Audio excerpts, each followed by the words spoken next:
Good morning, all. I hope you all can see the screen.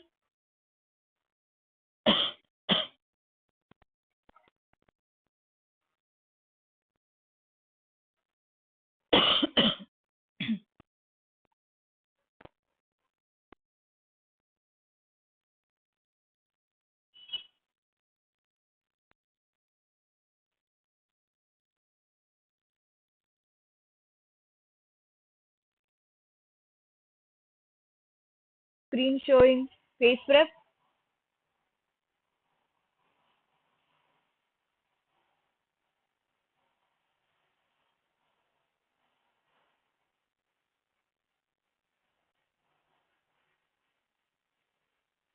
Good morning, all. Can you all see the screen?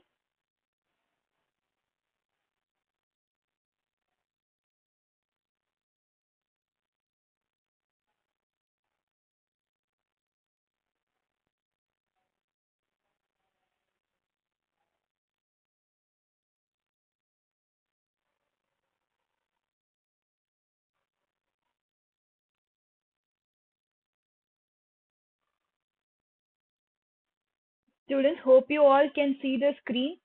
Sorry for the inconvenience. So we are going to discuss with the questions that we are having in a aptitude concepts, like aptitude questions. So in aptitude, you will be having quant, logical and verbal part, right? So in this morning session, we are going to discuss with quant questions. We are having questions from all the topics like time and work, time, speed, distance, percentages, permutation, combination. So what are all the concepts that what are all the topics that we are having in quant concepts? We are going to have a discussion on that. So we'll start the session. I'll be showing you the question.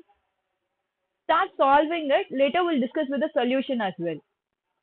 So I hope you all can see the screen showing the first question from percentages. So try this one. By what percentage does the side of a square increase if its area increased by 125%?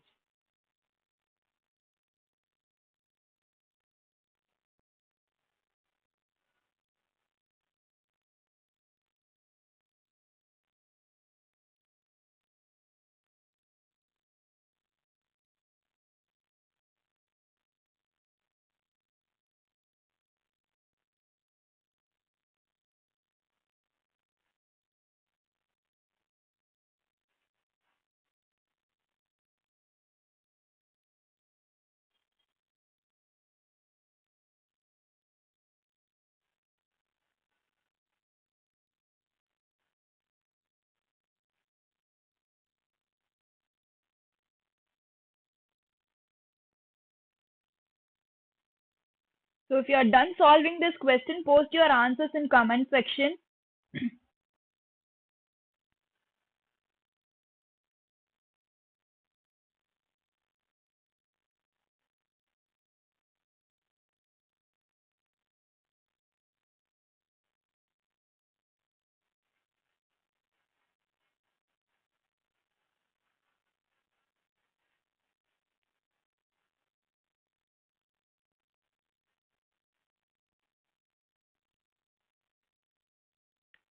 So the question is to find what is the percentage increase in the side of a square. In the question itself, it is given area of that square is increased by 125%. We'll consider a square, like area of a square as 100%. Just to make the value simpler, I'm considering it as 100 square units. A square with the area of 100 square units.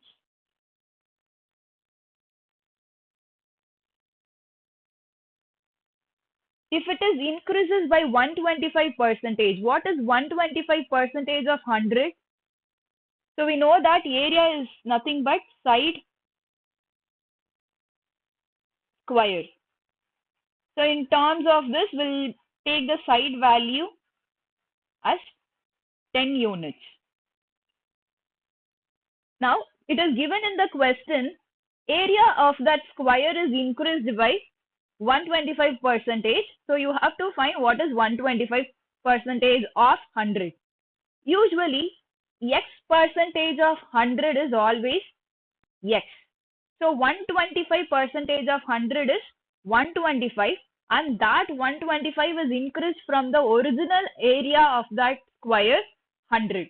So we'll consider new area of the square as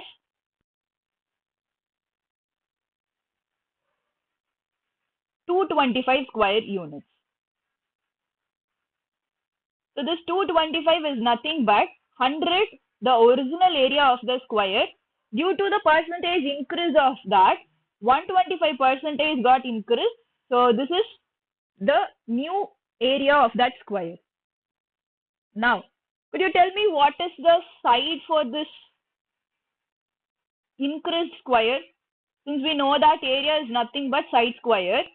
So if 225 is your area, then what is side of that square?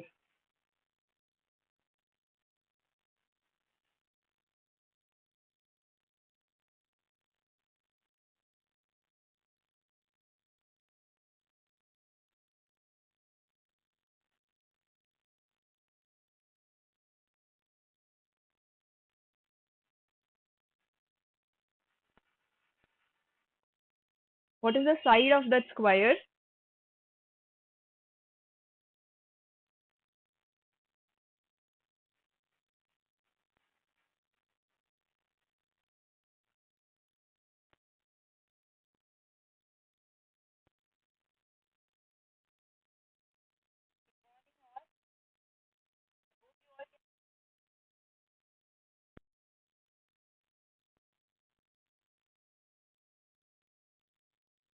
So what is square root of 225? New value of this side will be 15. So 225 is nothing but 15 square. Now you have to find what is the percentage increase from 10 to 15. This is the question. So usually we use formula to find what is percentage increase. You can find the percentage increase in two ways. One, you can use formula. The formula is nothing but, in order to find percentage increase or decrease, let me write it here. Percentage increase or decrease, difference divided by base value into 100. So here the compared values are what? 10 and 15. What will be the difference? 5. Base value, like placing the base value is very, very important when you're finding percentage increase and decrease. Because the formula is same, right? The base value will define whether it is percentage increase or decrease. This 100 is going to be constant. So what is the base value?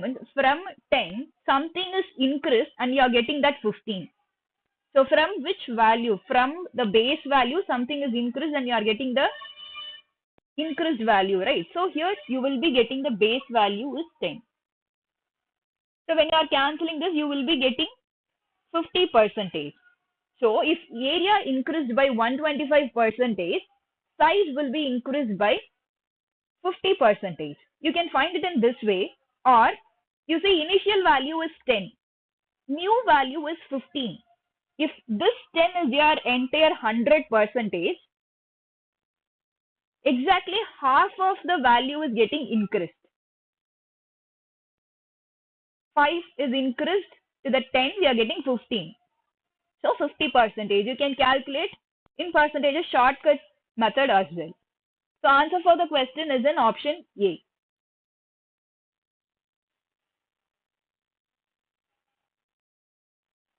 Very good. Is it clear? Just give thumbs up, or if you're having any questions, you can ask me in the chat section. We'll get into the next question. Again, try this.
If you're done with the question, you can post your answers in chat.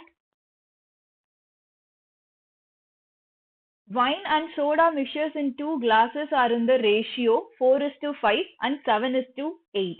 This ratio value defines wine and soda mixture in the first glass and in the second glass. In what ratio the liquids in these two glasses be mixed such that the resultant mixture has wine and soda in the ratio of 11:13.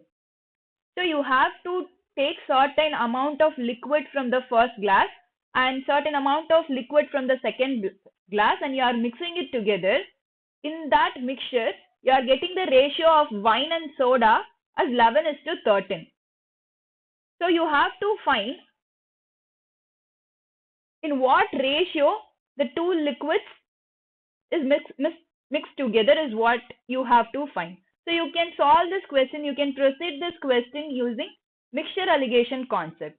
So you can proceed with the point of view of wine or water. You can take any one quantity, like one entity, to solve this. We'll get the wine quantity first. So what is the quantity of, or what is the part of wine in the first glass? 4:5. In this entire 4 plus 5, 9 part,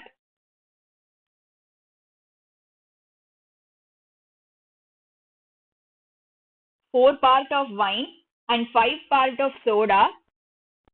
4 plus 5, in this 9 part, out of this 9 part, 4 part belongs to wine in the first glass. So I have to consider what is the quantity of wine in the second glass.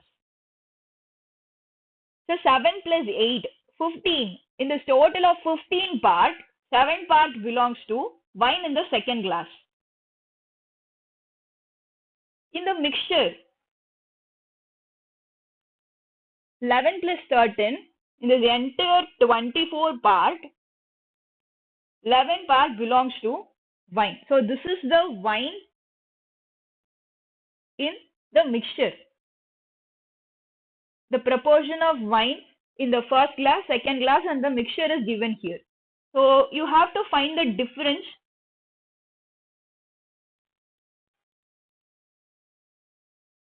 and you have to find the difference in this cross as well. So this will give you the proportion or the quantity of liquids taken from the first glass and the second glass. So what is the difference?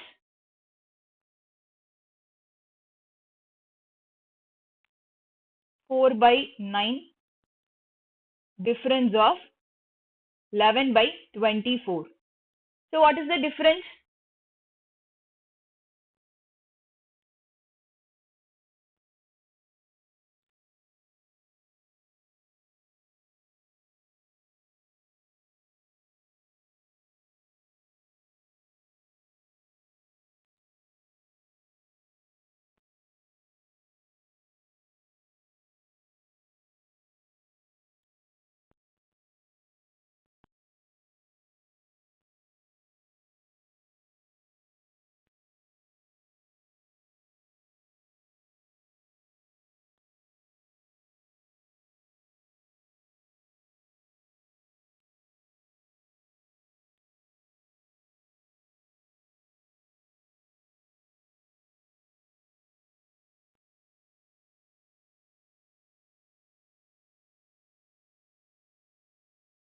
Four by 9.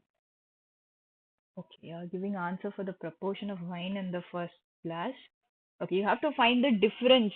4 by 9 and 11 by 24, 7 by 15 and 11 by 24. What is the difference? Very good, Karthik.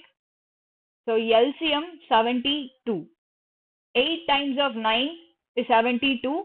8 into 4, 32. Difference of 3 times of 24, 72. 3 into 11, 33. So here the difference is 1 by 72. Very good. And for the second case, what is the difference?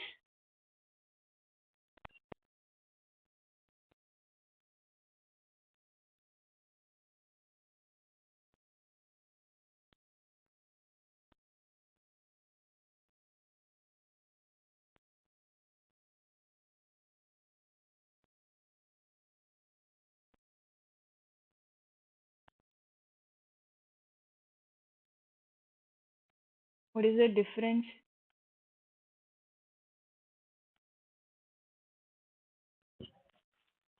Very good. 1 divided by 120. So LCM here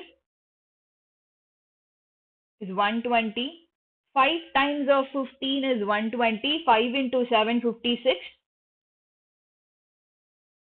And 5 times of 24 is 120. 5 into 11, 55. So you will be getting difference of 1 divided by 120. So this is what the ratio of the liquid taken from the first glass and second glass. Ratio of wine taken in the first glass and second glass. So find the ratio. What is the ratio? 1 divided by 120 is to 1 divided by 72. What is the ratio?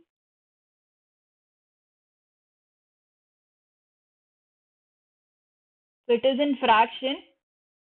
You can write 1 divided by 120 is to 1 divided by 72 as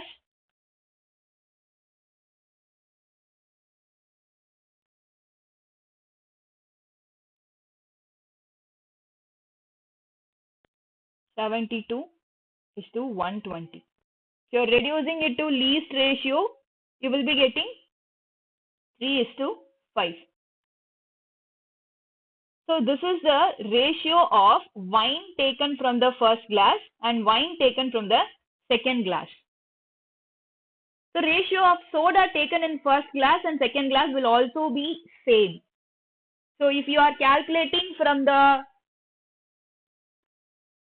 case of soda, will also gives you the same ratio, and this is what the ratio of mixture taken from the first glass and second glass. It is in option A.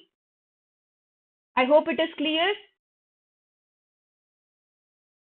Very good, Karthik. Very good. I hope that the question is clear to you all. Students, you can post your answers.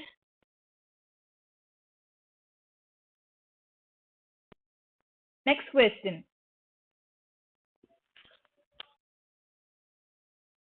Again, I'll give you time to solve this question, to think about question.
In how many ways you can write 840 as a product of two numbers is the question. For example, I'll try to explain the question using small number. We'll take 10. In how many ways you can write 10 as a product of two numbers? 1 into 10, 2 into 5. Since the number is very small, you can write this as a product of two numbers. You see, all the numbers are factors of the number given, the bigger number. So there's a way to find answer for this question using factors. Factors are nothing but the number which can exactly divide the given bigger number and leaves no remainder are called factors of that number. For 10, what are all the factors? 1, 2, 5 and 10. If you are having 4 number of factors,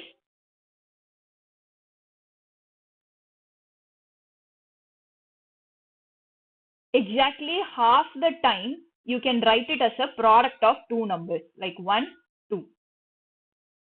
Okay.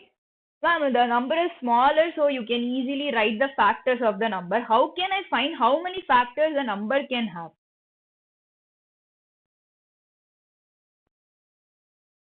So you have to prime factorize the number. How can I prime factorize the number? 2 into 5. So 2 to the power 1 and 5 to the power 1. Whatever the raised power you are having, you have to add 1 to it. 5 raised power is 1 plus 1. So 2 into 2, you are having 4 number of factors. With 4 number of factors, you can find two ways you can write it as a product of two numbers. Jaswant, very good.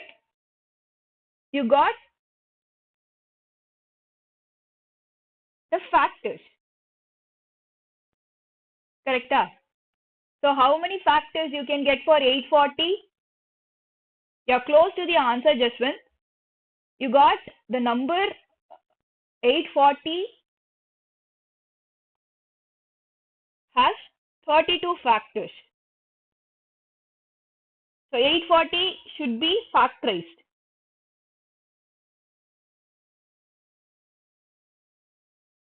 So this can be written as 8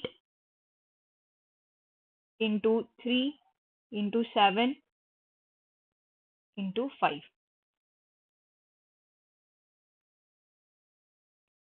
How to find number of factors?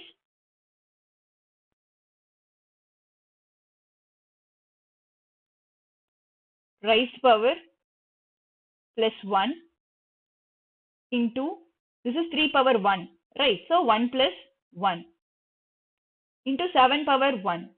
So 1 plus 1, 5 power 1, again it is 1 plus 1. So 4 into 2 into 2 into 2. 4 into 8, it is nothing but 32. If you are having 32 number of factors, in how many ways you can write it as a product of two numbers? Yes, you are giving answer. In how many ways you can write, you can get the factors for a number 840.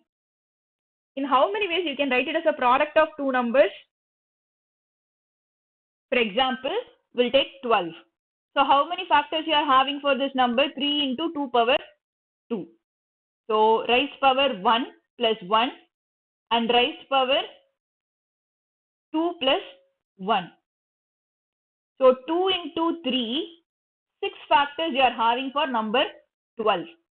But in how many ways you can write it as a product of two numbers? 1 into 12, 2 into 6, 3 into 4. That's it. In 3 ways. Correct? So how many number of factors you are getting divided will give you in number of ways you can write it as a product of two numbers. Very good, Karthik. I hope it is clear. For number 840, you got 32 factors. For 32 factors, exactly half of it 16. In 16 ways, you can write it as a product of two numbers.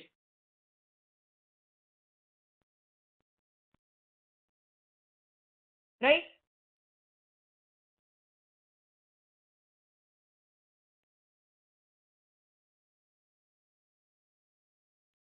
The next question. Again, read the question first.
So this is the question from time and work concept.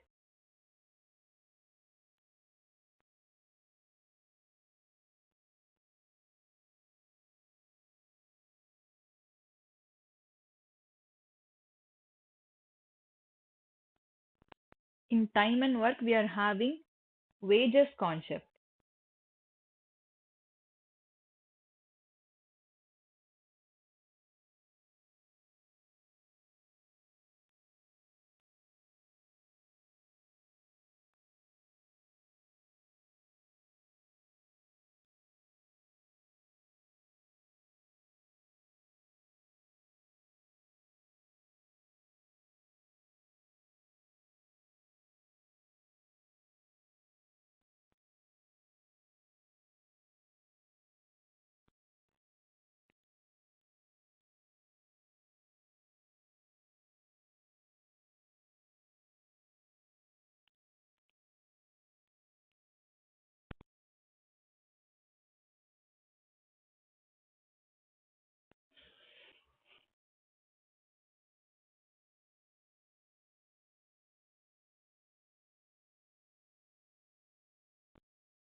We'll get into the question.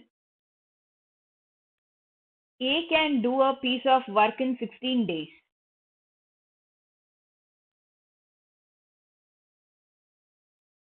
He works for first 4 days and then B. So A works for first 4 days and then B joining with A.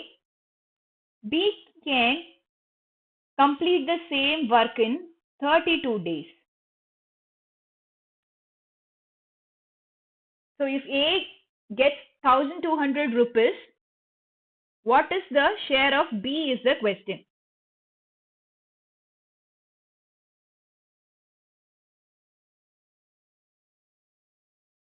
You have to find LCM of 16 and 32 in order to find the total units of work to be completed. So 16 and 32, how can I find the LCM? How can I reduce it to least ratio? 1:2. So cross multiplying any one pair like 1 into 32 or 2 into 16, you will be getting 32. This is what the total unit of works to be completed. Or you can consider it as a total number of chocolates that they have to be complete. So A can complete 32 units of work or 32 chocolate in 16 days. Means how many chocolates A can eat in one day? Total, we are having 32 chocolates. A can complete that 32 chocolates in 16 days. So how many chocolates A can eat in one day is my question.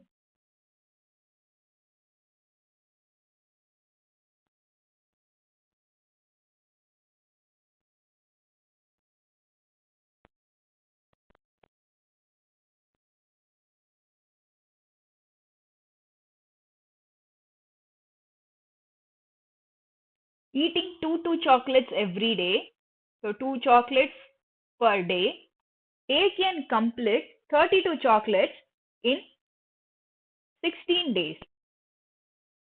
So Karthik, you are finding it with the efficiency. This is the shortcut or this is the alternate method we are having for calculating in how many days they can complete the work or what is their share, like profit share, wages share. We are going to find that. So by finding the LCM of 16 and 32, that is what the total number of chocolates, or we'll consider total number of chocolate. So they have to eat 32 chocolates. That is their task. A can complete it in 16 days. Means A eating two chocolates every day. So A can complete that 32 chocolates in 16 days. B completing that 32 chocolates in 32 days. So B can eat how many chocolates in one day?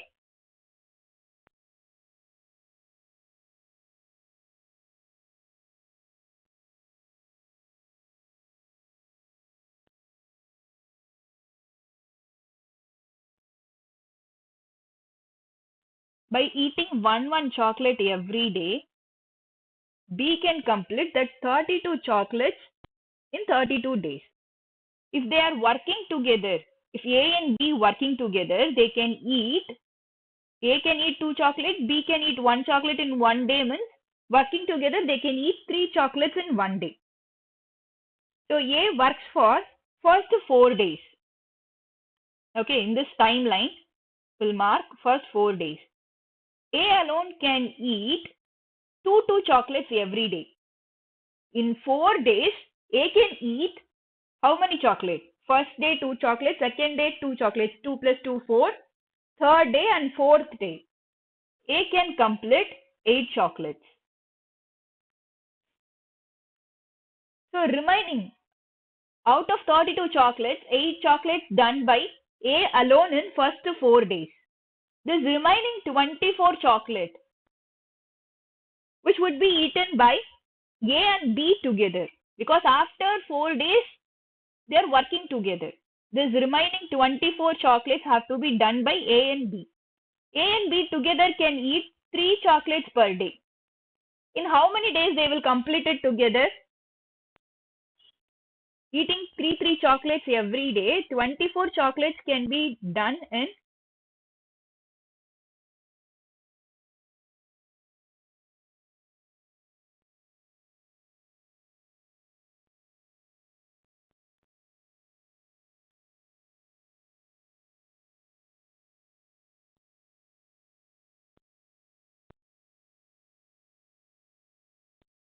remaining 24 chocolates are there.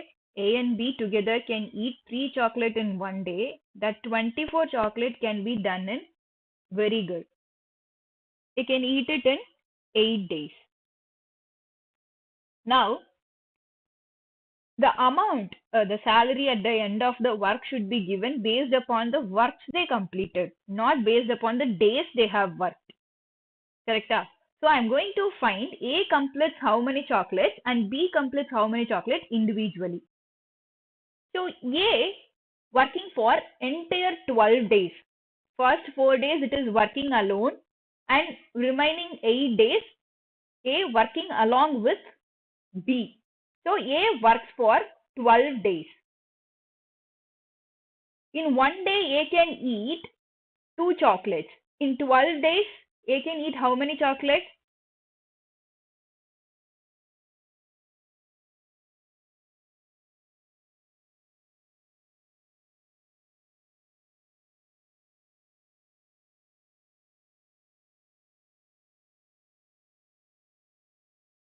A works for 12 days. B works for 8 days. Eating 2 chocolates every day. A completes 24 chocolate. Eating one chocolate every day. B completes 8 chocolate. So the ratio should be 3:1. A's share is given 1200. So 3 part of the value is given. What is 1 part is the question. What is B's share is the question. What is B's share?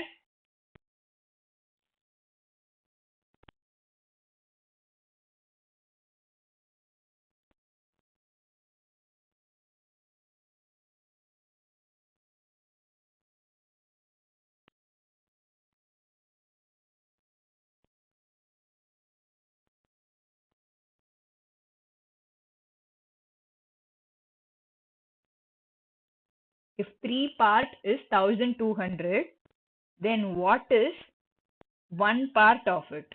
3x is equal to 1200. What is the value of x? And 1x, which is 1. You have to find the value of x.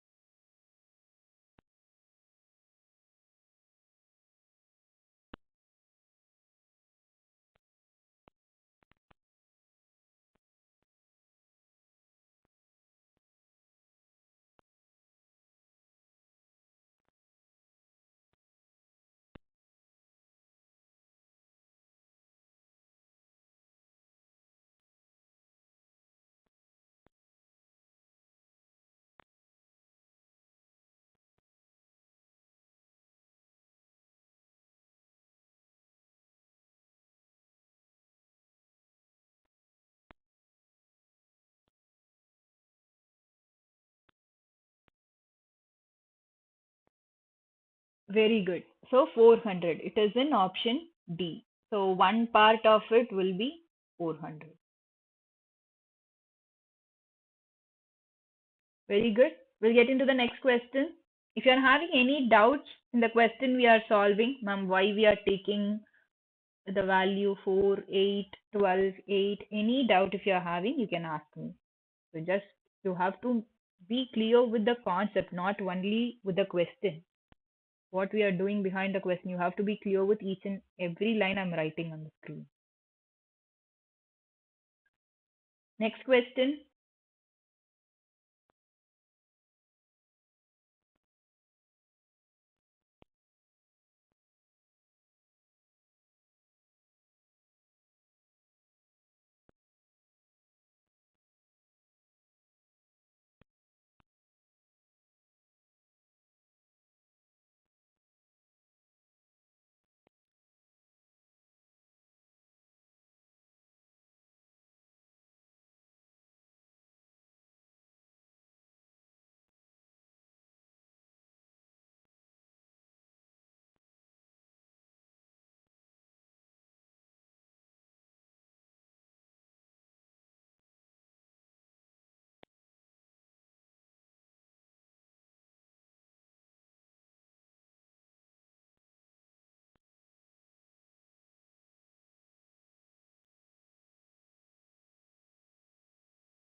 Cost price of 24 lemon is the same as the selling price of 18 lemons. So the concept is about cost price and selling price of a lemon. For example, we'll consider cost price of one lemon is 1 rupee.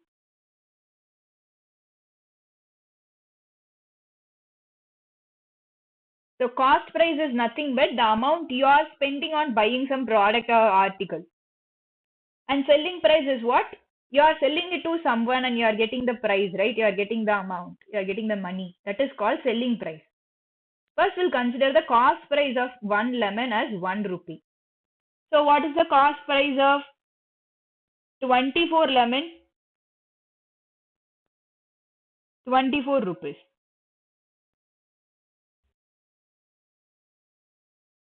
that cost price of 24 lemon is equal to selling price of 18 lemon. This is what given in the question, which is equal to 24 rupees. So selling price of 18 lemon is 24 rupees. Means you have to equate it. Like 24 lemons and 18 lemons cannot be compared. We'll consider cost price of 18 lemon is 18 rupees, which is increased to selling price of 18 lemon as 24 rupees. So just you have to find what is the percentage change over here. What is the percentage increase here? So I have told you the percentage increase formula in the first question itself, right? Can you tell me what is the percentage increase here?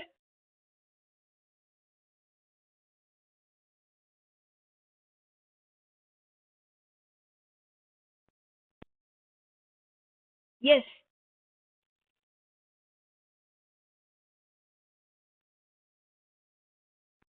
You can solve all the time and work question with this concept of LCM method. Karthik, I'm sorry I missed your comment, I missed your question.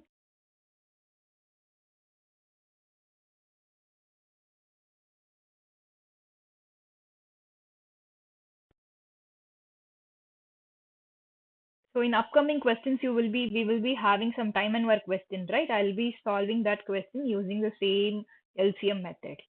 And one more thing about this question, your selling price of, sorry, your cost price, the amount you are spending on buying 18 lemon is 18 rupees, but you are selling it to someone else, like you are selling it to another person, the same 18 lemon, you are getting 24 rupees. The transaction is profit or loss?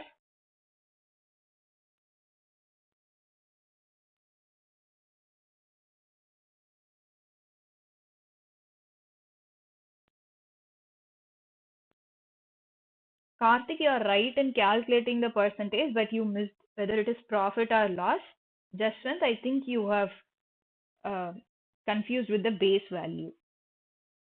Tell me, you are spending 18 rupees on buying a product and you are getting 24 rupees in selling the same product. Now the transaction is loss or profit?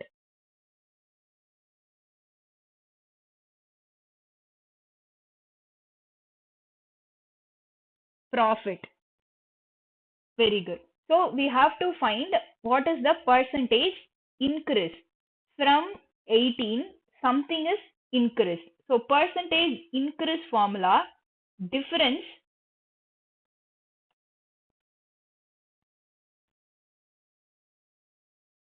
in the numerator, base value. From 18, something is increased into 100.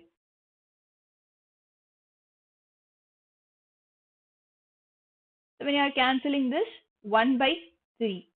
1 by 3 is nothing but 33.33 percentage. 100 divided by 3 will also give you the same value. Placing this base value is very, very important. Instead of 18, if you are placing 24, you will be getting 1 by 4, which is 25 percentage adjustment. But percentage increase now from lesser value, something will increase. So base value is lesser number. If it is percentage loss, how much percentage is reduced or decreased? If that was the question, from 25 something is decreased and you are getting that 18. No, there you can keep 24 as the base value. So this overall transaction is profit of 33.33 percentage. Is it clear now?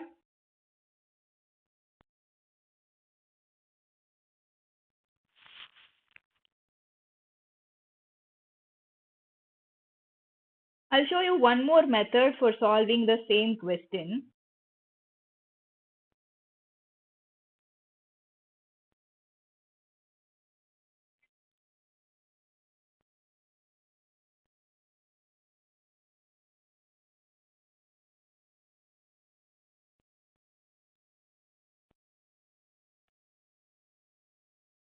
erase it. So simple as that. Your 24 lemons cost price is equal to 18 lemons selling price. So you have to find in terms of selling price. So selling price is nothing but 24 divided by 18 cost price. So remember this timeline, sorry, the number line. When your selling price is equal to cost price, the amount you are getting from the product and you are spending on the product, both are same. There is no profit nor gain. If it is 10% profit, so towards this direction, we'll write profit. If you are getting 10% profit, it is nothing but 1.1. Your selling price is equal to 1.1 of cost price. This is because your selling price is nothing but 10% profit plus your cost price. 10% of your cost price. Always your cost price is 100%. Okay. So when you are getting 10% profit, means you are getting some product for 100 rupees and you are selling it for 110 rupees. So this is your cost price. This is your selling price. And your selling price is 10% more than your cost price. So this 10% of cost price is called profit plus your cost price. This is what your selling price, right? So 10% of 100 is 10. Your cost price is 100. That is what this 110 rupees. Right? So you can take this formula. If it is 10% profit, 10% can be written as, I'll be writing here. So your selling price is equal to 0.1 CP plus CP, which is cost price. So when you are adding this, you'll be getting 1.1 cost price. So if your selling price is equal to 1.1 cost price, it is automatically what? 10% profit. So if it is 10% profit, you can write it as 1.1 CP. If it is 20% profit, you can write your selling price is equal to 1.2 cost price. If it is 30%, then it is 1.3. So remember this number line. If towards this direction, you can write the loss. So if it is 10% loss, from 1.1 will get reduced, it is 0.9. Your selling price will be 0.9 of cost price.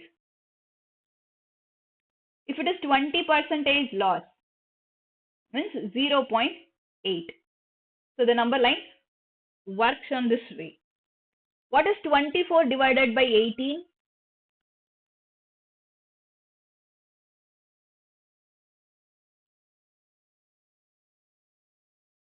We'll be getting 1.3333.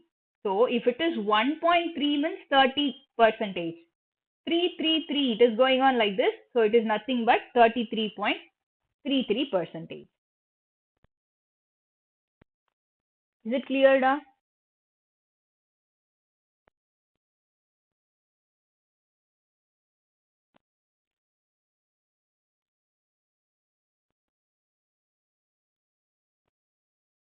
The method I have written on the screen. This is the alternate method. So once if you're clear with this number line, why we are writing 1.1, 1.2, 1.3, if you're clear with this concept, you can solve this question in 2 lines. Like how? Cost price of 24 cost lemon is equal to selling price of 18 lemon. So selling price is equal to 24 divided by 18 cost price. When you are solving this, selling price is equal to 1.33. 1.33 cost price. So 1.33 it is profit and 33.33 percentage it is profit. That's it. The next question,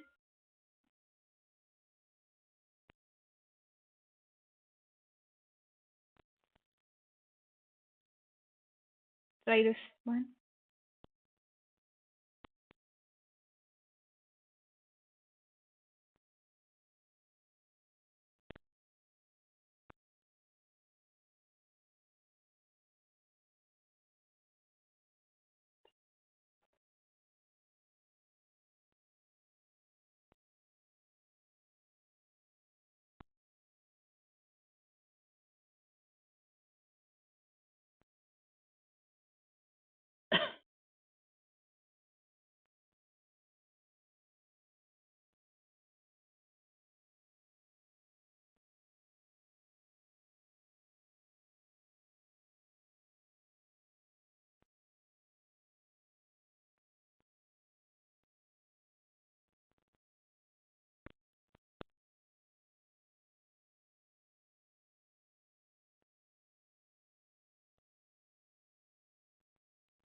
Vinod's bowling average till yesterday was 19.2. First of all, you have to be clear with what is bowling average.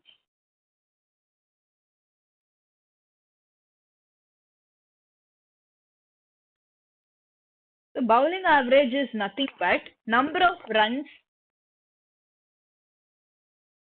divided by number of wickets.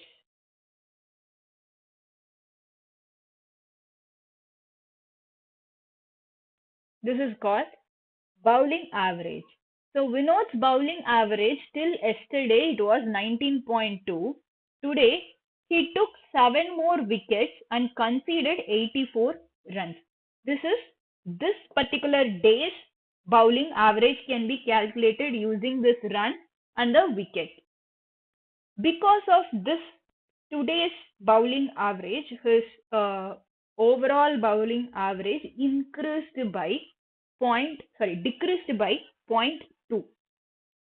How many wickets he had taken till yesterday is the question.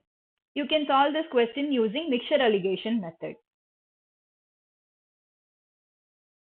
So by alligation method, I can write his bowling average till yesterday. His bowling average till yesterday, it is 19.2. And what is his bowling average today? He conceded 84 runs and he took 7 wickets. So his bowling average today, it is 12. Because of this, by taking bowling average till yesterday and today's bowling average, his overall average decreased by 0.2. So overall average 19.2. When it is decreased by 0.2 means 0.2 is getting decreased and it is 19 here. So by finding the difference, you can find the ratio of the wickets got till yesterday to today. What is the ratio? What is 19 minus 2? Sorry, 19 minus 12. What is the difference? And 19.2 minus 9. What is the ratio of wickets he took till yesterday and today?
What is the ratio?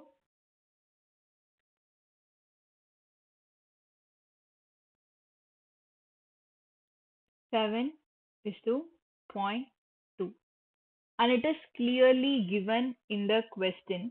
Today, he took 7 wickets. So this 7 wickets is reduced to the ratio of 0.2.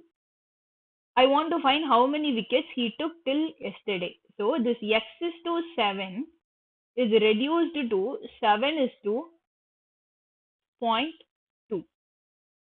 So what should I multiply with this to get the value of x?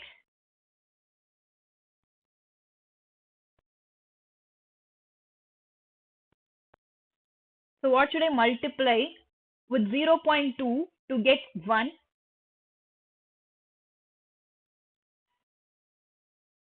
0.2 into 5, it is 1. So what should I multiply with 1 to make it 7? I have to multiply it with 7 to make it 7. So multiply the number with 35. 0.25 into 35 is 7. So you have to do the same here. So the x value is 35. What is 7 into 35?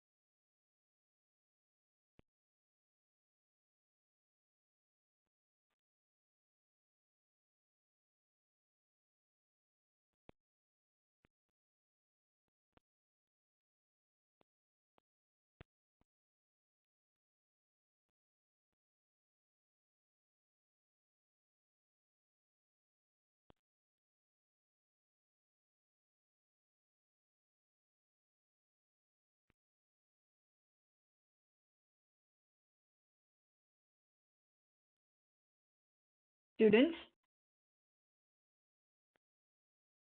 I hope it is clear.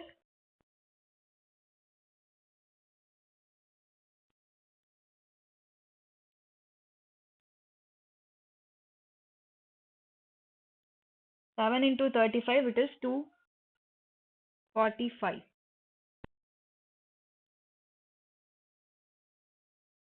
It is then option B. Is it clear, da?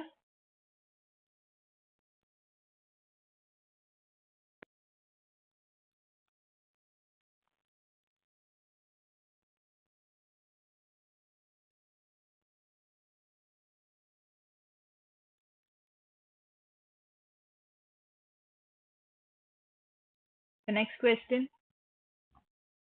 So the question is from partnership. Try this.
Vivin starts the business with 1,800 rupees.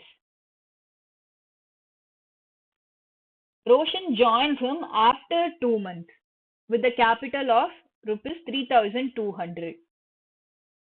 So this is Vivin's and this is Roshan's. Okay, Roshan joins after 2 months. But Vivin withdraws his capital 3 months before the year end. So Vivin's investment for this business for only 9 months because he withdraw the investment, he withdraw the capital before 3 months of the year. Roshan joins only 2 months after Vivin starts the business, but he didn't withdraw his capital till the year end. So his amount is in action for 10 months in this business. So this is called variable investment. So when it is variable investment, you have to multiply the months with the investment made. So this is Vivin's ratio and this is Roshan's ratio. So if you are simplifying it,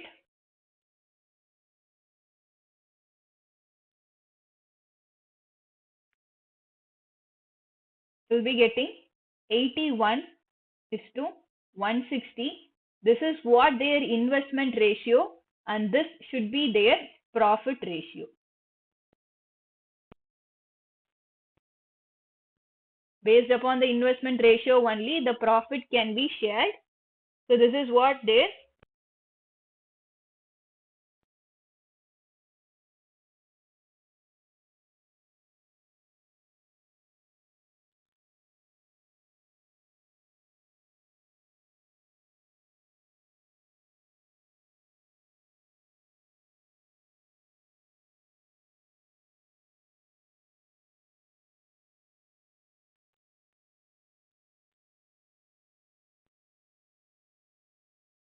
The next question, another time and work question.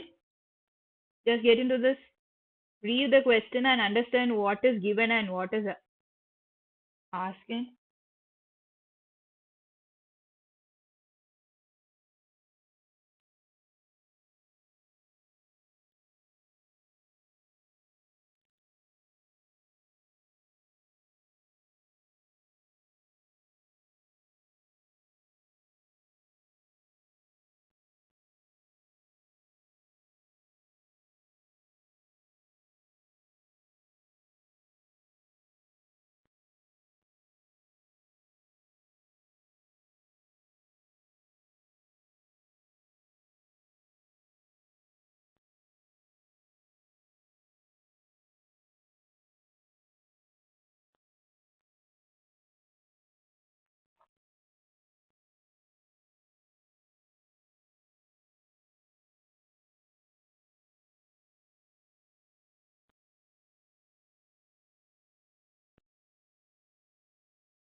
So a man starts a piece of work and one more man joins him every subsequent day. For example, if a man starts the work next day, this is on first day. The second day, one more person joined with him. Two people are working. Third day, so the second day, two people are working. Third day, one more person joining with them.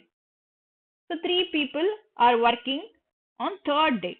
So this is what the meaning of a man starts a piece of work and one more man joins him every subsequent day. In this process, that work completed in 11 days. So in 11th day, how many people, how many men were working? First day 1, second day 2, third day 3. Means in 11th day, 11 men were working on that. This is what given in the second line. And find the number of days in which 6 men are doing to complete that work. So this concept in time and work is called work equivalence. This is what the third line. So I have just written what is given in the question now. Okay, so this concept, it is not something like A can complete the work in X number of days. B can complete the work in Y number of days. Working together. It's not like that. A group of people is working on the task. Right? So this is called work equivalence. So you have to consider in this particular concept, we are not having different efficiency for people. Usually, I have different efficiency and you have different efficiency, right? I can complete a chocolate in 1 hour. Now you can eat it in half an hour. Our efficiency is different. But in work equivalence concept, a group of people working on a task, you have to consider each and every person in that group having the same efficiency. Everyone can eat if nothing is given, like their efficiency is not given, just blankly consider each person can eat 1 chocolate per day. That is what the efficiency of all the people working in that group. Okay, so by considering that, in this question, this is what you have to find. So in this equation, you are having two unknown. You have to find the day. So you can find this work from this first case given. So one man can eat 1 chocolate per day. 2 men can eat 2 chocolate. 3 can eat 3 chocolate. Fourth day, 4 chocolates done. Fifth day, 5 chocolates done. It is going on till 11th day, 11 chocolates done. So this is what, like adding all these value will give you the total number of chocolate. Correct? What is the total number of chocolate? Sum of first n natural numbers.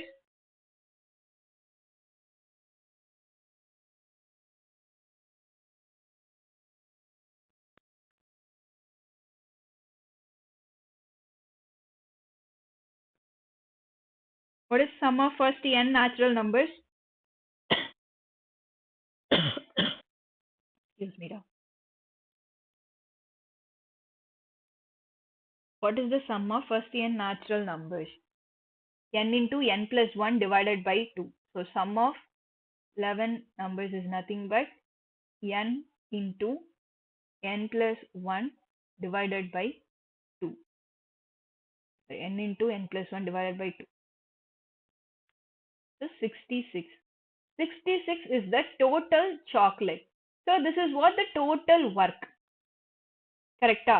So now I found total work is 66. You are having 66 chocolate. 6 people working on it. If one person can eat 1 chocolate per day, 6 people can eat 6 chocolate per day. So eating 6 chocolates per day, in how many days they can complete the work?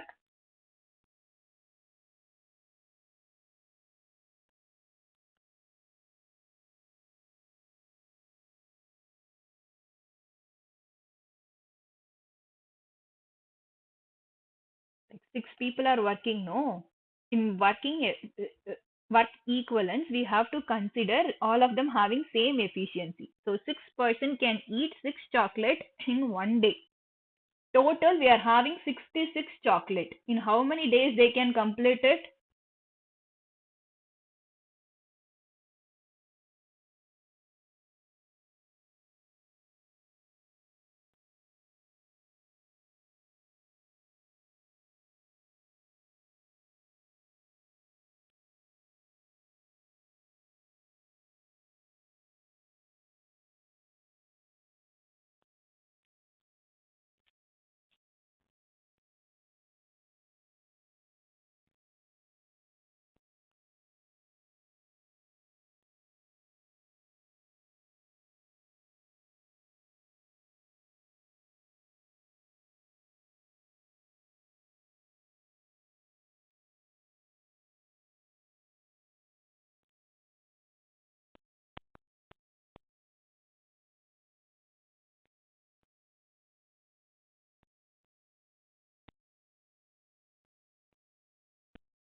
Students, you can post your answers in chat.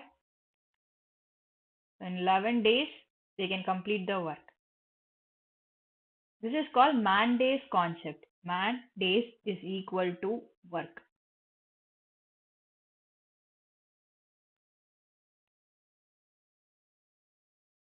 I'm not getting any responses. I'm not sure whether the things are clear to you. Please let me know that if you are having any doubt or if I want to explain the question again, anything, any queries, you can post it in chat.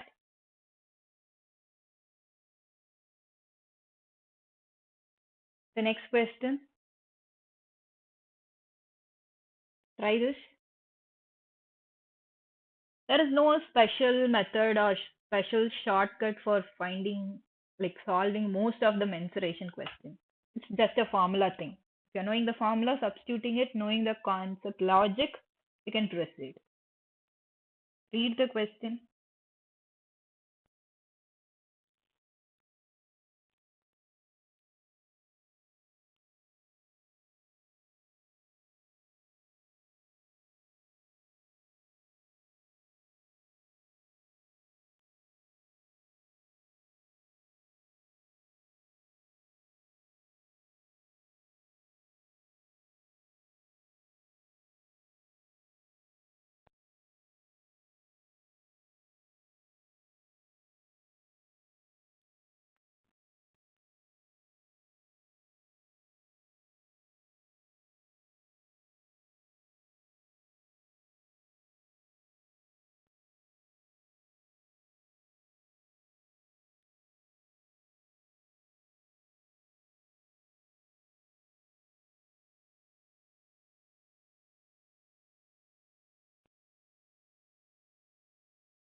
A rectangular plot of dimension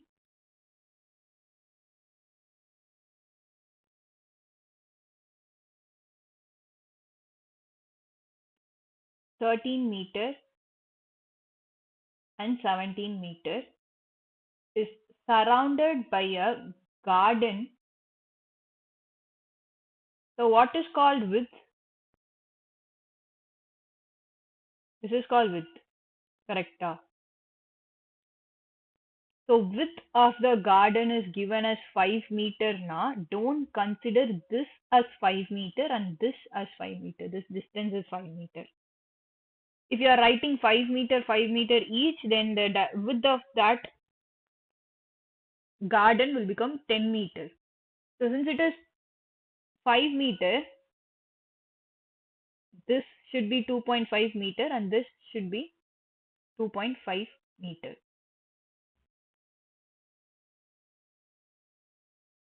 And here it is 2.5 meter,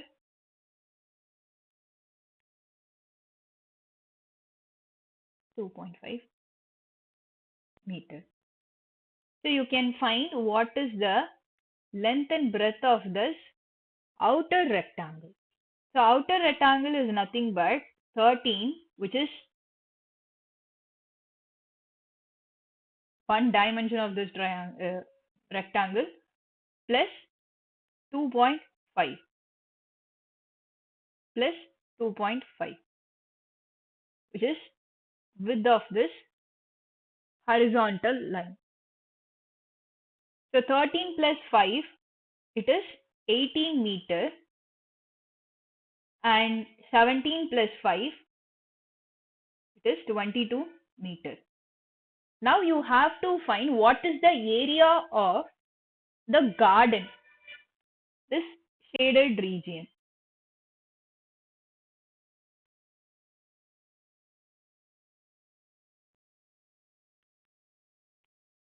right? So find area of that inner rectangle and area of the outer rectangle. Subtract inner rectangle from the outer rectangle, you will be getting this shaded region, isn't it? So what is the area of the inner rectangle?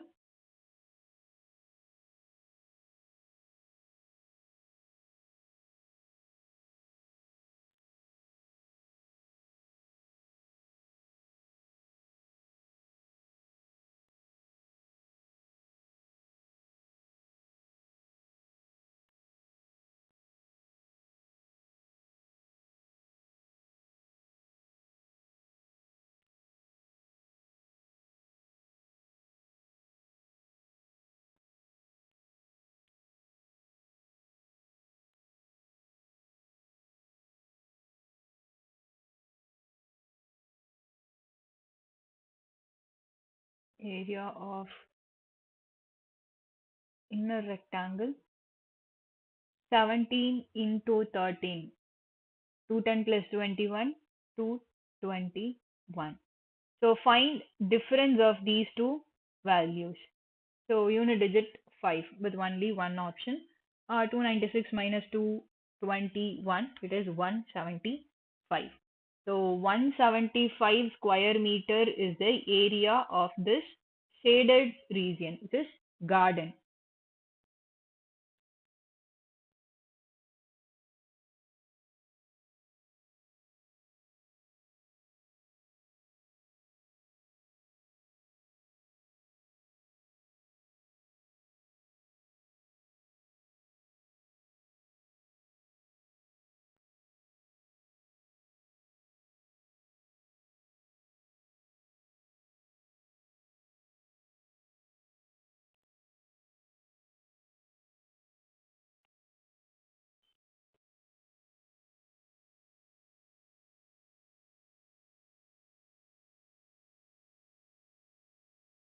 Try this question.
In which regular polygon are the diagonals triple the number of sides?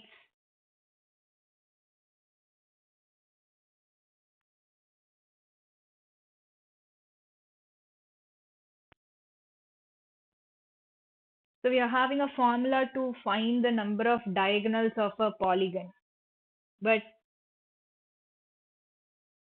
we are having a shortcut or the clear way of understanding what is happening behind this question, why we need to remember that formula.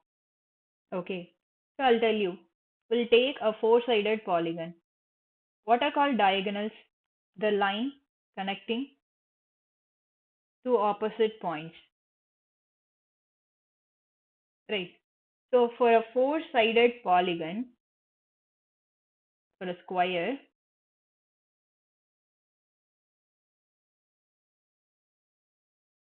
you are getting two diagonals.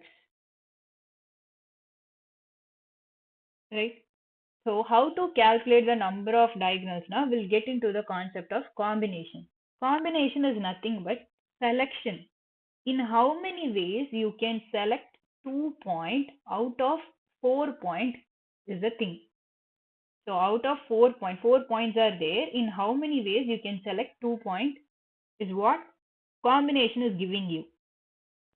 So combination is nothing but 4 into 3 divided by 2 into 1. So this is how we have to expand 4C2. Correct? So when I'm solving this, I'll be getting 6. Why? Because combination don't know what are called side of a polygon, what are called diagonal of a polygon. So it will be just selecting in number of ways you are selecting 2 points out of 4 points. So it will be selecting the side of the polygon also. So what I have to do, I have to subtract side of the polygon. This is a four-sided polygon, so I am subtracting that, I am getting 2. So 2 number of diagonals I can get in a four-sided polygon. For example, octagon is a 8-sided polygon. Out of this 8 point, you have to get number of ways, how many ways you can select 2 point is the thing. But you have to subtract the side of the polygon, which is included by this combination. So you have to tell me this is the number of sides of this polygon. If this is n, this should be 3n. That's it. So what is 8C2? 8 into 7 divided by 2 into 1. So by cancelling this, we'll be getting 28 minus 8, which is 20.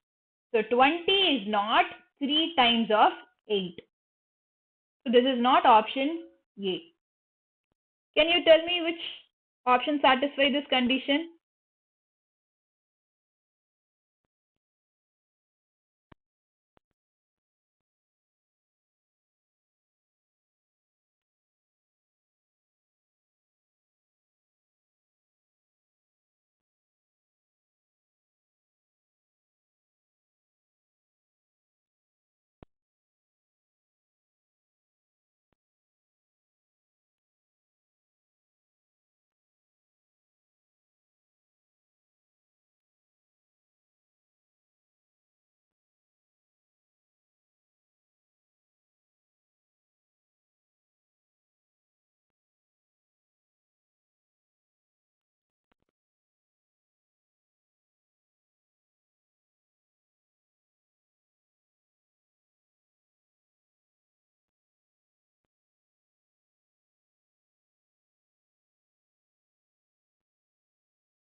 I think you got it.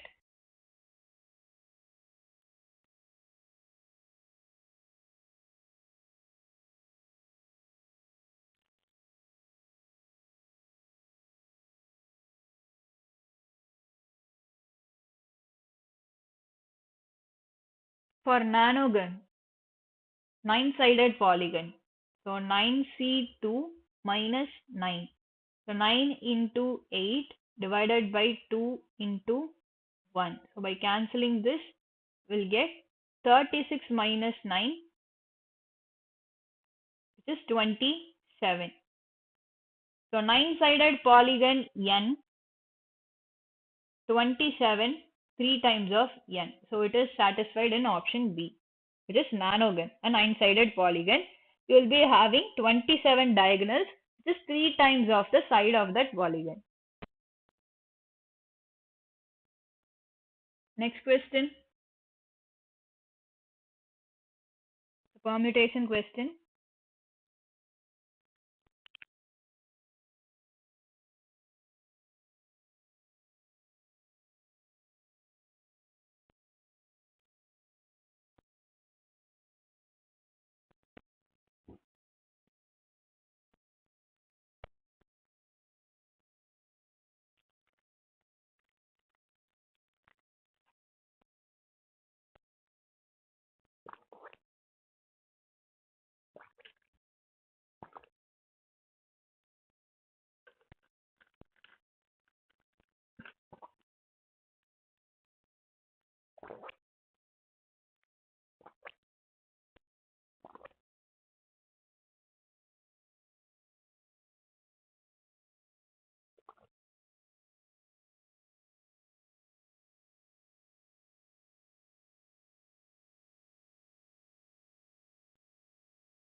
In how many ways you can write alternate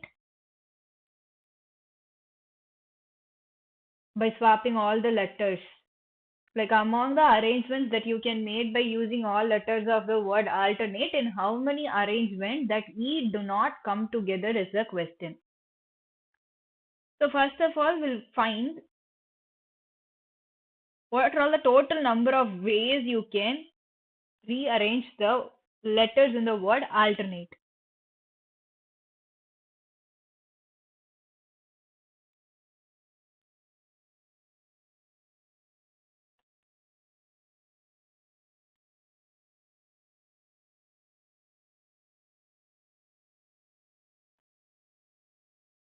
So alternate is a 9-letter word. In 9 factorial ways you can write.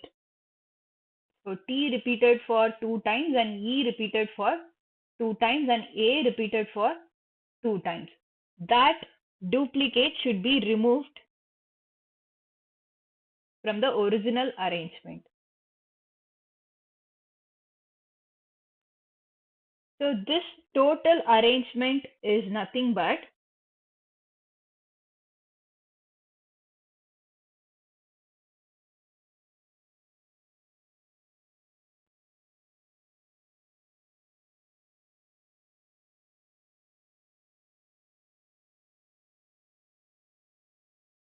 number of ways E comes together and in how many ways E does not comes together. In how many ways E comes together, when you are rearranging that word, when E comes together, we'll consider that two E's are one letter. So that is, now it is a 8-letter word. So this 8-letter word where A repeats for 2 times and T repeats for 2 times. So this is alternate. So 9-letter word, T repeats for 2 times, E repeats for 2 times and A repeats for 2 times. That's why I'm writing it as 9 factorial divided by 2 factorial into 2 factorial into 2 factorial. Now this is this arrangement where A, L, T, R, N, A, T. I'm considering this E as a single letter. So I'll be getting 8 factorial divided by T repeats for 2 times and A repeats for 2 times but not E. So I'm writing this as a 8-letter word. These two E's are same one letter. 8 factorial divided by 2 factorial by 2 factorial. Minus X. This is what you have to find. In how many ways E that does not comes together. Correct? So subtract 8 factorial divided by 2 factorial from this number.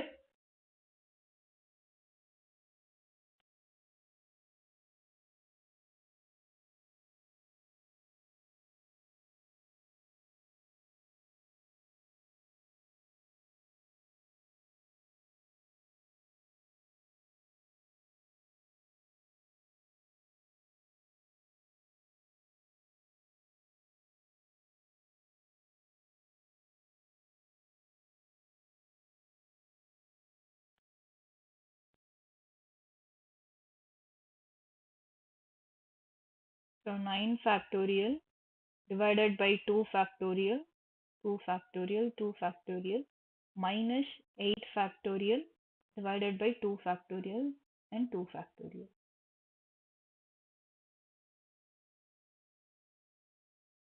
So we'll take 8 factorial divided by 2 factorial as a common term, because this 9 factorial is nothing but 8 factorial into 9. Correct? So I'm taking this 8 factorial divided by 2 factorial as a common number. So it will be 9 divided by 2 factorial minus 1. So 8 factorial divided by 2 factorial, 9 minus 2, 7 by 2.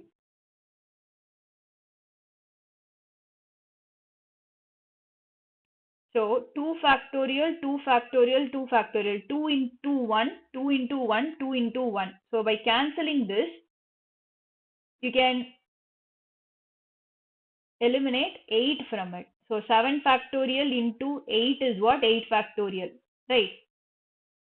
So by cancelling this, you can cancel this 8. The answer is 7 factorial divided by 7. Actually, in answer option, it is not there, but actual answer is 7 into 7 factorial. I think it was typo. Obviously, answer should be 7 factorial into 7.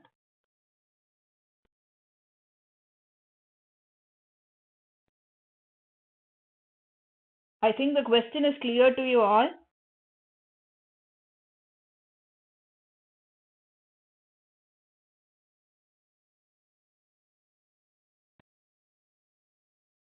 Students, am I audible to you all?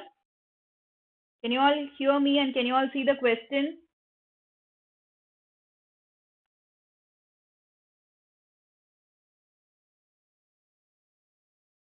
Alternate can be right in 9 factorial into 2 factorial, 2 factorial, 2 factorial ways. That e comes together is what? 8 factorial divided by 2 factorial and 2 factorial.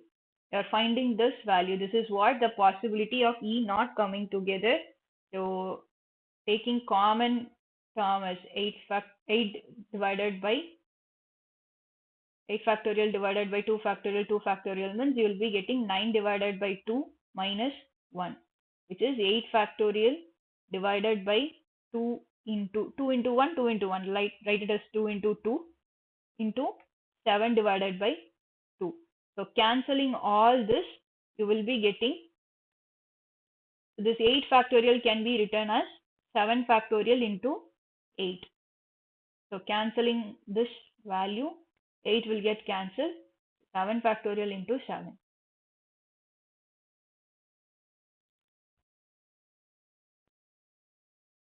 Next question.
Okay, so you people are giving answers. Just now the chat is getting loaded.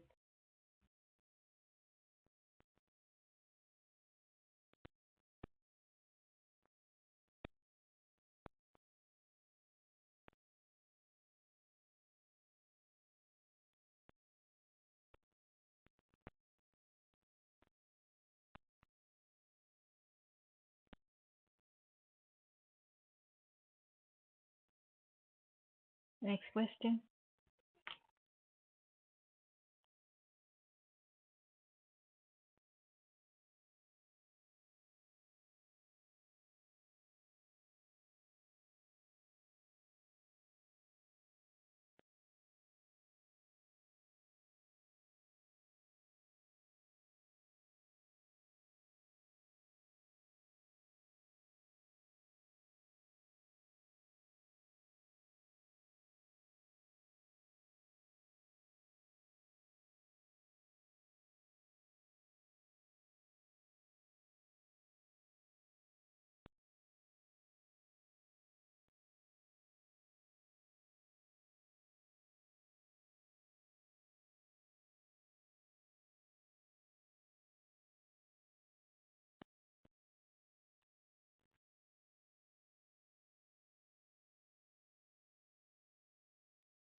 A bag contains some coins in denomination 50 paise, 20 paise and 10 paise.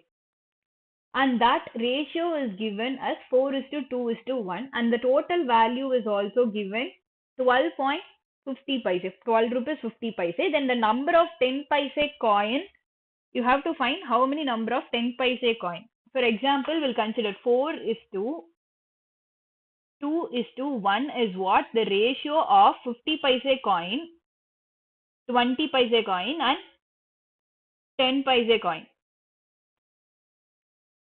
Right? So we'll consider x value as 1. So if I'm considering x value as 1, I'm having 4 50 paise coin. If I'm having 4 50 paise coin means the value is 2 rupees. 2 20 paise coin means the value is 40 paise. Only 1 10 paise coin means the value is 10 paise. Right. If x is equal to 1, what is the value of it? 2 rupees 50 paise. Correct? All these are in terms of rupees.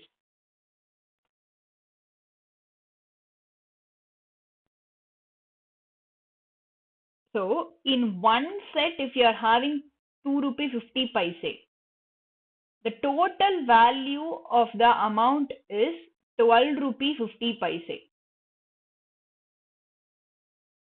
If x value is equal to 1, it is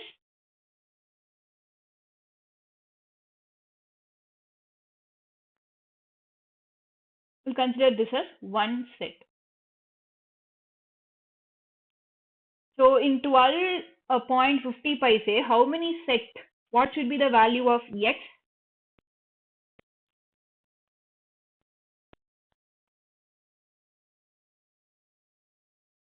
Very good. So in 5 set, you can get 12 rupee 50 paise. So in one set, if you are having 1 10 paise coin, means in 5 set, you will be getting 5 10 paise coin. Very good, Karthik.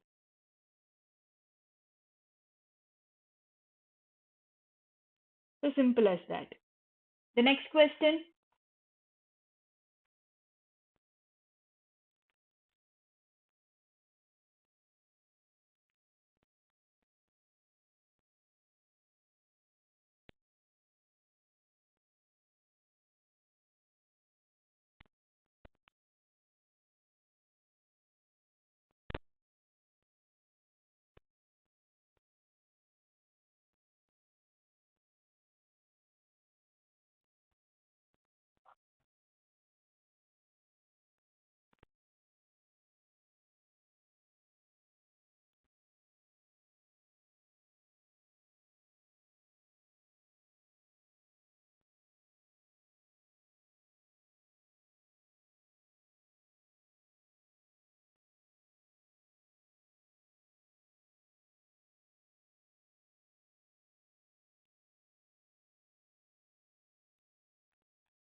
A bus covers 4 successive distance of 45 kilometers, each at speeds of 45 kilometers. Bus traveling at the speed of 10 kilometers per hour and 20 kilometers per hour, 30 and 60. The bus traveling in 4 different speeds to cover this entire, 45 kilometers. You have to find what is the average speed of the bus. So average speed is nothing but, usually we know what is speed. Speed is distance divided by time. So average speed is nothing but total distance divided by total time taken. Okay, the bus travels not the entire 45 kilometers. Okay. four successive distances of 45 kilometers. Like total of first 45 kilometer, 10 kilometer per hour, and the next 45 kilometer. This is successive four 45 kilometers distance. Third 45 kilometer with 30 kilometer per hour, and the last 45 kilometer with 60 kilometer per hour. So this is what the question. It's not a stretch of 45 kilometers, successive distance of 45 kilometers each. So 45, 45, 45, 45. In order to find average speed, total distance is what? 4 into 45. You have to get the time now. How can I calculate the time? The time for the first 45 kilometer. Time is nothing but distance divided by speed. So distance 45 kilometer, speed 10 kilometer. So here the time taken is 45 divided by 20 kilometer. So time 2 is equal to 45 kilometer divided by 30 kilometer per hour, and time 3 is nothing but 45 divided by 60 kilometer per hour. So with this you can find the total time taken to cover this distance. So you will be getting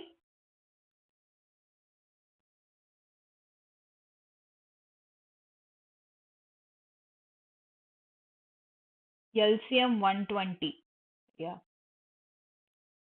10, 20, 30, 60 means LCM 120. So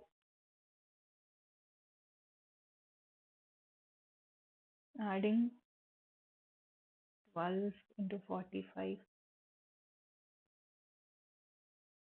So we'll get 24 divided by 120. Still, if you are solving this, you'll be getting 4 into 45 divided by 12 into 60. So by still solving this,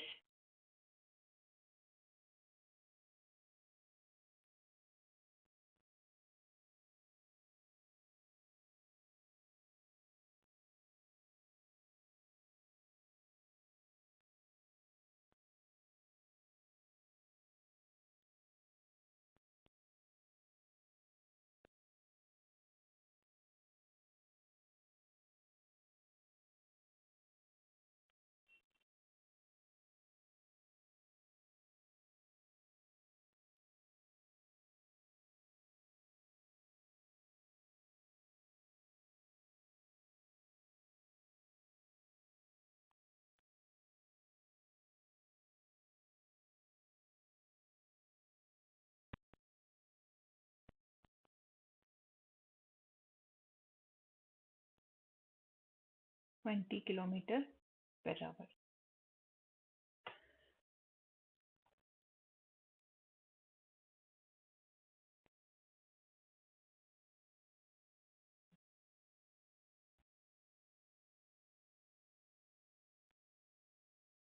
Is it clear, da?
If the fractions are confusing you, you can go with the decimal values. It will be easy for the calculation.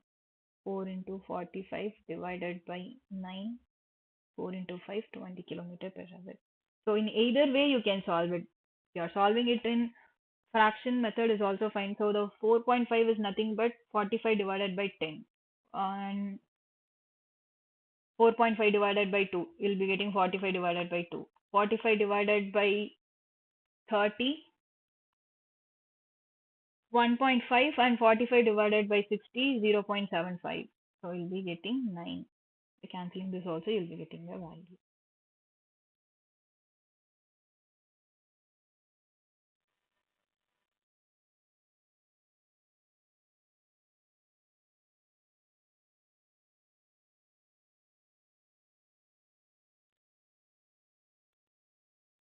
Next question.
P can do a piece of work in 20 days.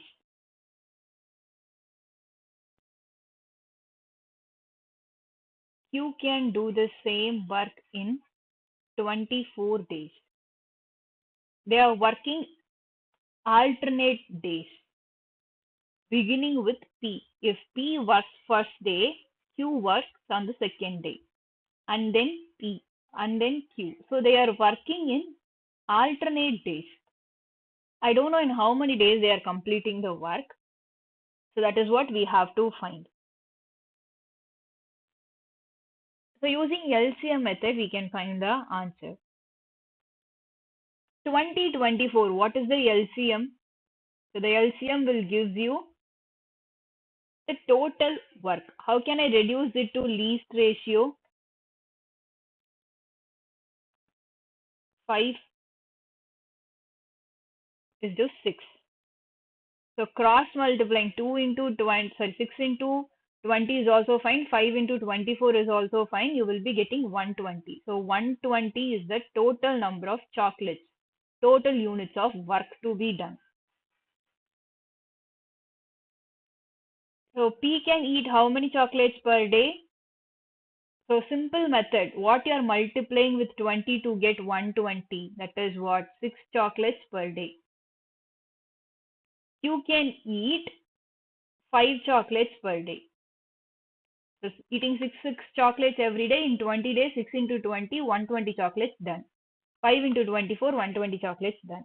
So first day P can eat 6 chocolates and second day Q can eat 5 chocolates.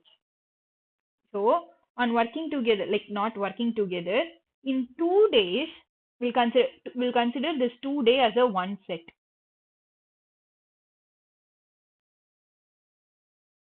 So in one set of days or in 2 days, they can eat 11 chocolates. 6 plus 5, 11 chocolates. Correct? Totally, we are having 120 chocolates. So from that, you can complete 110 chocolates, like 2 sets. 11, 11, 11. In 10 sets, they can complete 110 chocolates. I hope you can follow what I'm saying. So in one set, if they are completing 11 chocolate, in 2 sets, they can complete 22 chocolates, 6 and 5. In 3 sets, 33. In 4 sets, 44. Likewise, in 10 sets, 110 chocolates done. So this was done by Q, PQ. In 10th set of day. The next remaining 10 chocolates are there. It should be started by P. So 1 set 2 days means 10 set how many days? Can you tell me? If it is clear, you can tell me how many days you can get for 10 set. For 1 set it is 2 days. So for 10 set of days means 10 set, how many days they completed? Like PQ, PQ, PQ, how many days completed?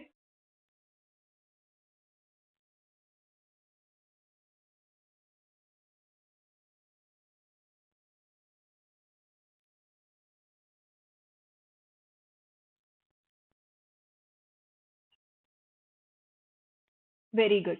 So 20 days.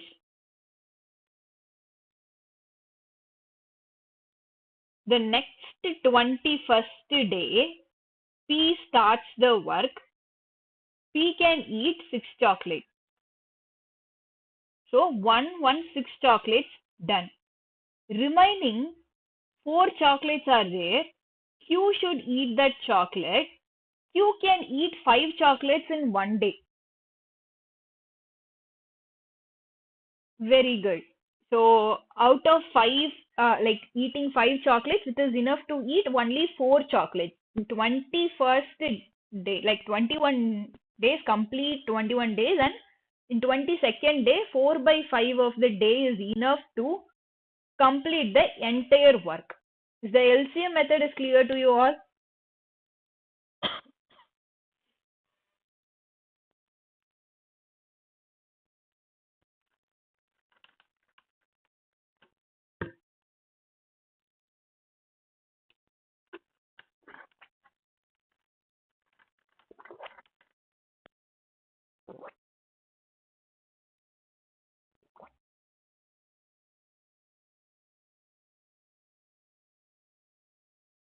The next question.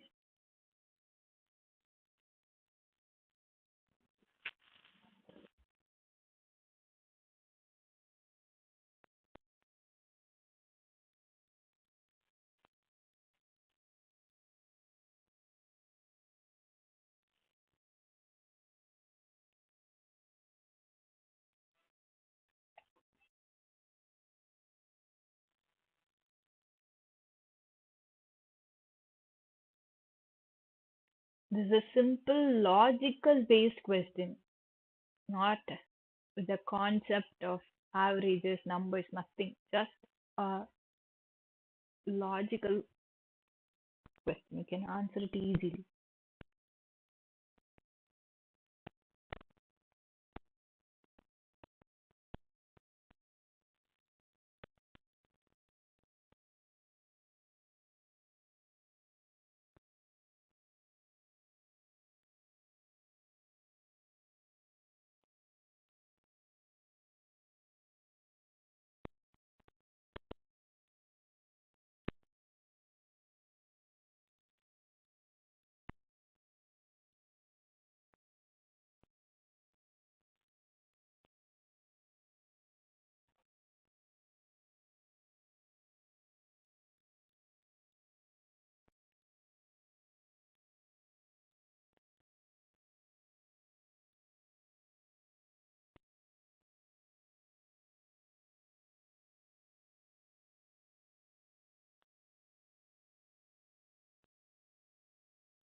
So next question, average number of average of seven number is given as 25. So your average is nothing but sum divided by n. Right? So average is given and how many number of numbers like terms are given? Seven. So with this you can find the sum. But what about the question? One number is removed from that, 28 is removed. The remaining six numbers are in the ratio of 1x, 2x, 3x, 4x, 5x, and 6x. Correct? So you have to find the greatest number. Greatest number is what? 6x. So whatever the value of x may be,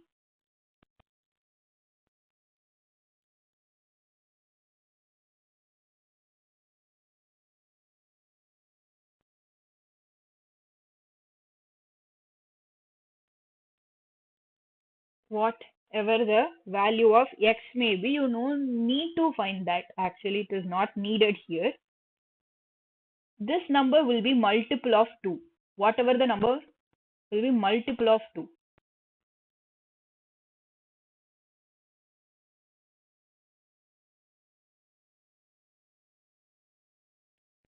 This is multiple of 3 and this is multiple of 4, multiple of 5. The greatest number should be multiple of 6. In the answer option, which is the number, which is the only number that is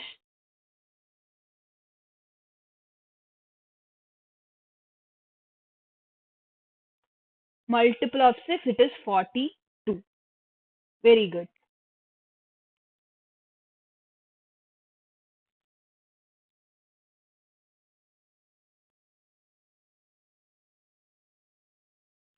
Next question. If a six-digit number is divisible by 3, which of the following cannot be equal to x? So what is the divisibility rule of 3? How will you check the number is divisible by 3 or not? Sum of the digits in the number is divisible by 3, then the entire number is divisible by 3.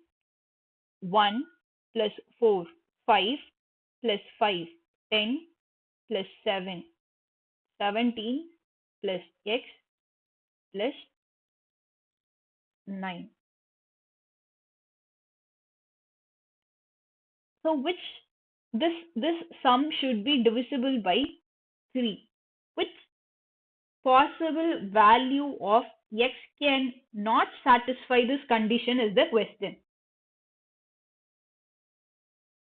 Right?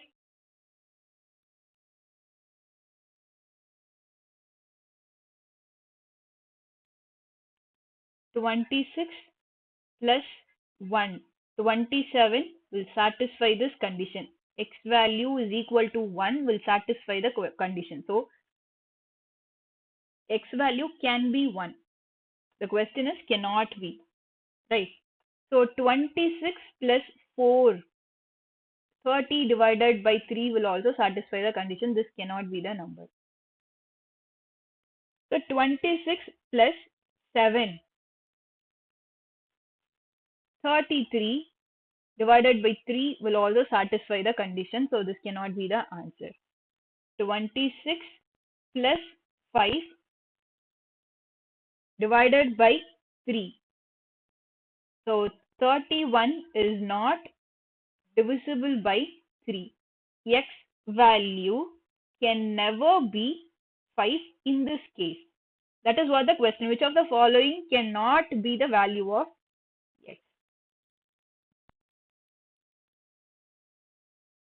X cannot be 5. Very good.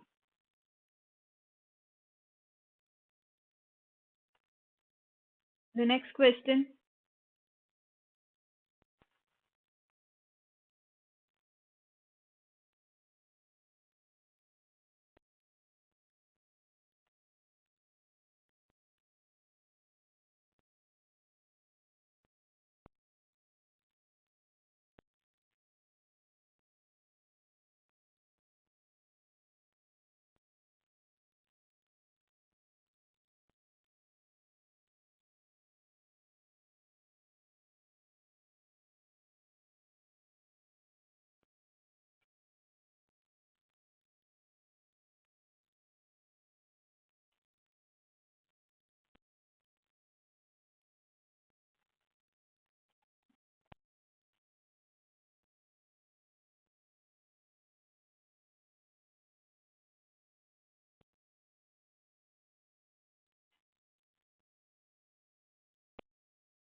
So in order to find when they toll together, so what is the question? Four bells toll at intervals of 14, 21, and 42 minutes. If they toll together at 11:24 a.m., when they will toll together again is the question. So the bell first rings at 14 minute, 21 minute, and 42 minute with this interval. So the next time the bell will ring, the next time the bell will ring, the multiples of this number, right? So 28, 42. So this will be the multiples of the number, right?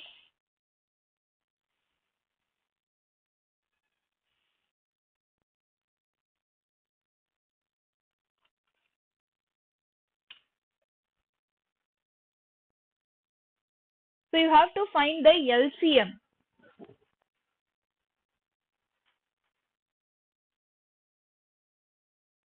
What is LCM of 14, 21, and 42? When you are having three numbers to find LCM,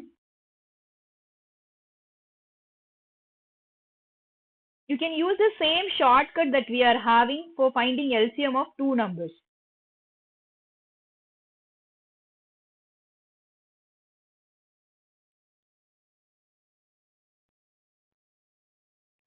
Fourteen and 21. How can I reduce it to least ratio? 2 is to 3. So when you are cross multiplying this, or 14 into 3 or 2 into 21, you'll be getting 42. So 42, 42, you can reduce it to least ratio. So you see here 1 into 42, it is 42.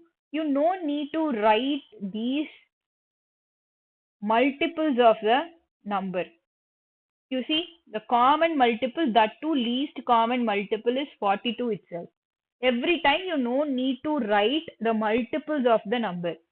You can use this shortcut to find the LCM of the given numbers. First take any two numbers, first two number, like any two numbers.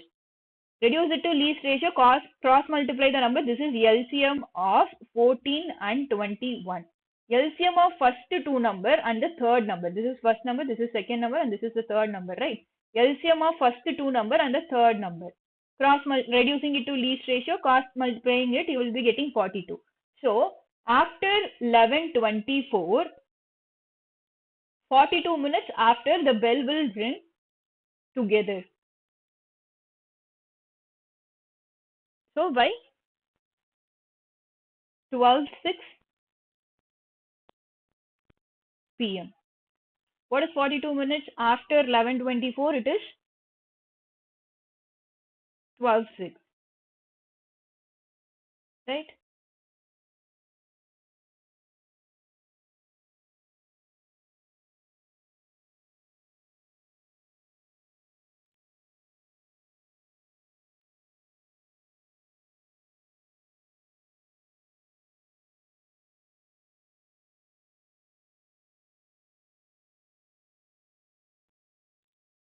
Next question.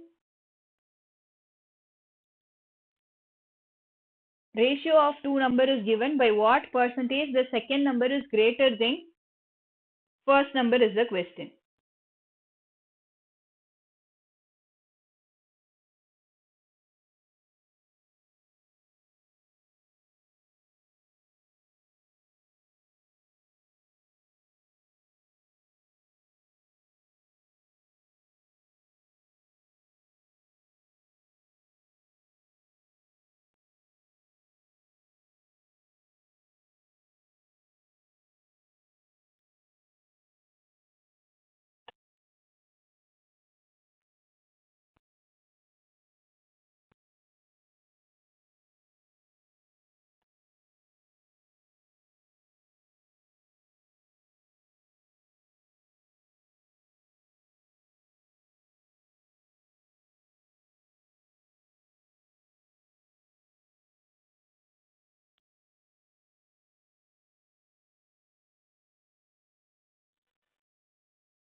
12.5.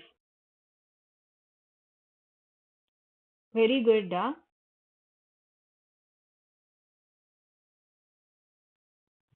So you have to find the second number, how much it is greater than the first number. So you have to find the percentage increase.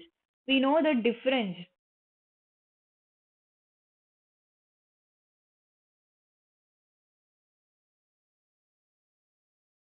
So what is the difference?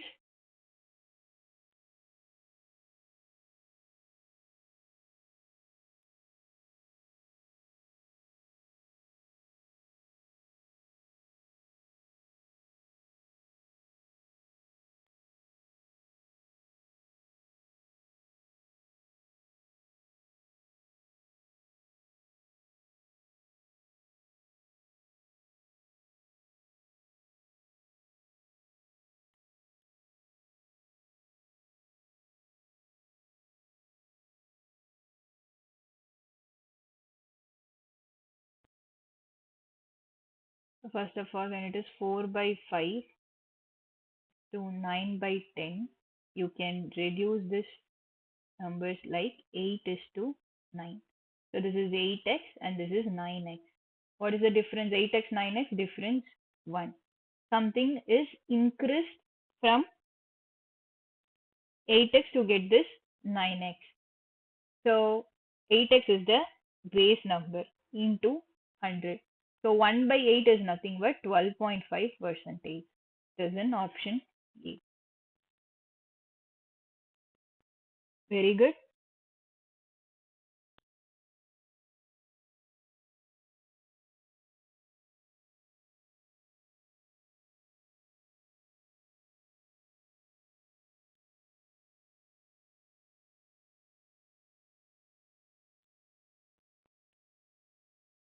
The next question.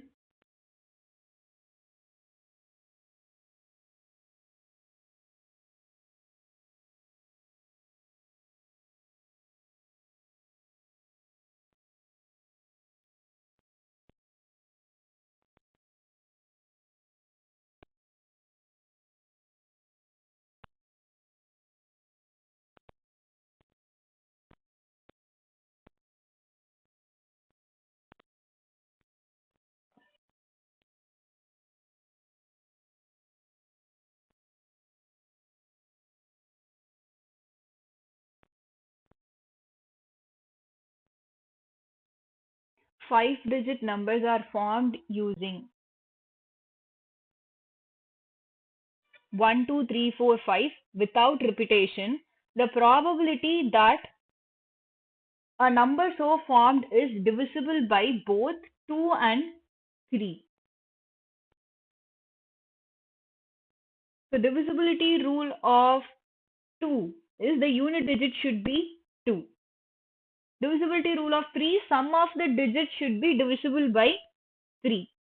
So 1 plus 2, 3, 3 plus 3, 6 plus 4, 10 plus 5, 15.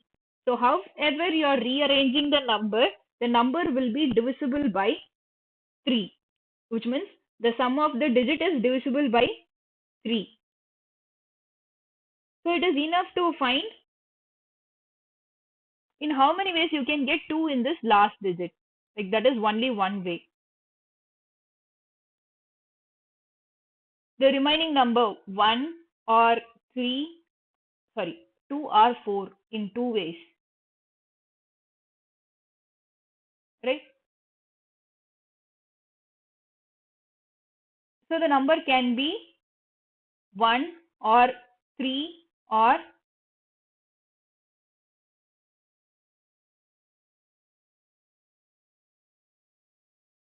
4 or 5. For example, we'll consider the number as 2. So I'm having 4 ways to fill this first blank. For example, if the number is 1, 3 or 4 or 5. In 3 ways you can fill this second blank. For example, if the number is 3, 4 or 5, you can fill this blank in 2 ways. And if it is 4 here, you can fill this blank in only one way.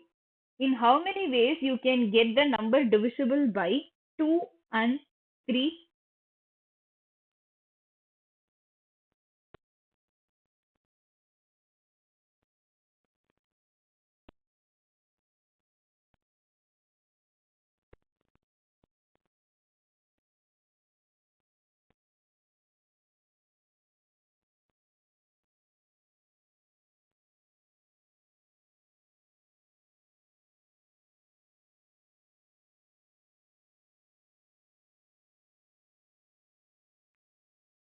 So you have to find the probability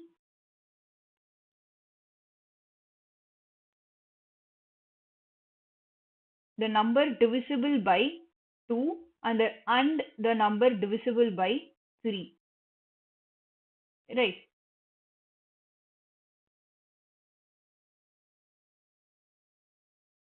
So the number out of this 5 digits, the number can be filled by 2 and 4. So we are having two possibilities for the number divisible by 2 and only one possibility for the number divisible by 3.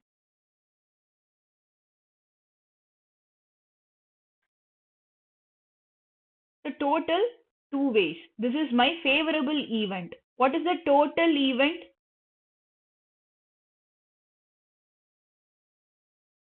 This is my favorable event. Total event, we are having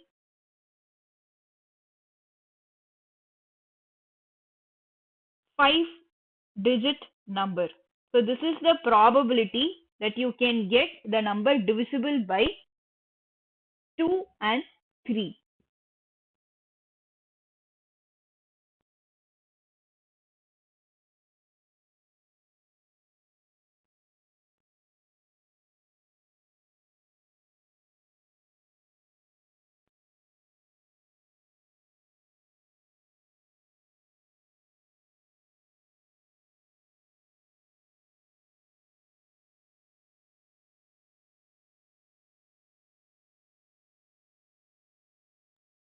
Very good. I hope you all clear with this concept.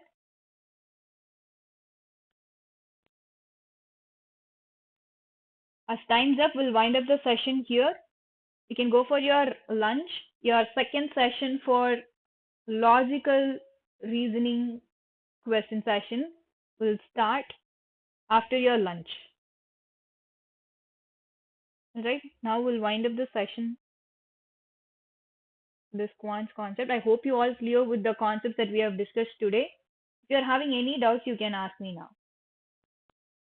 In any concept or any question, if you're having any doubts, kindly let me know that.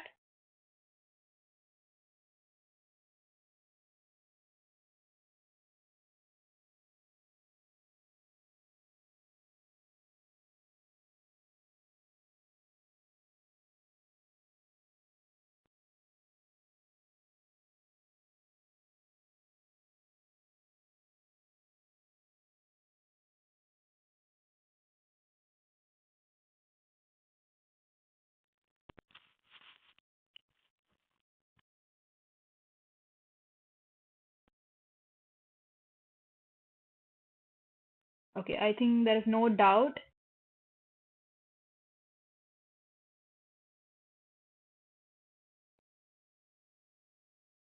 So thank you all. Thank you, Karthik, for your consistent responses. Thank you all. We'll meet in tomorrow class. Yeah, thank you.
Okay, good afternoon everyone. We will just go for a quick check.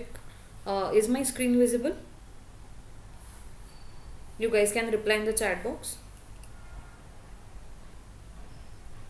You can mention in the comments. Is my screen visible?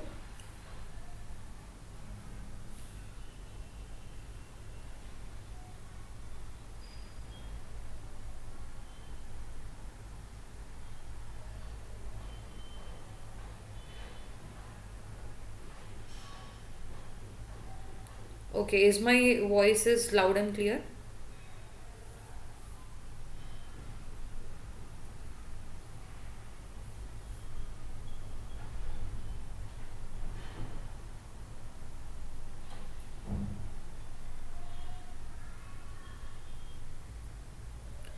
Yes, you guys can reply in the comment section. You can chat. Is the screen visible and my voice is clear?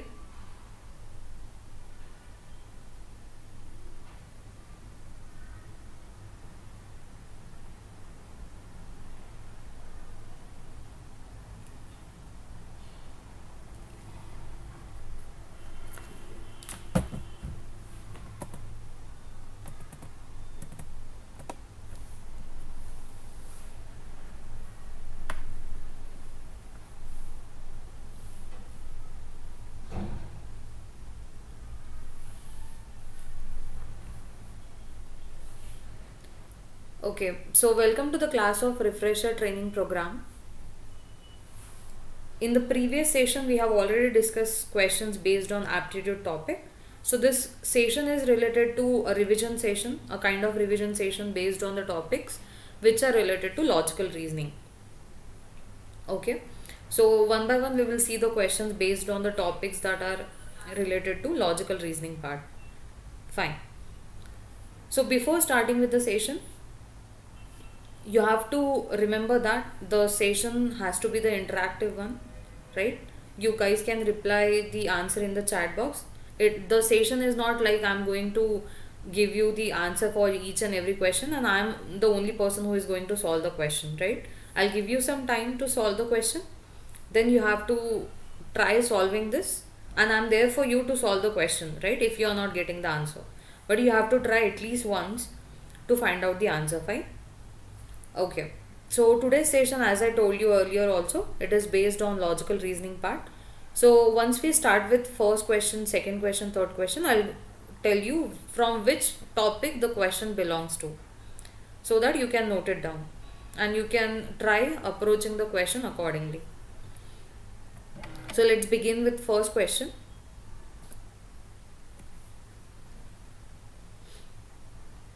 Answer this question based on the following information.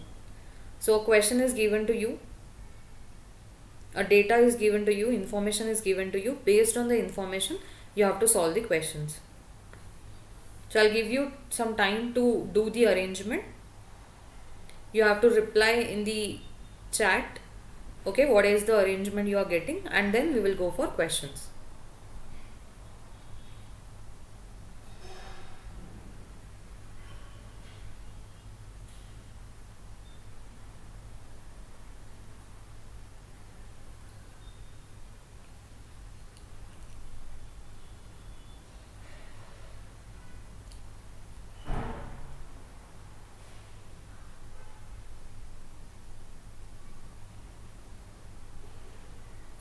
Try solving this question.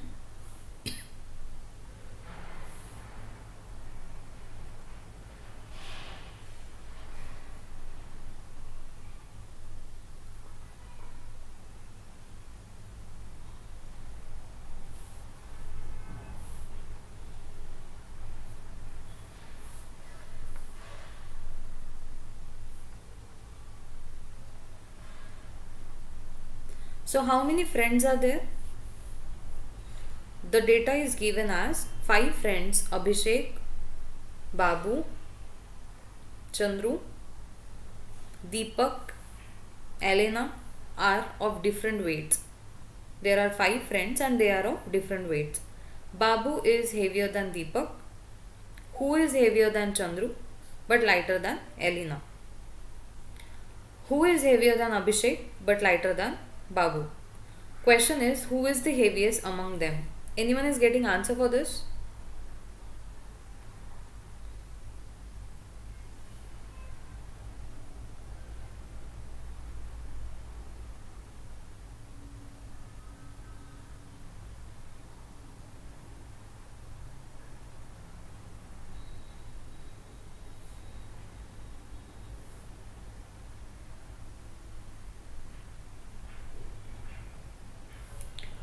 First thing, whenever these kind of questions are there, based on data arrangement, what we have to do?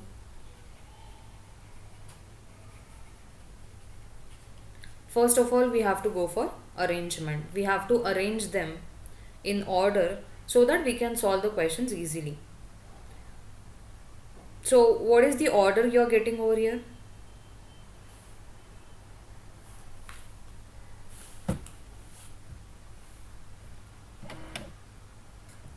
One second.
So, what is the arrangement you are getting?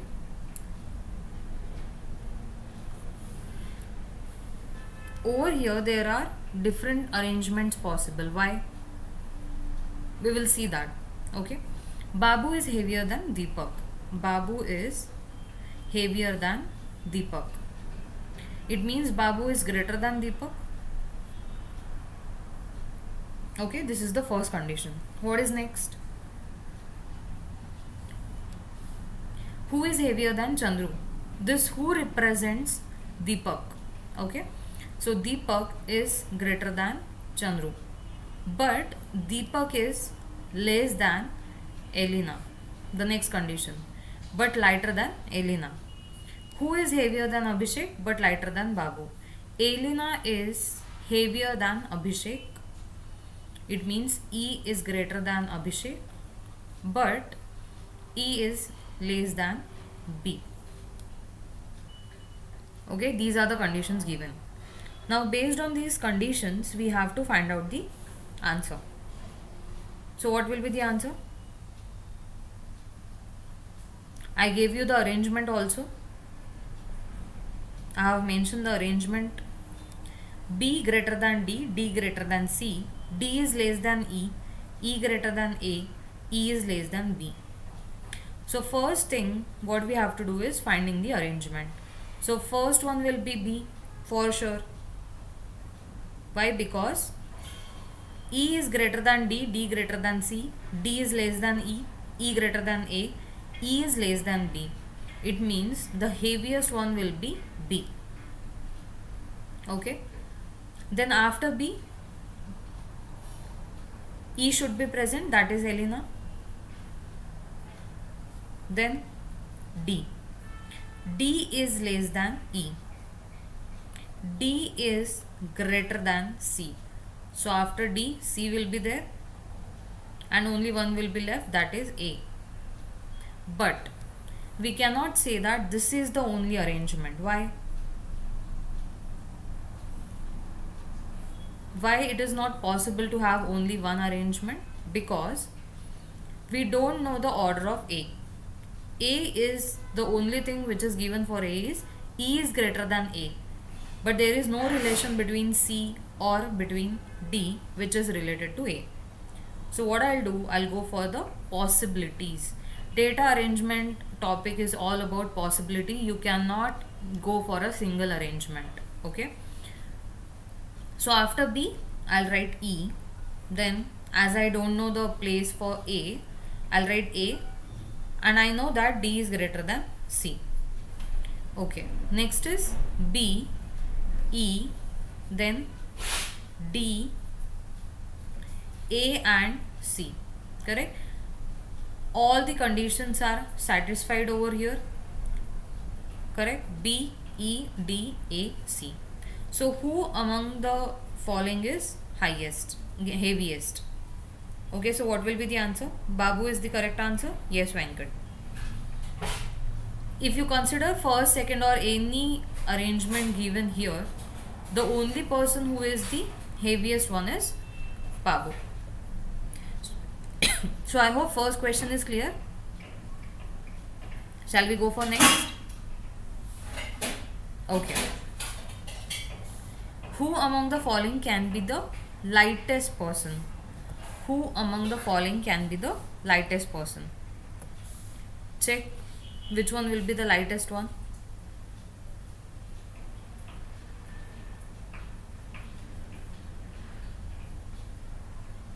Chandru, Deepak, Elena. Which one is the lightest one?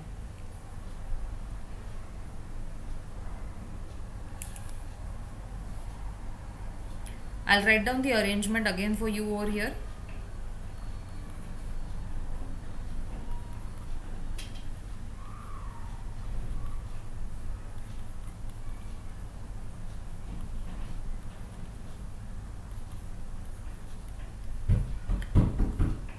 Who among the following can be the lightest? The lightest person?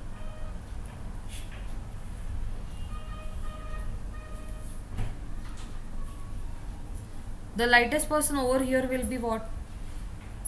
If you go for all the three arrangements, in each and every arrangement, the lightest person is different. Over here, the question is can be the lightest. Okay, focus on the keywords given. So based on this, is there anyone who is getting the answer correct for this? Yes?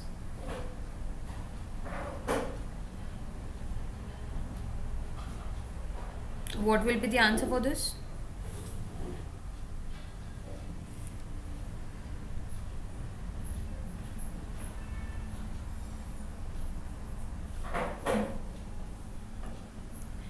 Right. As in two arrangements, that is second and third, Chandru is a person who is the lightest one. Correct? Out of three arrangements, in two arrangements, C is the person who is the lightest one, right? And that is the reason I can say that which of the following can be the lightest. So can be the lightest will be Chandru, right? We have to go for the maximum possible way, right? Okay, so the answer for this one is option A. Fine. Okay, go for next.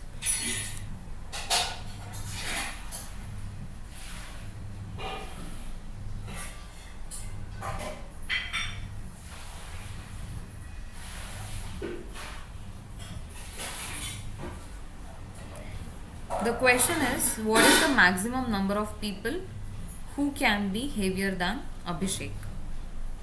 What is the maximum number of people who can be heavier than Abhishek? What will be the answer then? Check. Check the arrangement again.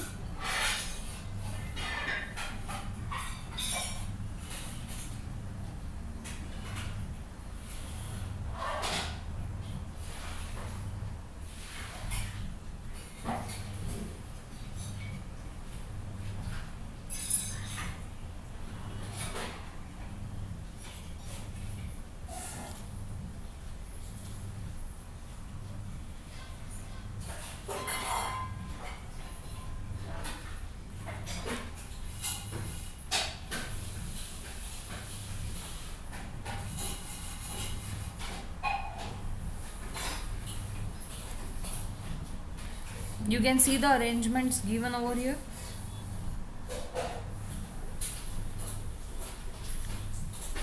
What is the maximum number of people who can be heavier than Abhishek? Over here, what is the condition? In first arrangement, there are 4 people who are heavier than Abhishek in case of first arrangement. What about second arrangement? 1, 2. And what about the third one? There are 3. The question is maximum number of people. Then what will be the answer?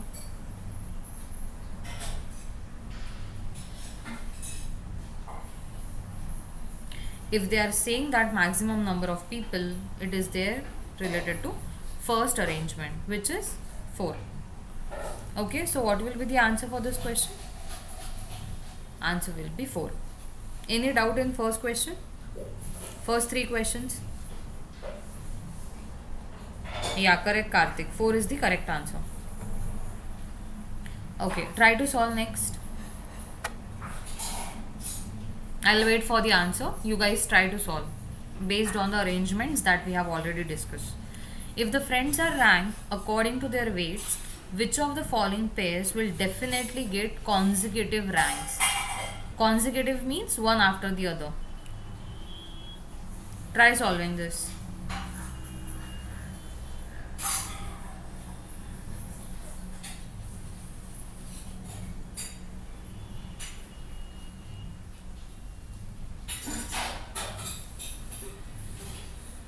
I'll write the arrangement over here again as a reference for you.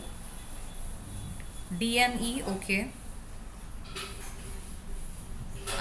Check again, check the arrangement again.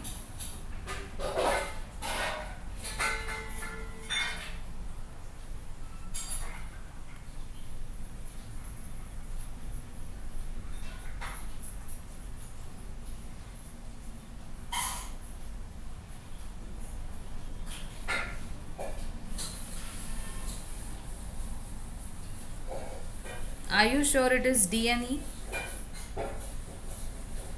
Right. If you look at the options, Deepak and Elena, it is not possible in case of second arrangement, right? If you go for Deepak and Chandru, Deepak, Chandru, but not in case of third arrangement. But when you look at Babu and Elena, it is there in all the 3 arrangements. Correct? Yes. So the answer will be B and E, which is option number 3. Okay. Hope this is clear. So these 3-4 questions are based on data arrangement questions. Fine? Okay.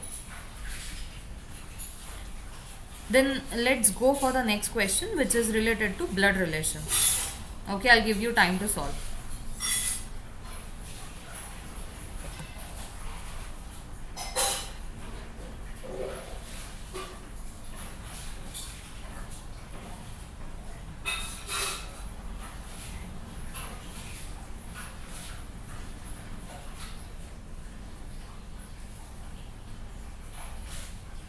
Those who are getting the answer, you guys can reply in the chat box.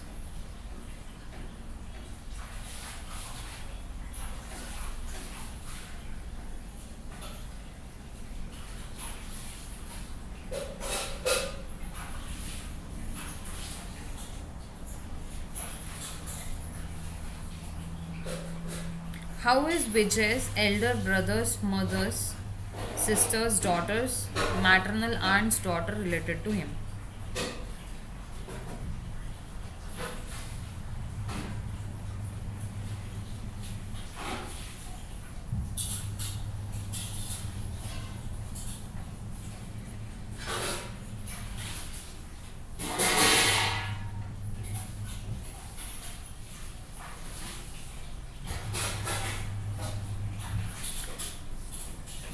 Is it niece? Check the question again. Try to split it into parts. Whenever you are getting a question based on blood relation, try to split the question into parts and then solve the parts one by one. Try solving this again.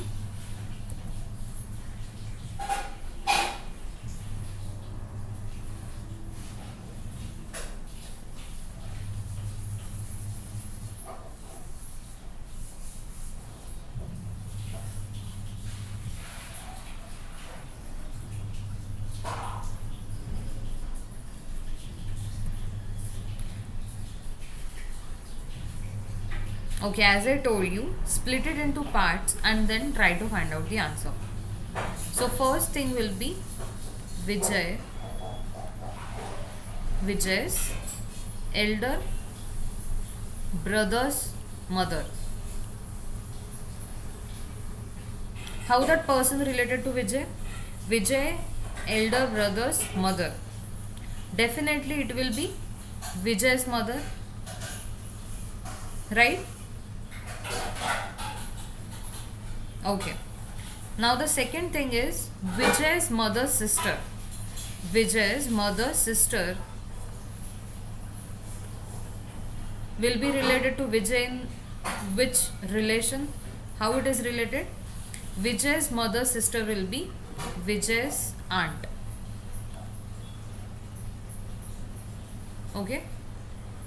Vijay's aunt, we are getting the answer till this part. Now Vijay's aunt's daughter will be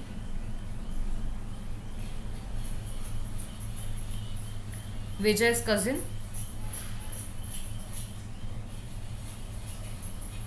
Right. So half of the part we are getting the answer, right? His cousin. Till this point. Now his cousin's maternal aunt daughter related to him. His cousin's maternal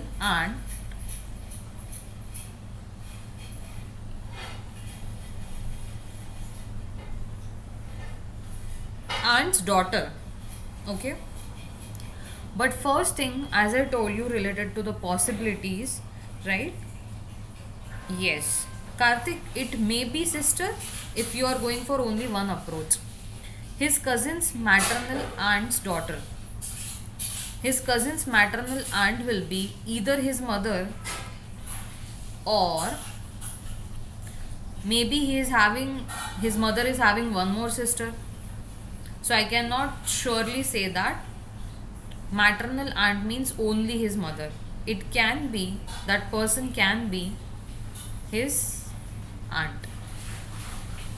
So if I am considering his mother, okay, his mother's daughter will be his sister. But if in case I am considering his aunt's daughter, then that person will be cousin to Vijay, right? So answer will be cannot be determined, because the word is not mentioned that only maternal aunt's daughter. If it is only one maternal aunt, then we can say that there are only two sisters, correct? But there is no such word, keyword mentioned over here, so we cannot say that the answer is sister or the answer is cousin. Definitely the answer will be either sister or cousin. It means the answer cannot be determined. Hope this question is clear to everyone. If you guys are having doubt, do let me know. I'll repeat. Yes? Is this question clear?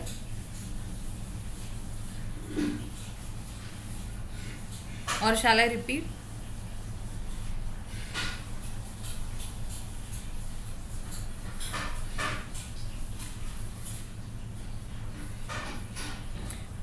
Feel free to ask queries, guys, because if you are not getting, right, I'm there to help you out with the answer explanation. But do let me know. So Vijay's elder brother's mother will be his mother. His mother's sister will be his aunt. Okay. His aunt's daughter is his cousin. And the last part is his cousin's maternal aunt's daughter. His cousin's maternal aunt may be his mother or may be his aunt. Right? So the answer for this question are having two choices, either sister or cousin. So answer will be cannot be determined. If in case a particular option is having either A or B, okay, then I can mark the answer as A or B. That is sister or cousin. Okay, fine. Let's go for next question. This is also a type of blood relation question where we have to draw family tree. Okay, try solving this.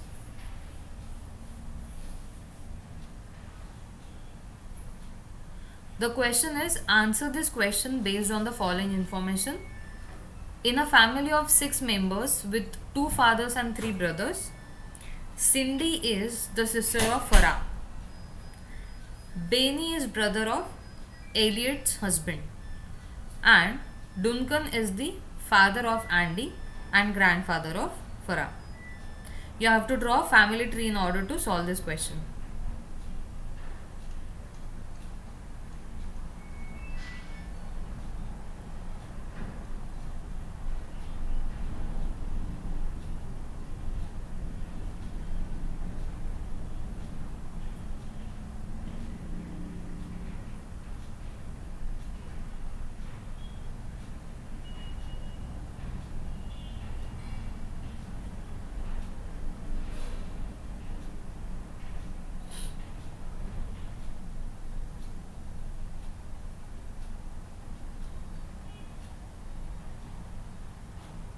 If you guys are getting the answer, how is Duncan related to Benny?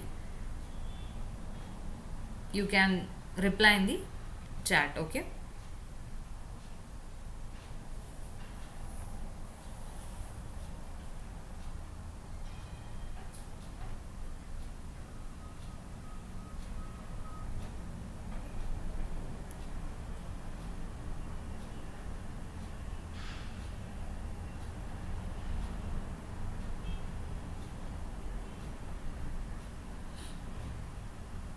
Anyone is getting answer for this?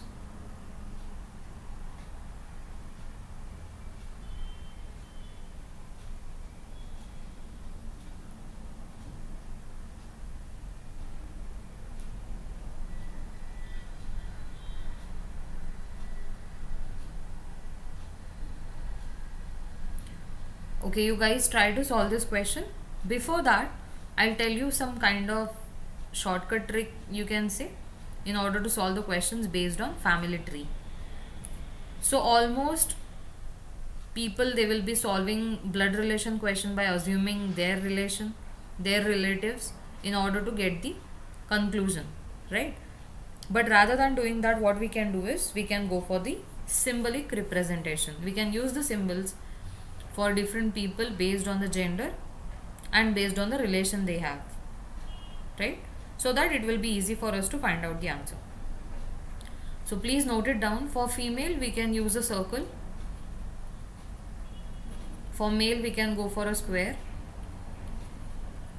Then couple symbol is two-sided arrow. This is for couple. Sibling, 2 lines. Real brother and sister. And in order to show the next generation, right, that is grandfather, next generation, father, we will be going for downward arrow. Okay, so based on these symbols, we can easily try to put the data into these symbols to get the answer. Okay, Karthik, you are getting the answer as father. Okay, let's see. Cindy is sister of Farah. As it is mentioned as sister, I'll draw a circle. Cindy is sister of Farah. The gender of Farah is not given. I'll not put any symbol for Farah. Benny is brother, means circle or square, definitely square. Benny is brother of Elliot's husband. It means Elliot's brother-in-law is Benny. Benny is brother of Elliot's husband. It means Benny is brother-in-law of Elliot. So Elliot is married to Benny's brother. Okay, we will do step by step. Duncan is the father of Andy, grandfather of Farah. Okay, Duncan is father of Andy. So father means square, Andy, and grandfather of Farah. So it means there is a next generation where I have to write Farah, but I don't know the gender. So this is the raw data which I have based on the information given. Cindy is sister of Farah. Benny married with Benny is brother of X. Okay, I don't know the name of this person, and his wife is Elliot. Duncan is the father of Andy and grandfather of Farah. Now I have to just combine these three figures. Over here also we have to go for the possibility, right? So what is the one condition? I don't know the gender of Farah. So what I'll do, I'll just write Cindy is sister of Farah. Okay.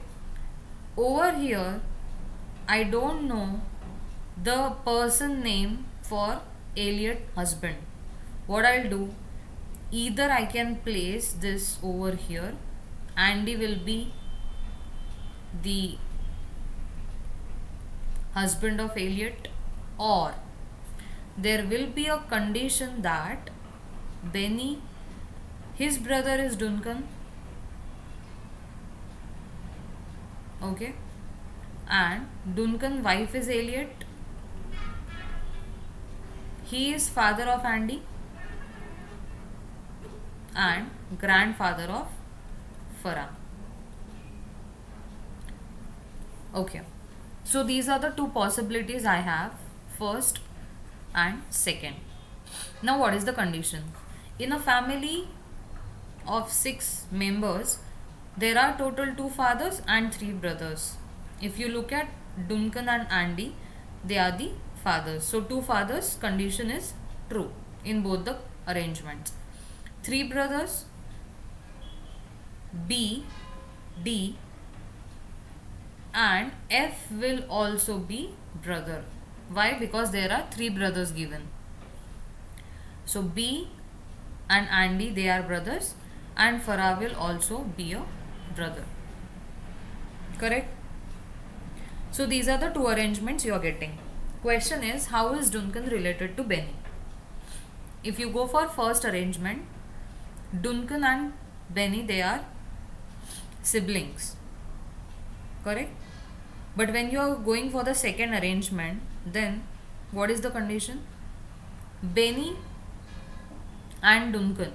Duncan is father of Benny, right? Okay, so based on these 2 arrangements, what is the answer you are getting? Over here you are getting the answer as father, and over here you are getting the answer as brother. Okay, answer is again cannot be determined. Yes, is it clear? Yes or no?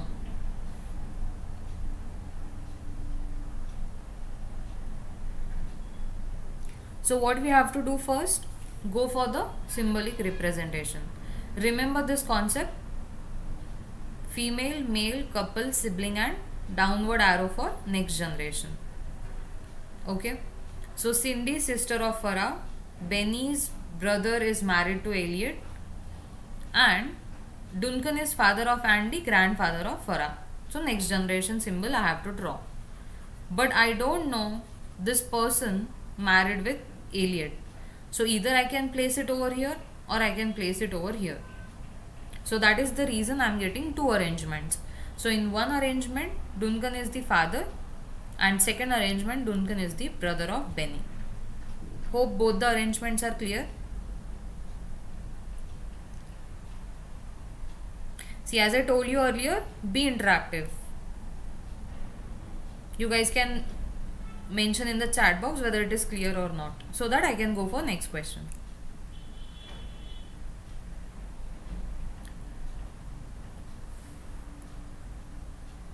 So based on the same family tree, we will solve one more question. I'll give you time. Who is mother of C? Who is mother of C? Check this one.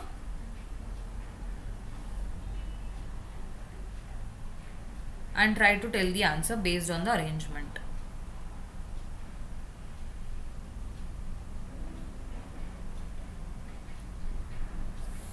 Is there any option as cannot be determined? No. So I can consider one of the case out of two. So what will be the answer then?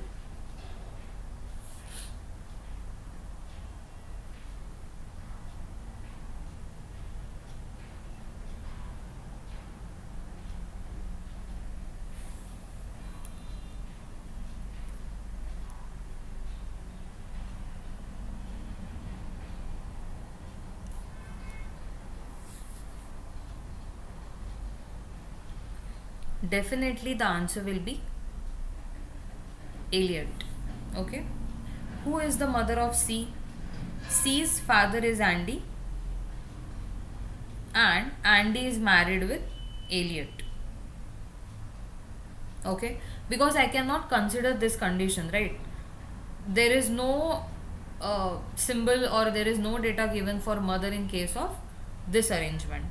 So over here the answer will be option A. Clear? Fine.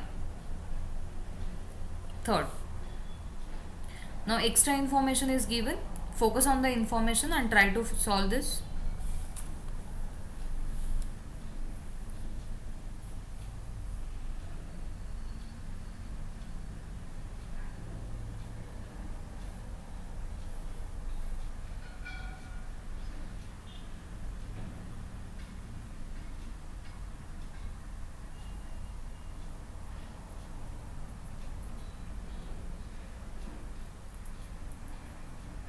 If F is married to Garima, which is not mentioned earlier, how Benny is related to Garima?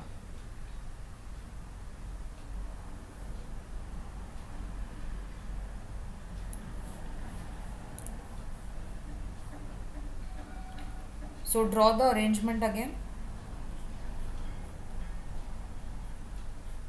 You guys try to find out the answer. I'll draw the arrangement till that time.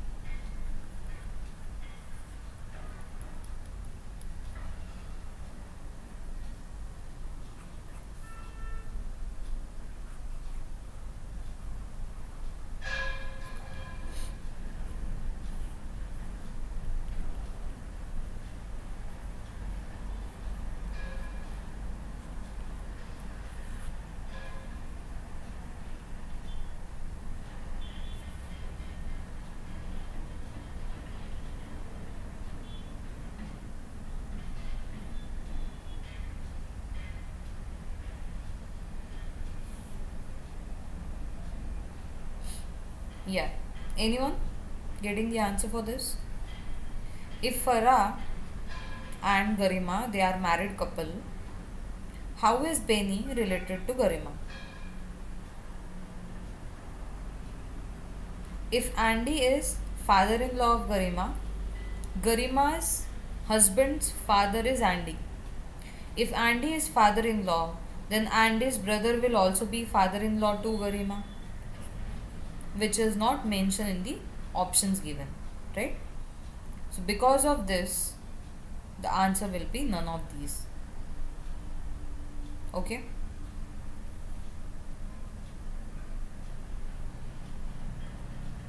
Is it clear?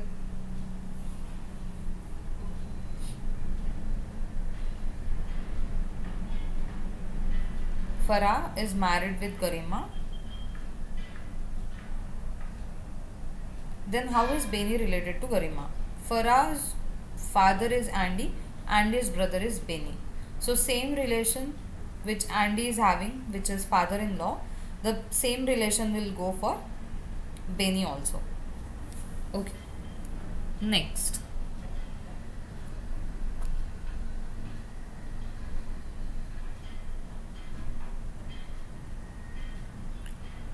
Okay, this type of question is related to input output based questions. This is a type of input output based questions. Okay, so what we have to do, see the question carefully. A number arrangement algorithm, when given an input of a set of numbers, arrange them in the following step by step process. This is your input and this is your last step. If you observe your input and if you observe your last step, that is your output, what is the logic which we are using over here? Guess the logic first and then try to find out the answer. Tell me the logic first. What is going on over here? What is the logic they are using?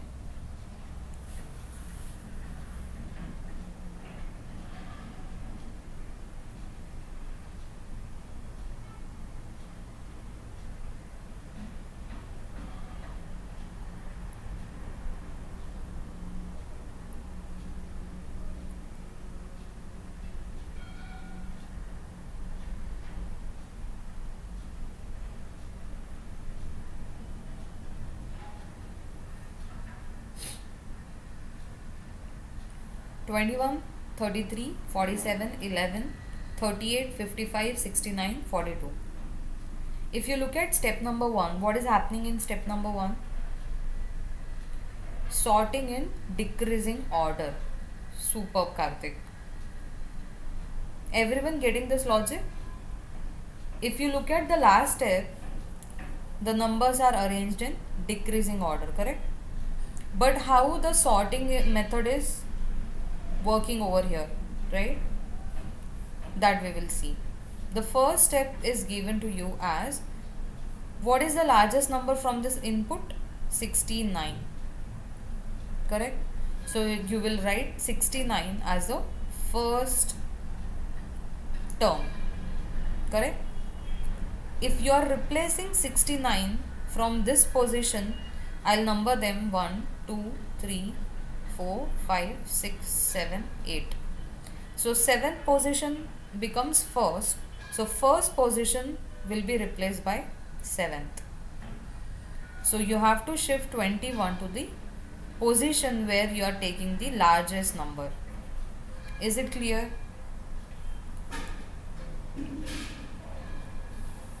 "69" will be first and you have to replace the first position to 69. Number is at 7th position, right? So you will interchange the positions. Okay. After 69, what is the largest, second largest number?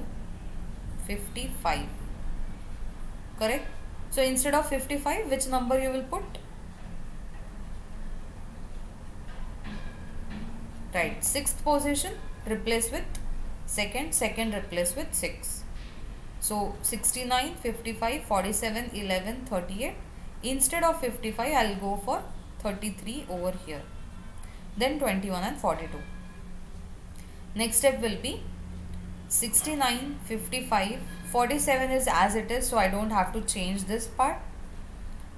42, I have to replace and I have to write 11 at the end. So each and every number now is in decreasing order. I hope the logic is clear.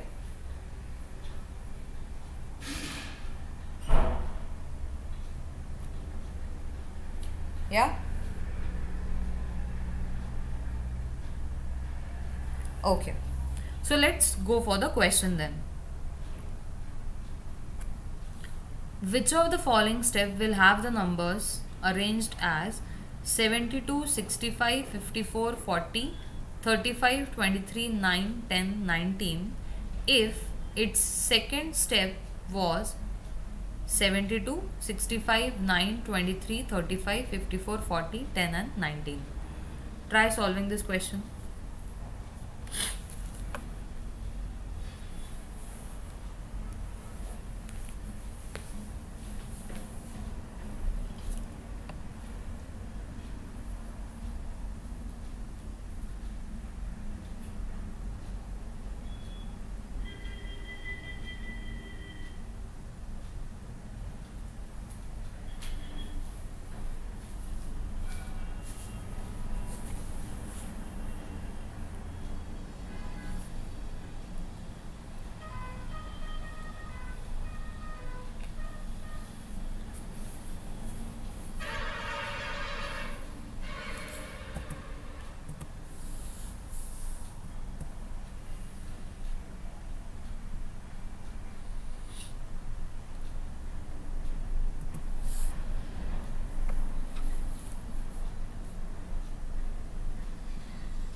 Anyone is getting answer?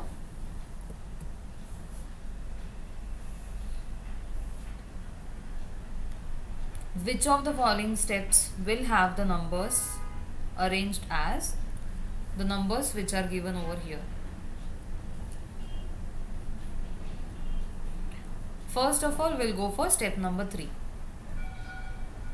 So what is step number 3?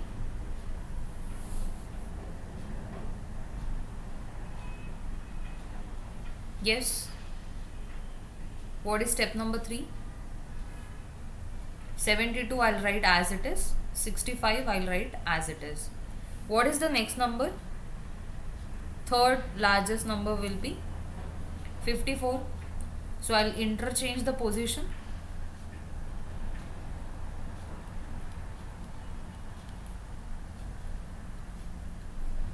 Okay. What is step number 4?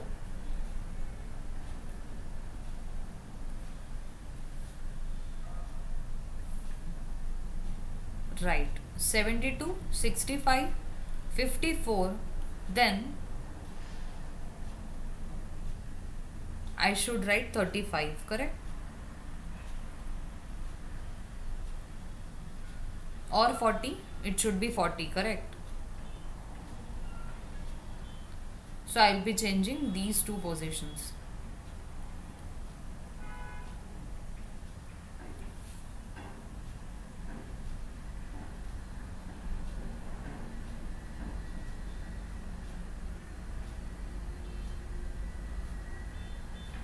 One second.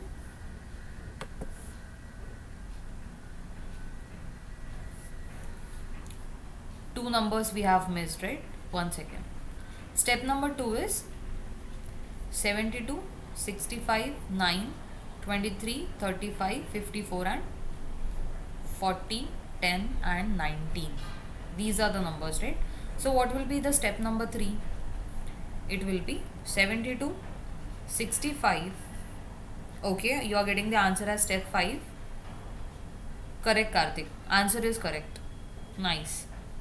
So I'll exchange these two positions. So 54, 23, 35, 9, 40, 10 and 19. This is my step number 3. What is step number 4? We have to arrange them in descending order. So I'll write 40. I'll replace with 23. Okay. Step number 5. 72, 65, 54, 40, 35. I'll exchange these two because the next largest number is 29. Okay. Can I say that the step which is given in the question, which of the following step will have the numbers 72, 65, 54, 40? 72, 65, 54, 40, 23, 35, 9, 10, 19. 35, 23, 9, 10, 19. And you are getting the answer in step number 5. Right. So step number 5 will be the correct answer. Is it clear?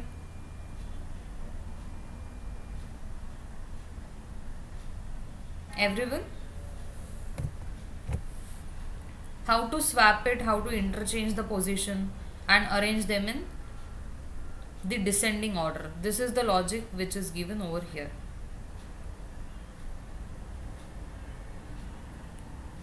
Okay, one more question we will solve in order to understand this in better way. Before that, please note it down.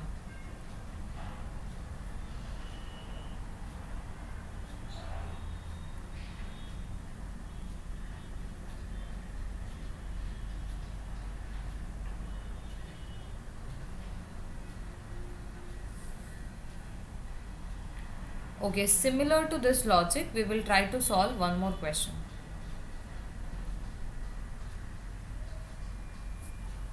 Okay, try solving this one.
Anyone is getting answer for this?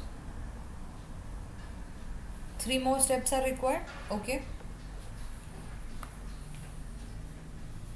What about others? The second step is given to you, which is 85, 79, 66, 1, 9, 10, 18, 25, 39. Correct? So what is step number 3? How many steps required to get the last steps? Last step should have the numbers in descending order, right? Okay. 85, 79, 66. The next one will be 39. So I'll interchange the position. 39, 9, 10, 18, 25, 1. This is your step number 3. Fourth step, 85, 79, 66, 39, 25 you will replace. Okay. Step number 5, 85, 79, 66, 39, 25, then 18, 10, 9, 1. In order to get the last step, can I say the last step is having the numbers which are arranged in descending order. Correct? So how many more steps are required? After second steps, they are asking how many more steps required to get the last step. So 1, 2 and 3. Yes. The answer will be 3 more steps are required to get the last step. Is this question clear?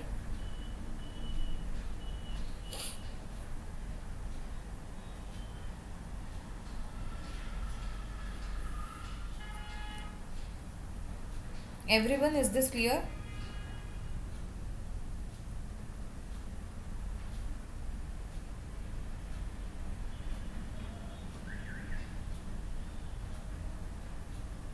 Note down the question.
Okay. Let's solve the next question.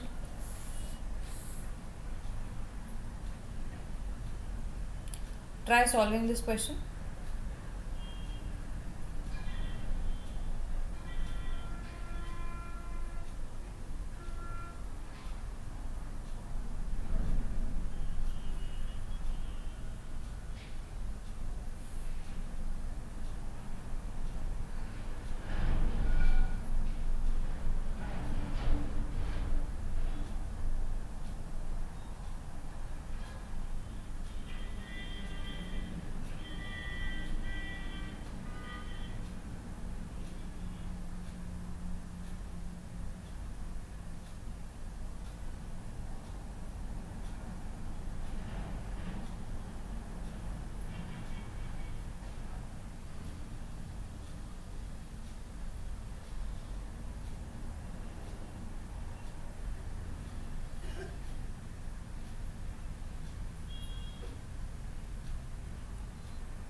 What will be the minimum number of cuts required to cut a cube 80 into 80 pieces?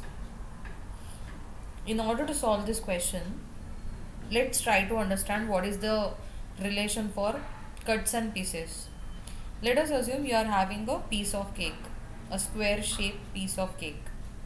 If I make one cut, how many pieces I'll get? 2. If I make 2 cuts like this, I'll be getting 3 pieces. These are pieces and these are the cuts. 3 cuts, yes, 4 pieces. If you go on solving this, you will be getting n cuts, which is equal to n plus 1 pieces.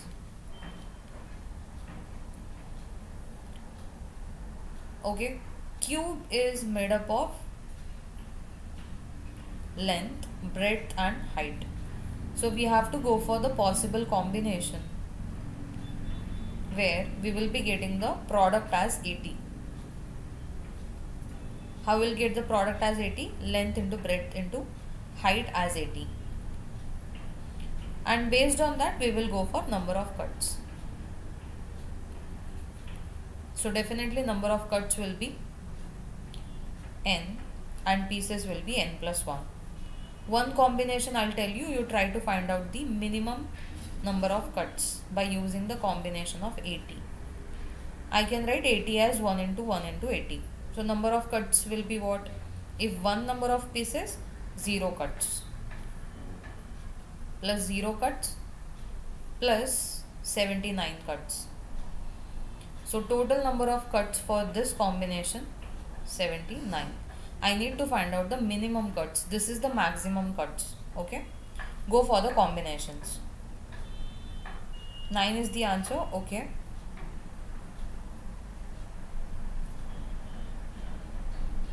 How are you getting answer as 9? Check once again. One combination is 1 into 1 into 80, which means 0 plus 0 plus 79, 79 cuts. Another combination, how can I get 80? 1 into 2 into 40. So it is 0, 1, 39. So the number will be 40 cuts. Okay, go on. Try solving different combinations. I can also write it as 40 into 4 into 20. So 0 cuts, 3 cuts, 19 cuts. Total will be 22 cuts. Still the number is bigger only. Another combination, I can write 4 as 2 into 2. So 1 plus 1 plus 19 cuts. So here you are getting 21 cuts. Okay. Then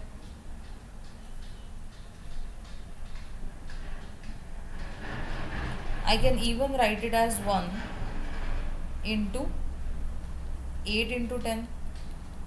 This is also possible. So 0 plus 7 plus 9, answer will be 16 cuts.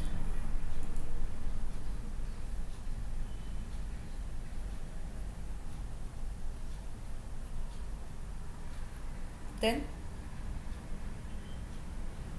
we have 2 into 5 into 8. This is also possible. 8 5s are 40, 42s are. So 1 plus 4 plus 7, which is 12 cuts.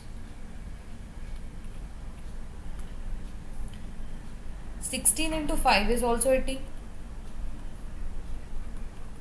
So this will be 0, 4, 15, 20 cuts. Or 4 4s are 16. I can write 16 as 4 into 4 into 5. So 3 cuts, 3 cuts, 4 cuts. Total number I am getting over here as 10 cuts, which is the least number. And what is the question given?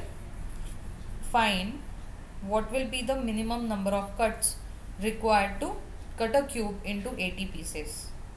So what will be the minimum number?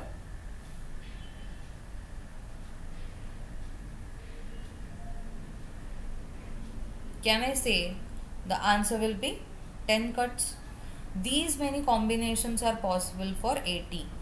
If the number is a perfect cube, then we can easily solve, right? But if the number is not a perfect cube, we have to go for the factorization process.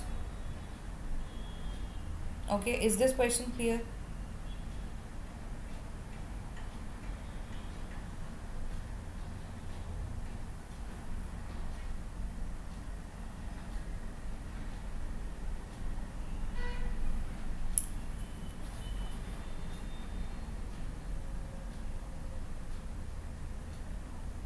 Okay, is it clear?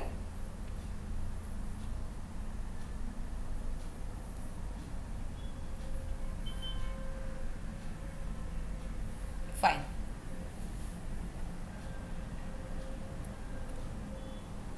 The second question is also related to cuboid, but over here instead of cuts and pieces, here it is given colored cubes. The question is related to colored cubes. Try to solve this question.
Anyone getting answer for this?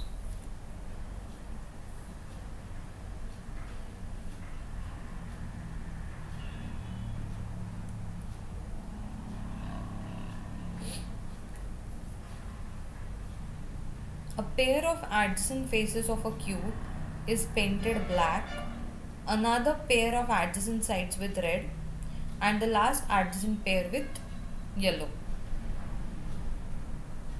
This cube is then cut into 125 identical cubes. How many of the smaller cubes will have all the three colors on them? First thing is 125 identical cubes. This cube is then cut into 125 identical cubes. What does it mean? 125 is 5 cube. So length 5 cuts. Okay. Sorry. Length 5 pieces, breadth 5 pieces, height 5 pieces. 5 into 5 into 5. Total is 125. So how can I draw the cube? 4 cuts will give me 5 pieces.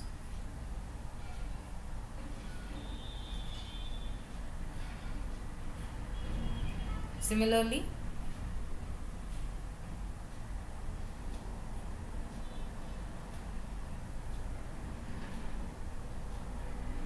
over here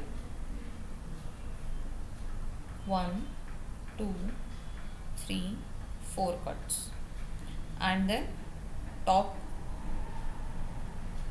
also I will have 5.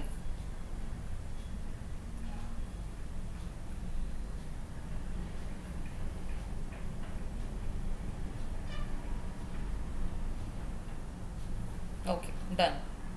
What is the next information given? Adjacent phases are of same color. So if this is black, then this will be black. The top one and the back side, okay, this will be black. If this is red, then this has to be red. Adjacent faces. Then the back side is yellow and the bottom one will be yellow. Adjacent. Okay. So this is how we can draw a figure for cube.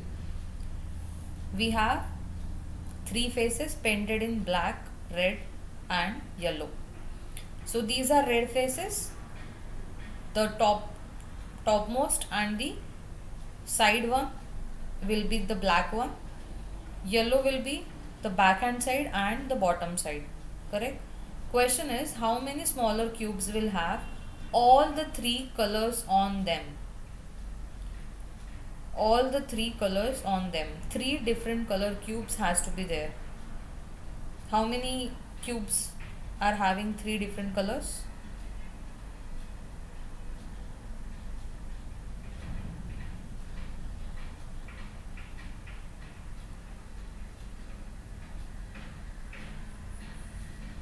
Yes?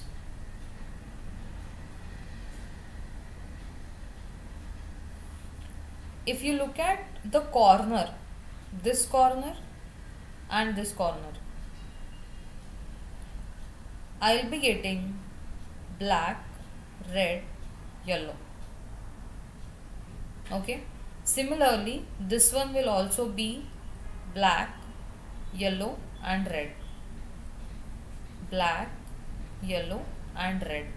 So only these two corners, this one and this one. Okay. This is black, red and yellow. I'll just draw like this. Black, red, yellow. And similar to this block will also have three different colors. So the answer is only two corners. One is this and the other one is this. Okay. So two corners will have three colors. Answer will be 8, Karthik, only when you are saying that all of them are of different colors. Then you can get this one, 1, 2, 3, 4, 4 at the top, 4 at the bottom are of three colors, right? But as this question is saying that there are adjacent faces having same color, the answer will be only two corners. Got the difference? Your doubt is clear? Why the answer is not 8 and the answer is 2?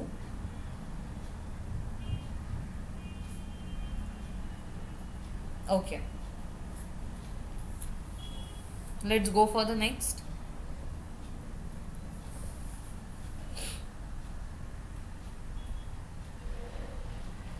How many smaller cubes will have only red color on them? It means single color cube.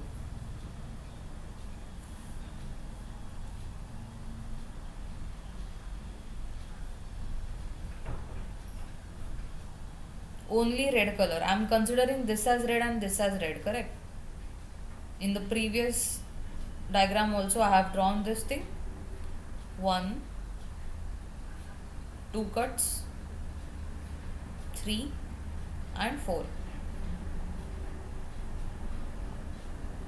1, 2, 3, 4. 1, 2, 3, 4. Okay. Question is only red. If I consider this as black, okay, this is like, I can say this as black, this as black, black, black and black. So this will be black and red combination. I cannot take these 4 squares, correct? The backside one will be yellow one, right? So even I cannot take the combination as red and yellow. These 4 are also eliminated. Now I can say that this one is having red,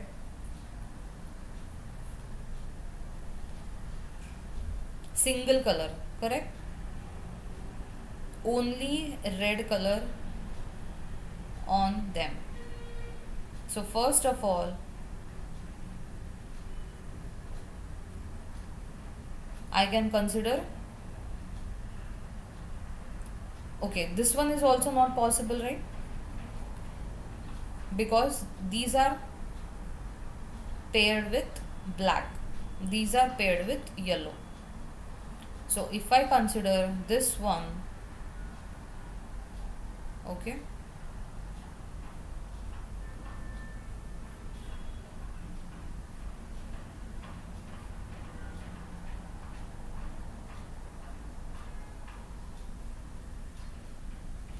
Okay, this is red, red, red. How many cubes are there? 9. Similarly, 9 over here, total 18. And these are the 3 cubes. Okay, these are the cubes which are red in color, but like common cubes I have to consider, right? 1, 2, 3 and 3 only, right? Okay.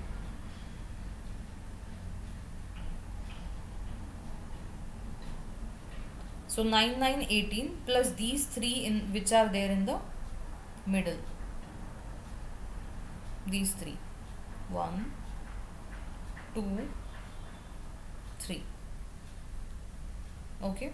So I need to add 3. I'll be getting the number as 21. Is it clear?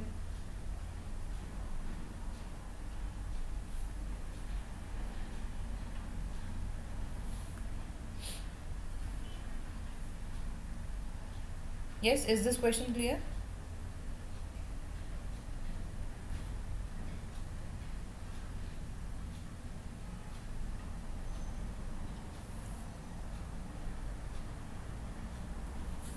Okay. Next.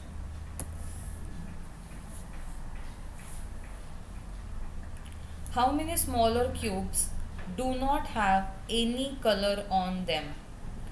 If this kind of question is there, you have to consider as zero face painted cube. You must have seen Rubik cube, right? In case of Rubik cube, the inside part is the hollow one, having no color. Correct? So in order to solve these kind of questions, your formula is n minus 2 cube. N minus 2 for length, n minus 2 for breadth, n minus 2 for height. So when you multiply, you are getting the formula as n minus 2 cube, where n is number of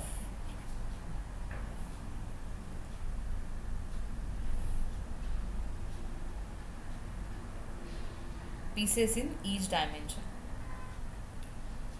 So we know that it is 5 by 5 cube, right? 5 into 5 into.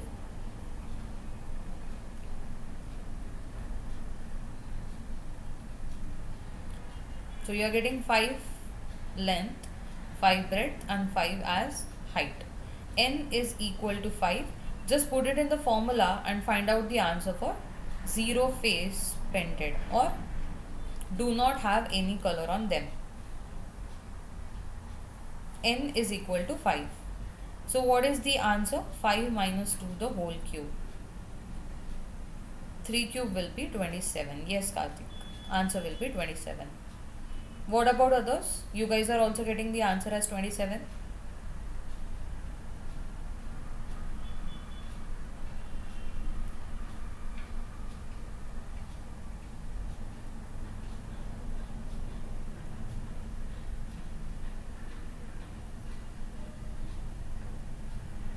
Okay.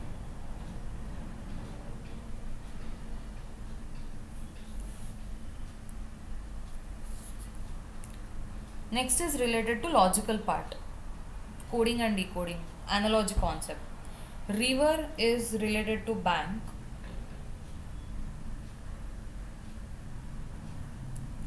Okay, for the previous question, how many smaller cubes will have only red color on them? I'll draw the figure again in order to better understand this.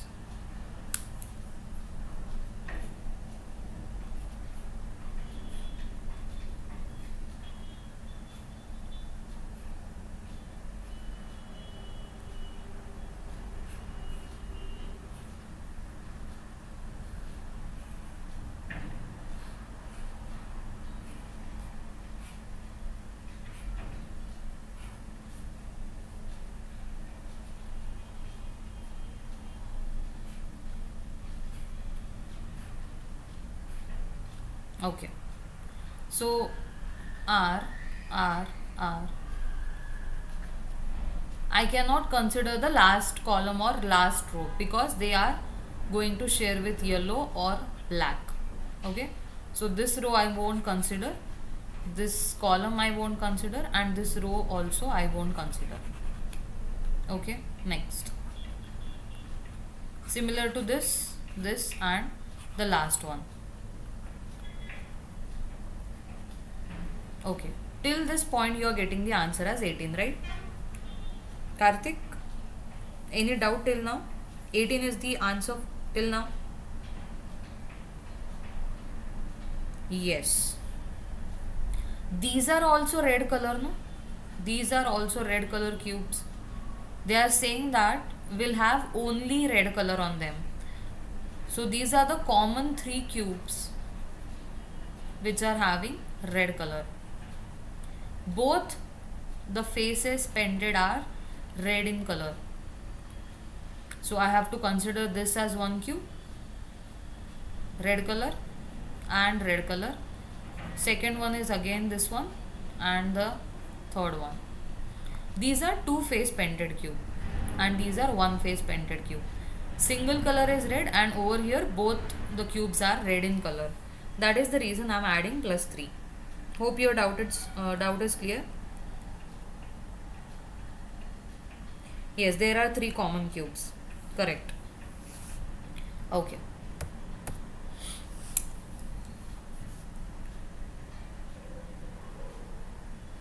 Solve the next one.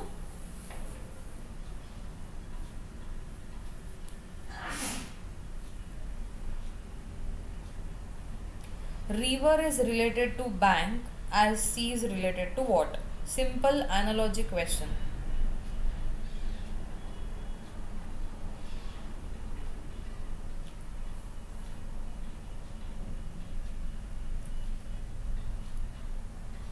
Yes.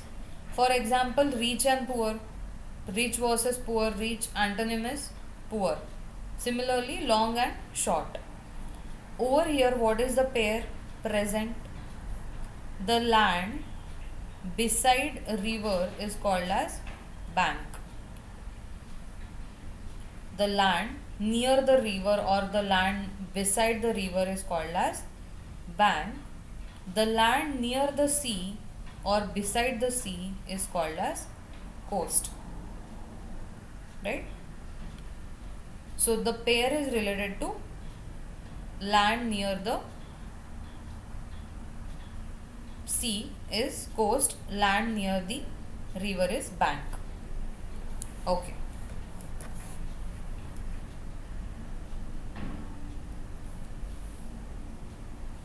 Next. The next one is related to alphabet series. The next topic is alphabet series based question. Try to solve this one.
Anyone is getting answer for this?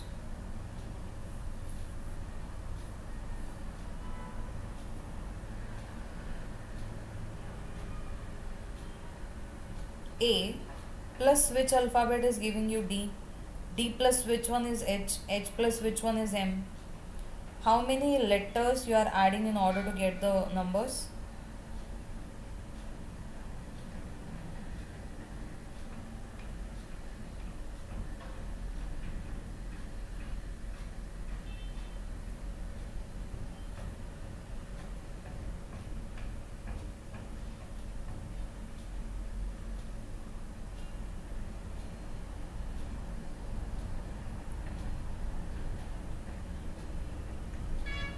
Okay. A, B, C, D. A plus 3 is equal to D. D, E, F, G, H plus 4. Okay. H plus 5 is equal to M. Now M plus 6 will be the answer. M, N, O, P, Q, R, S. So the answer will be option A. Great. So in this case, what we are doing? We are just adding the letters based on the logic given. Okay. Try to solve the next question.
This is also easy.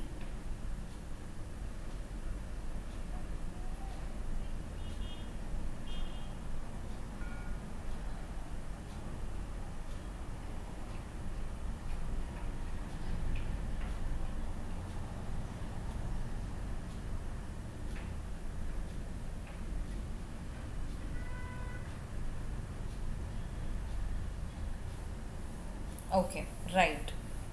600, 300. How they are related? Half. 600 divided by 2 is 300. 300 divided by 3 is equal to 100. 100 divided by 4 is 25. So 25 divided by 5 will be 5. Okay. So the answer for the question mark is 5. And the logic is divided by 2, divided by 3, 4, 5. Okay. Great. Next.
Yes, getting the answer.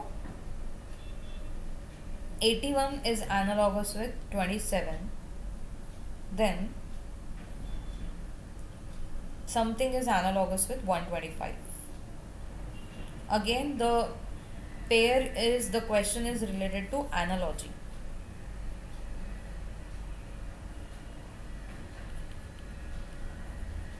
In some way, 81 and 27 is related. Similarly, we have to relate x and 125. Is it 625? What is the logic?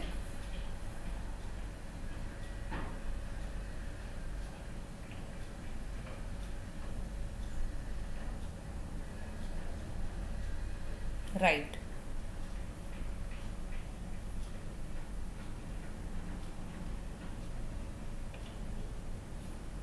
27 is 3 cube. 125 is 5 cube. So the second term we can identify the logic as cube of a number. 3 cube, 5 cube. 81 and 3 cube, how they are related? 81 is 27 into 3, which means 3 to the power 4.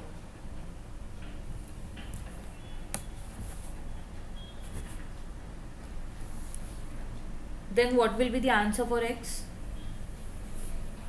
Yes, correct, Karthik. It is 5 cube is 125 and 5 to the power 4 will be 125 into 5, which is definitely 625.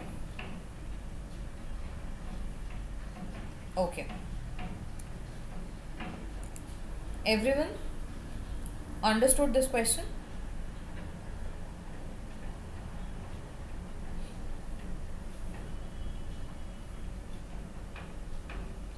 Okay. Try solving next.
Right. Logic is simple. 12 into, what is the logic here? 12 into half, or you can write it as 0.5. 12 into 0.5 is 6. 6 into 1 is 6. 6 into 1.5 is 9, and the series is going on. So what will be the answer then?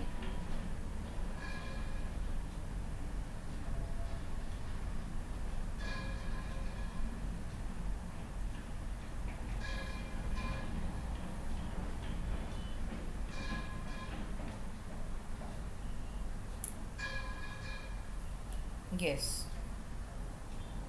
9 into 2, 18. 18 into 2.5 is equal to 45. Okay. So the series logic is what? Into zero point 0.5 into 1 into 1.5 into 2 into 2.5. If I want to calculate the answer for the next number, it will be 45 into 3. Okay.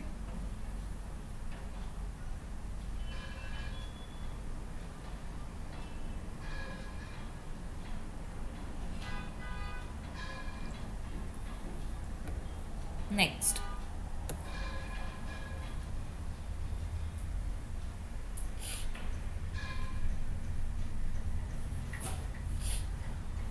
if lion is coded as NLTU, how is the tiger coded as?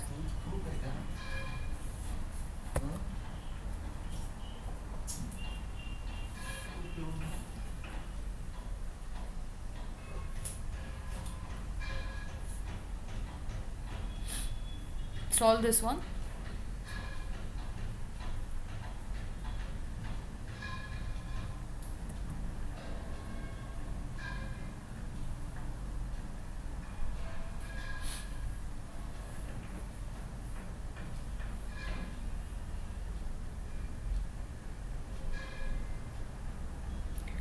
This one is called as coding and decoding question, where you have to find out how many alphabets are getting added into it.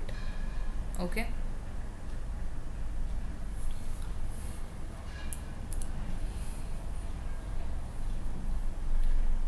LION. It is coded as NLTU. Then what is the code word for tiger? See how many alphabets you are adding. What is the logic between L and N?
Okay.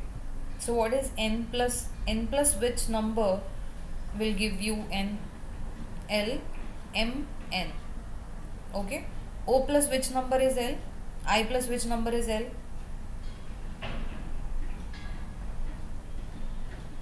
J K L plus 3. O plus which number is T? 5. N plus which number is U?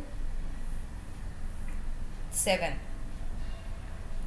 So what you are doing, you are adding plus 2, plus 3, plus 5, plus 7.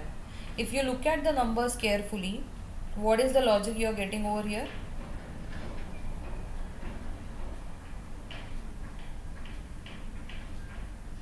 Yes. These all are prime numbers. Okay. So I need to add prime numbers in order to get the coded form. Try solving this. I gave you hint also. Try to solve.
Okay. T plus which number? 2 I need to add. Okay. Right. V will be the first one. Plus 2. Plus 3 will be what? No need to even solve for I. Plus 3 will be L. Correct? G plus 4? L. Plus 5, right? Because of prime number. Okay. E plus 7? L again. So I can eliminate this option. And the last one I need to check. R plus 9.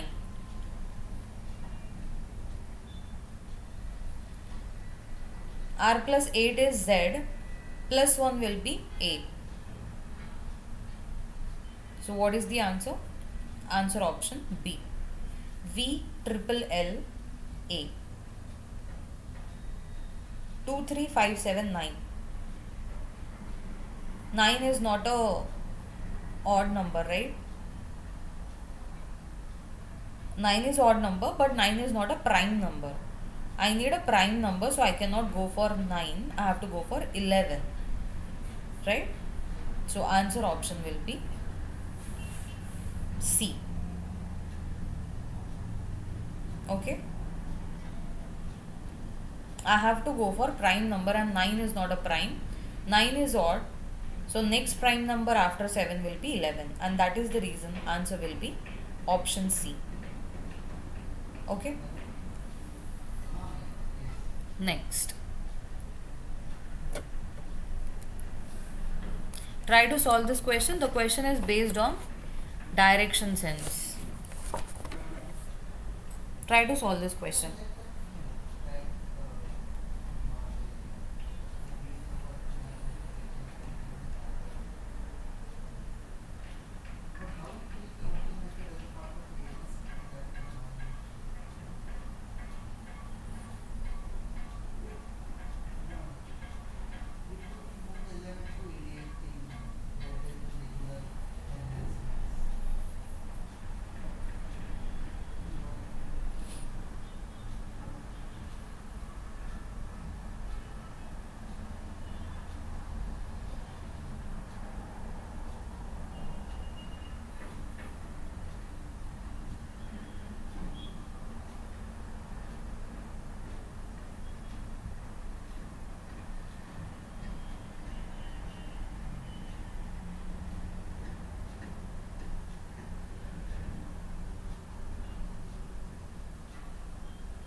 Yes, try to solve this one.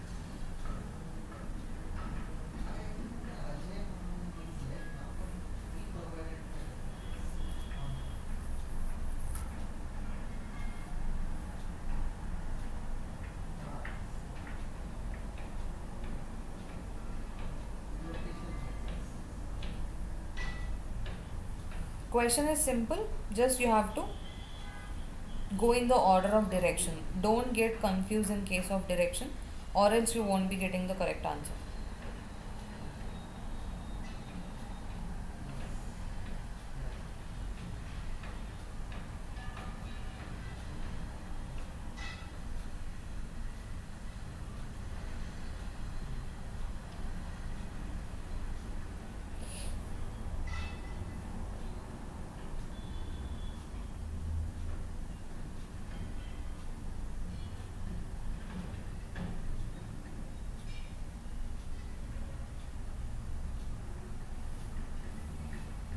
Okay. 29 kilometer. Uh, okay, let's solve this question. First thing, try to understand the directions. This is east, west, north, south, northeast, southeast, southwest, and northwest. We have to read the condition properly, or else we might end up getting wrong answer. So what is the first condition? First condition is Rahul starts from his house and he walks a distance of 5 kilometer in west, and then takes a left turn and walks for 8 kilometer. This is his right and this is his left. So 8 kilometer in downward direction. From here he took right turn and walks for 6 kilometer. Before turning south and walks for another 6 kilometer.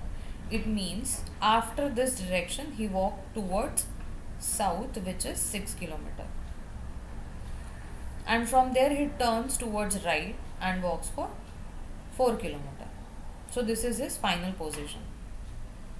Question is, how far is he from the starting point? How to calculate the answer? How to find out the answer for this?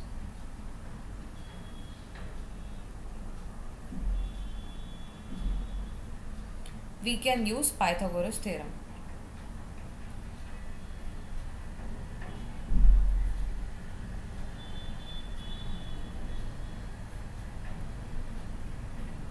Okay. What is this distance? 8 and 6. So towards south, 8 plus 6 will be 14 kilometer. Correct? Okay. What about this one?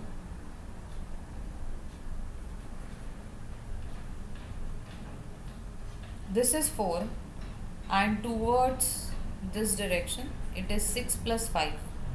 6 plus 5 kilometer.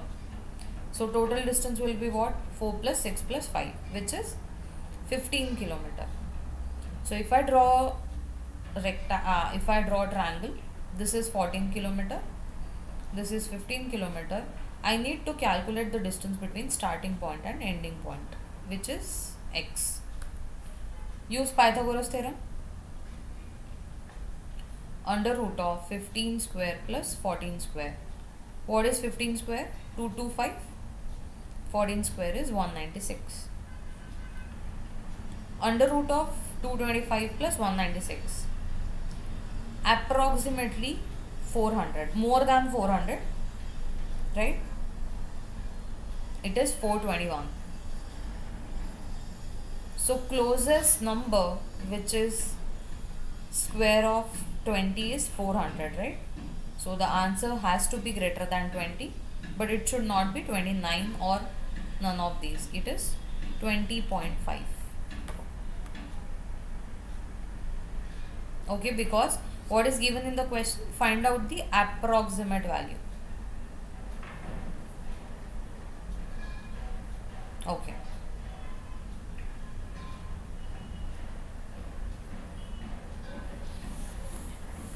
Please make a note of this.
Okay.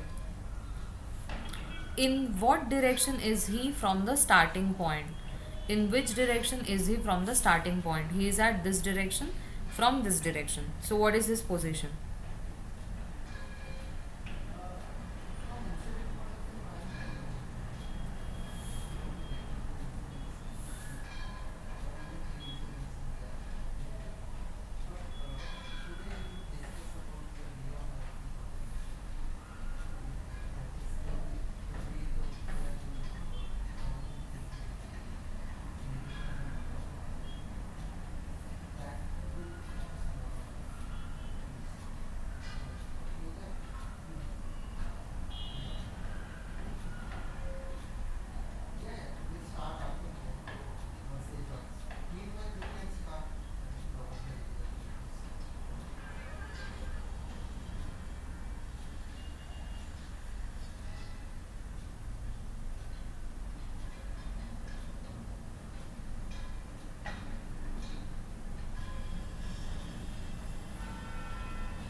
So he is in which direction from the starting point? This is his starting point, right?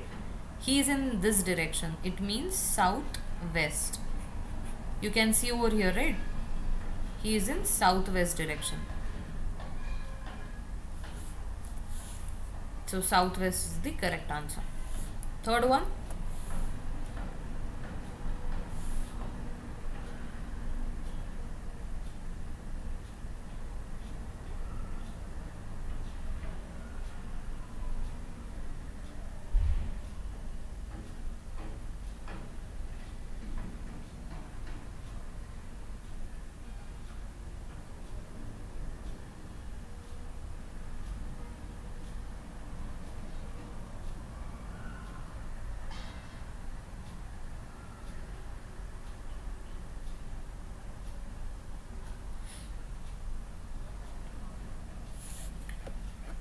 If this walk was taken during the evening, for how many stretches did Ragul walk facing the sun?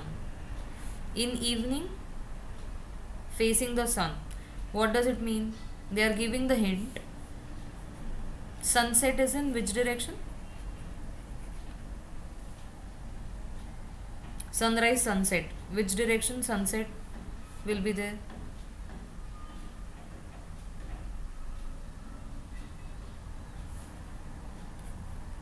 Sunset will happen in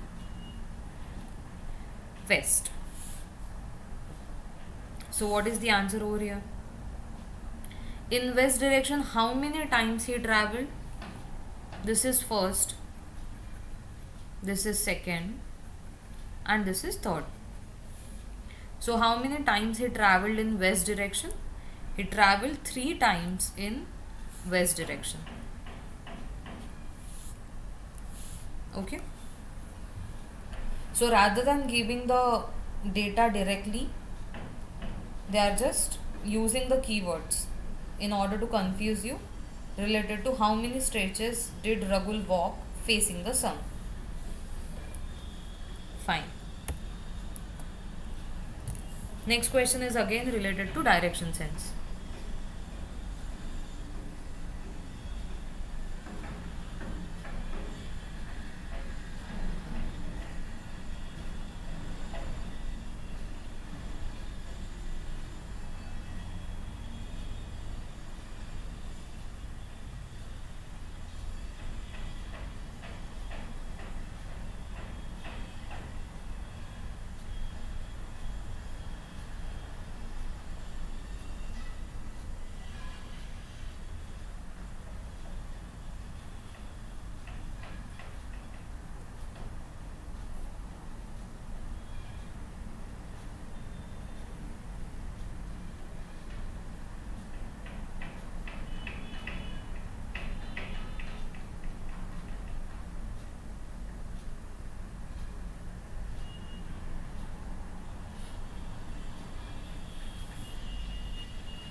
If P and Q are to the north of R and P is the west of Q, then Q is in which direction with respect to R?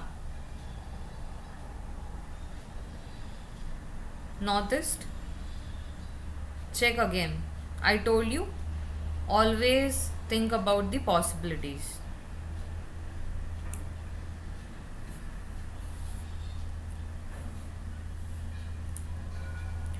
P and Q are to the north of R. P and Q are to the north of R.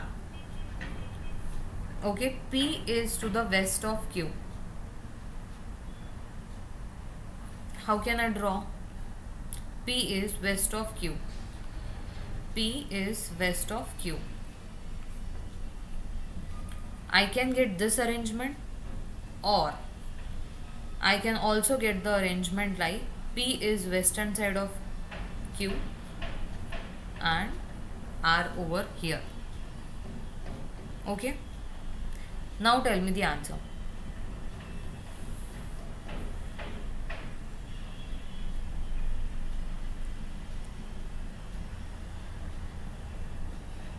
Because it is not mentioned directly for Q, right? P is west of Q, but Q is east of P or west of P. That is not mentioned, right? So I can go with two possibilities.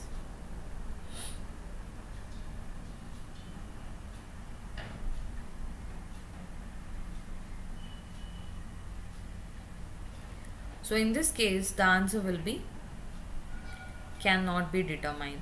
Q may be in northeast or maybe in north to R. Q will be north to R or northeast to R. So that is the reason answer for this is cannot be determined.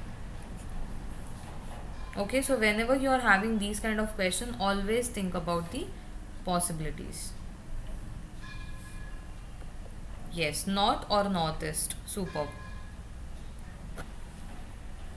Okay. I'll give you time. Try to solve this one.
This one is related to Venn diagram.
In a class of 300 students, 135 play cricket, 25% of the students neither play cricket nor hockey, and a third of the students playing cricket also play hockey. How many students play hockey? This is the question.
Okay.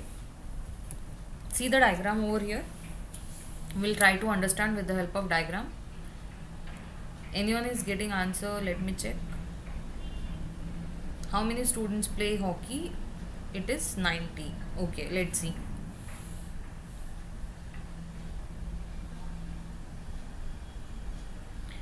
So total number of students, the data is given to us, which is equal to 300, right? Okay. Number of students who play cricket. How many number of students are playing cricket? Check this one. 135. I'll write 135. It means this complete circle, if I'm considering this for cricket, this complete circle gives me a value as 135. Next, 25% of the students neither play cricket nor hockey. 25% of the students neither play cricket nor hockey. What does it mean?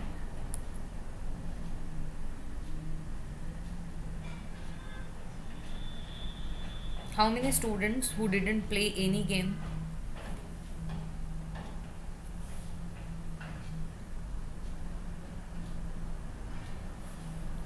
%25 of total number of students, which is 25% of 300.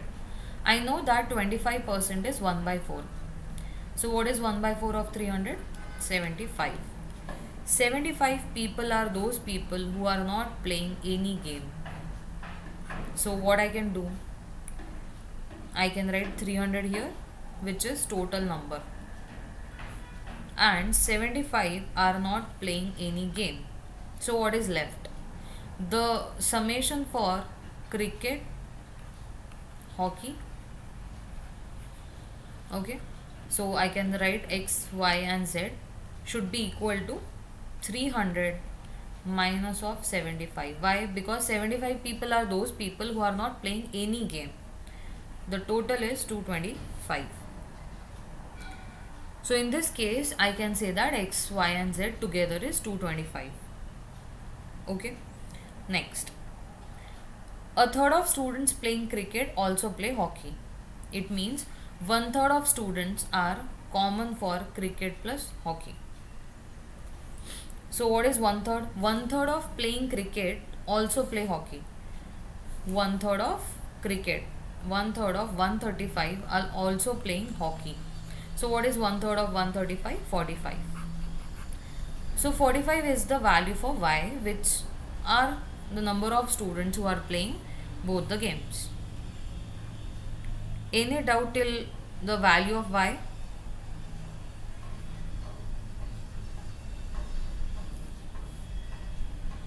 Yes, anyone is having doubt till y?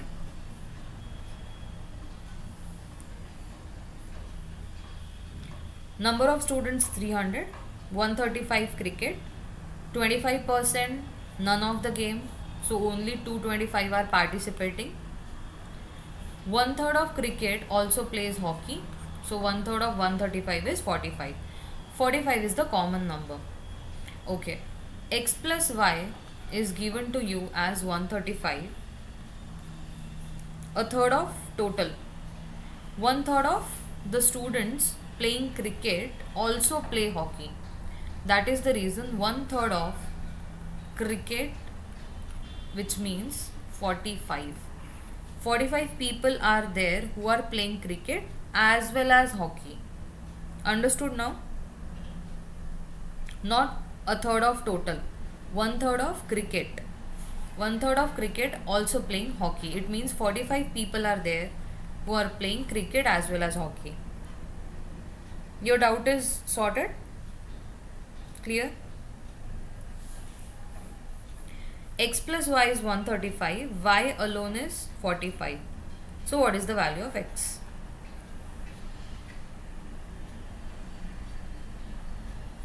X plus y 135, y is 45. So what is x? 90. Okay. X plus y plus z is equal to 225. We know the value of x, we know the value of y, we can find out z as 225 minus of x plus y. What will be the answer then?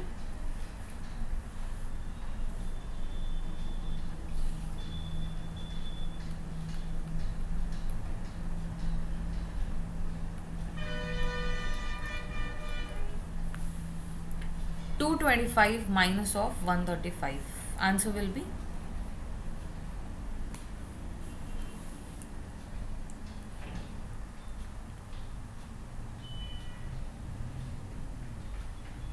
90. Yes. Number of students.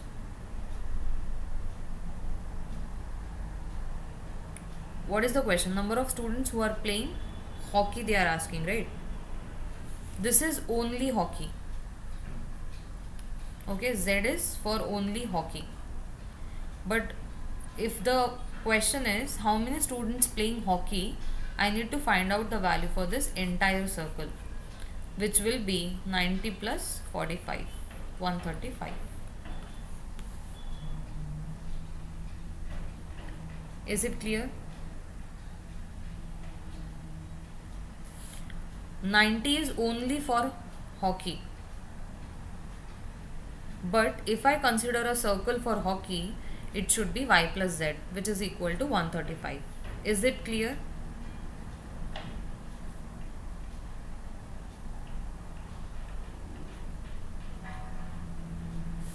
Okay.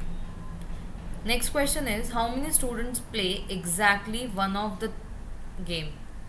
Exactly one of the game. Not two games, only one game. It means cricket alone and hockey alone. Exactly one of the two games. Then what will be the answer?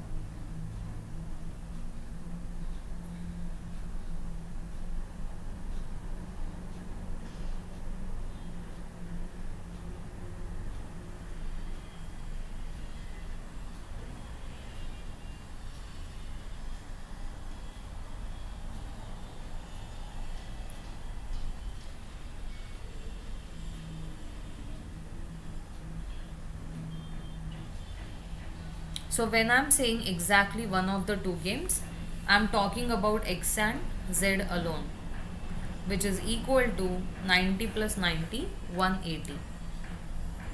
Hope this is clear. Right. Correct Avinash, correct Karthik. Answer will be 180. Great. So similar to this question of Venn diagram, there is one more question. We'll try to solve that question.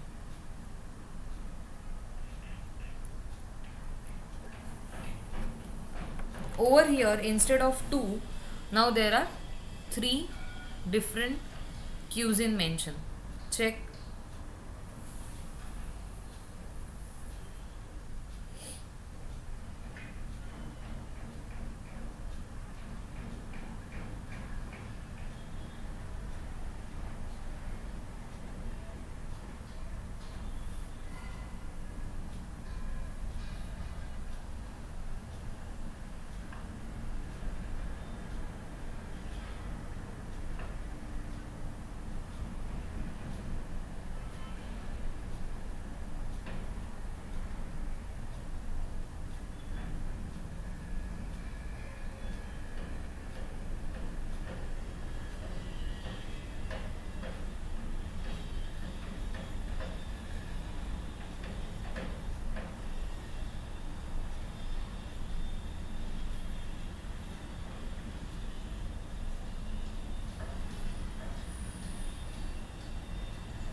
Try to solve this one.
Okay.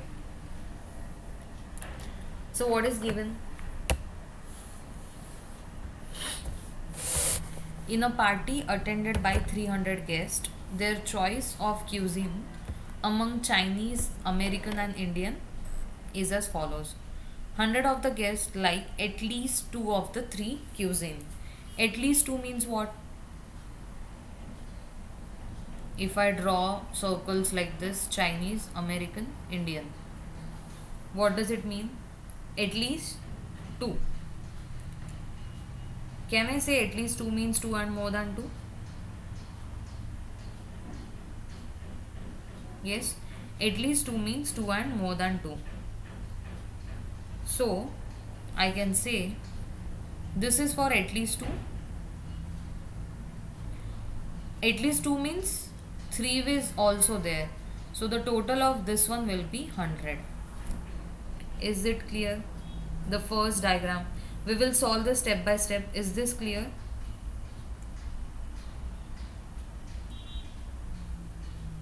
Second thing,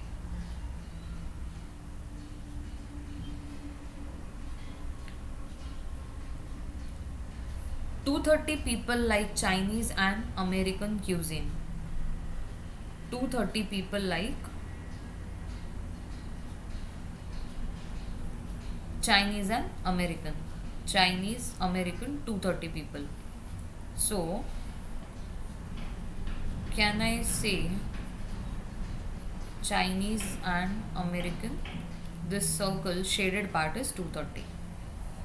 I am doing step by step only. If you are not able to understand, do let me know. So till here, anyone is having doubt?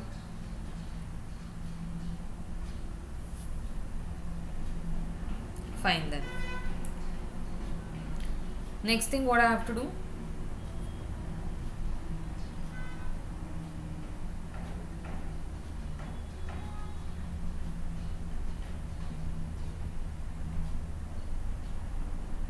Okay.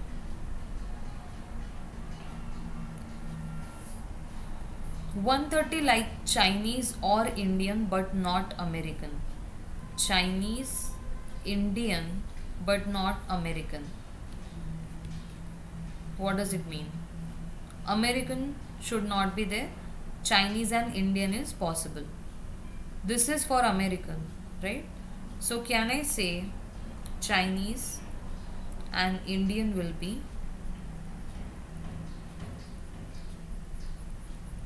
this part? American I am not including. This circle I am not taking in case of Chinese and Indian, which is equal to 130. Okay. Question is, and there is one more condition given, all the guests like at least one of the three cuisine served. They should like at least one of the three cuisine. Question is, how many guests like only Chinese cuisine? Only Chinese means this part, the dotted one. This we have to calculate. I hope the question is clear to everyone.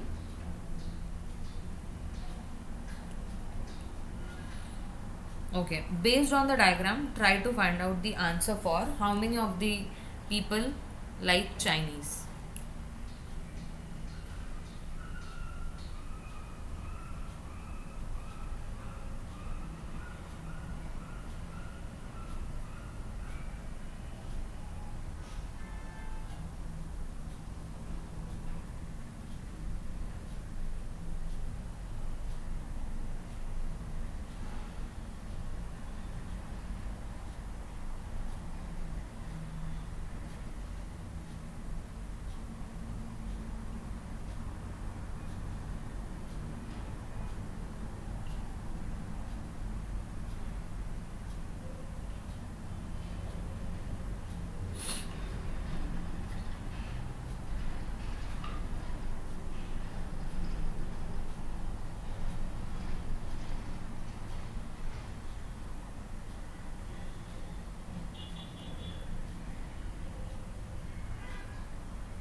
Okay, see the diagram. American, Chinese and Indian 100. Second is American, Chinese and Indian 230. This is only for American and Chinese. Please note down the figures first.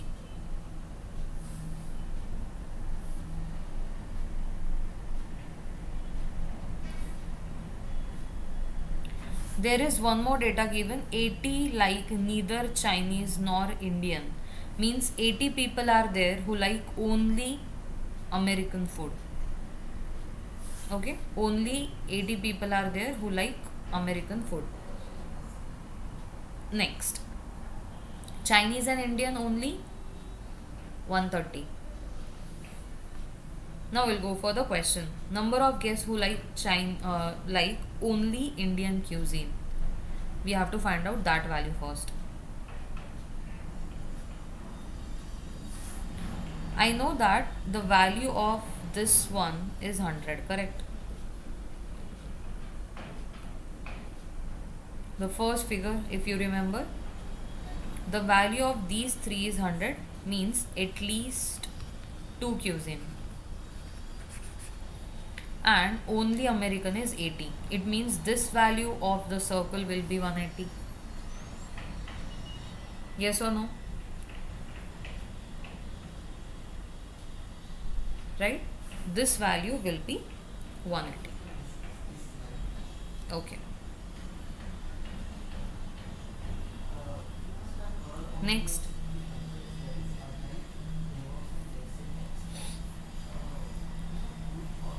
I also know that this is done, right? 180 is for this circle. From figure number 1, 2 and 3, the number of guests who like Chinese only will be what? See, I know that this circle American plus Chinese is 230. So I'll write 230 minus of, I need only Chinese, right? Okay.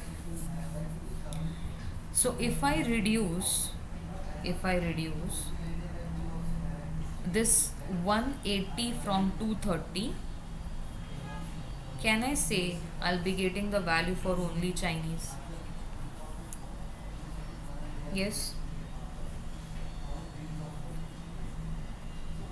Understood what I'm doing? I know that this complete two circles, the value is 230, and I also know that this value is 180. If I subtract 230 minus 180, I'll be getting only Chinese as 50. So what will be my answer? So for first, my answer will be 50 people like only Chinese. Okay. Next question. How many of the guests like at least one of the cuisine along with American cuisine? At least one along with American. How can I solve?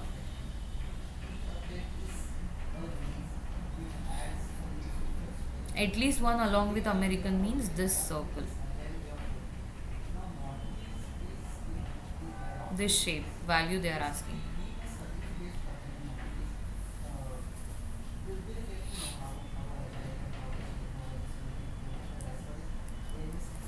I know this value is, total value is 100.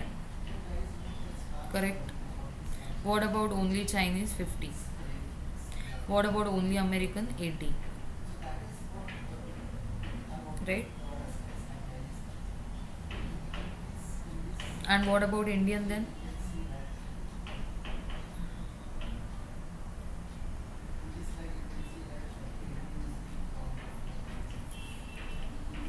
Yes.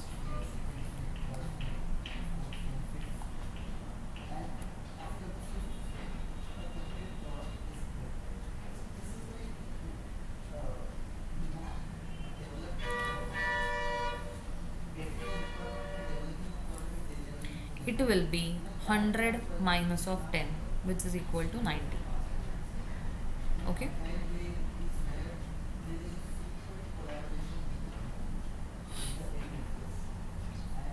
This complete value will be 230, no? And total 300 guests are there. It means only Indian will be 70. I need to find out this value, right?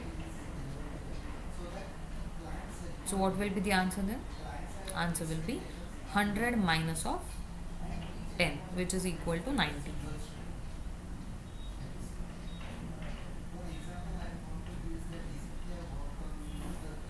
Okay.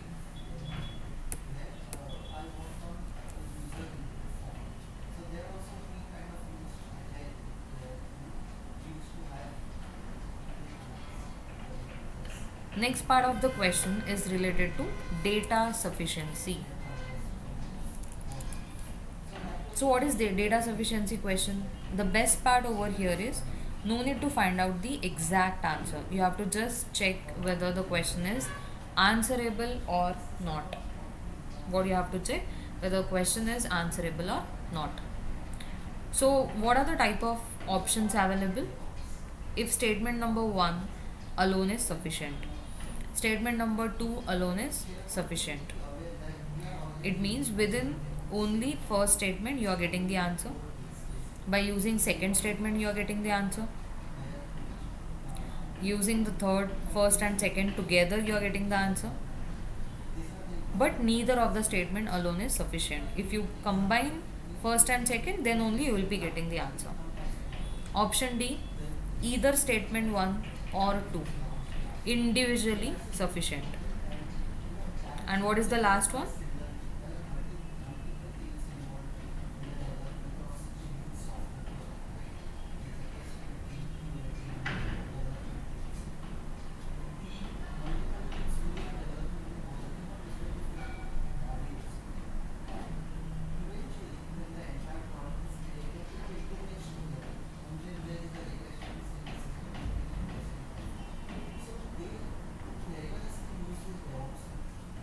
Okay.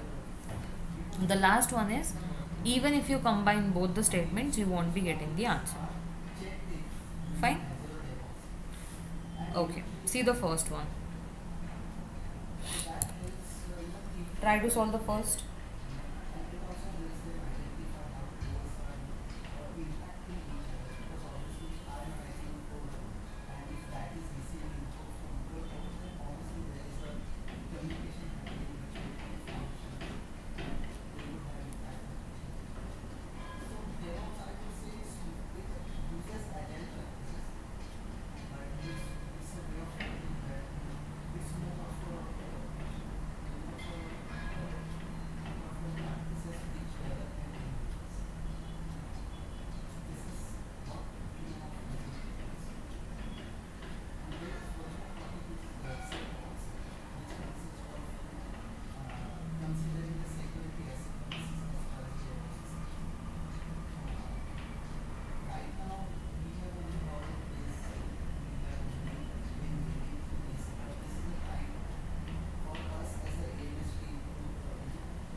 Among five friends, who is the tallest? Among five friends, who is the tallest person? How you will find out the answer? P is taller than Q and R. P is greater than Q and R. T greater than S but taller than. T is shorter than S but taller than P. T is greater than P. P is greater than Q and R. Okay, and T is less than S. But I don't know the relation of QR with these people. At the same time, is it mentioned that among five friends P, Q, R, S, T, who is the tallest? No. I cannot consider by myself that they are talking about the friends whose names are P, Q, R, and S. Okay? What will be the answer then? Right. It is. Even if you combine both, you won't be getting the answer. Even after combining both the statement, it is not possible to answer. Answer option will be E.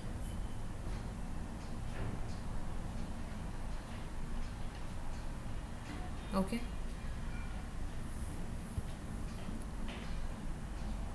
Next.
Is x a real number?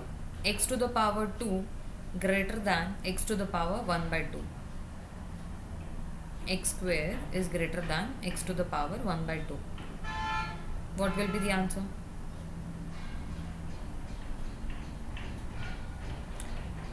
Go for the possibilities, right?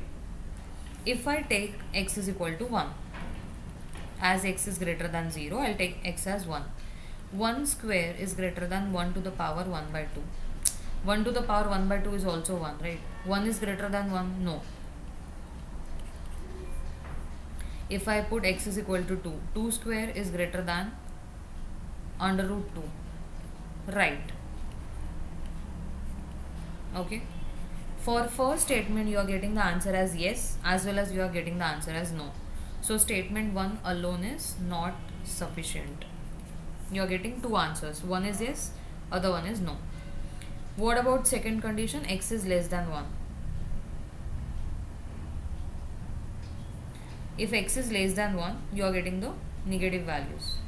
If I take x is equal to minus of 1, what I'll get?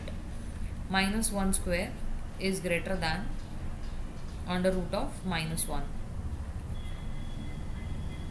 Minus 1 square is 1, under root minus 1 is I.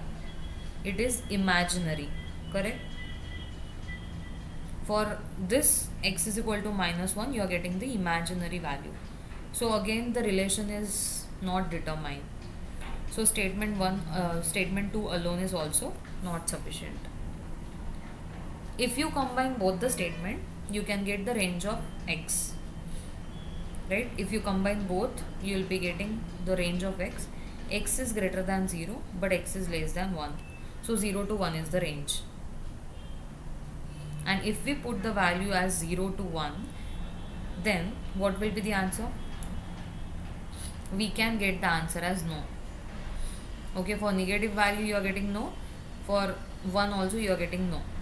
So if you combine both the statements, you can find out the answer. Okay. So this is how we have to approach questions based on data sufficiency. There is one more question based on this, where we have to just find out whether the question is answerable or not. Fine. See this one.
5 years hence, 5 years hence, the ratio of their ages will be 3:4.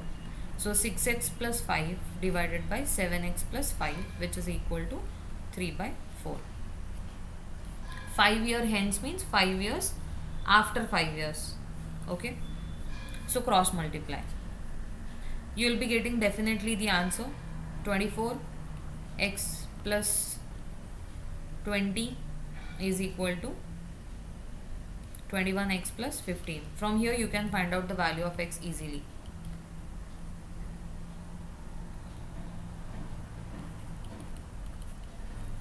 X is equal to 5 by 3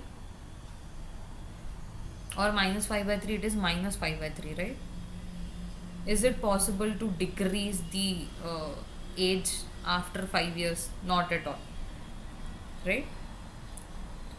5 years hence, the age can't be reduced, it should be increased. So from this statement we can say that the ratio of present ages of A and B is not 6:7. It should be different, otherwise we will be getting the answer in terms of decreasing order, right? Which is not possible. Present age of A is given as 42. Okay,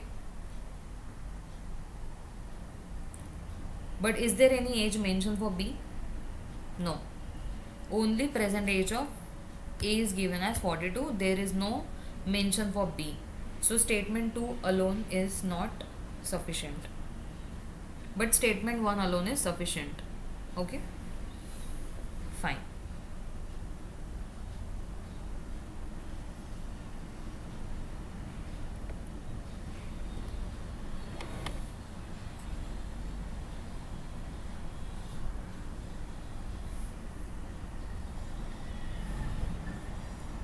Next, try to solve this one.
Okay, all rocks are stones.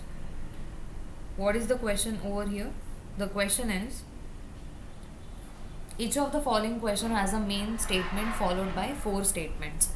Choose the pair from the given option where the third statement can be logically concluded from the previous two.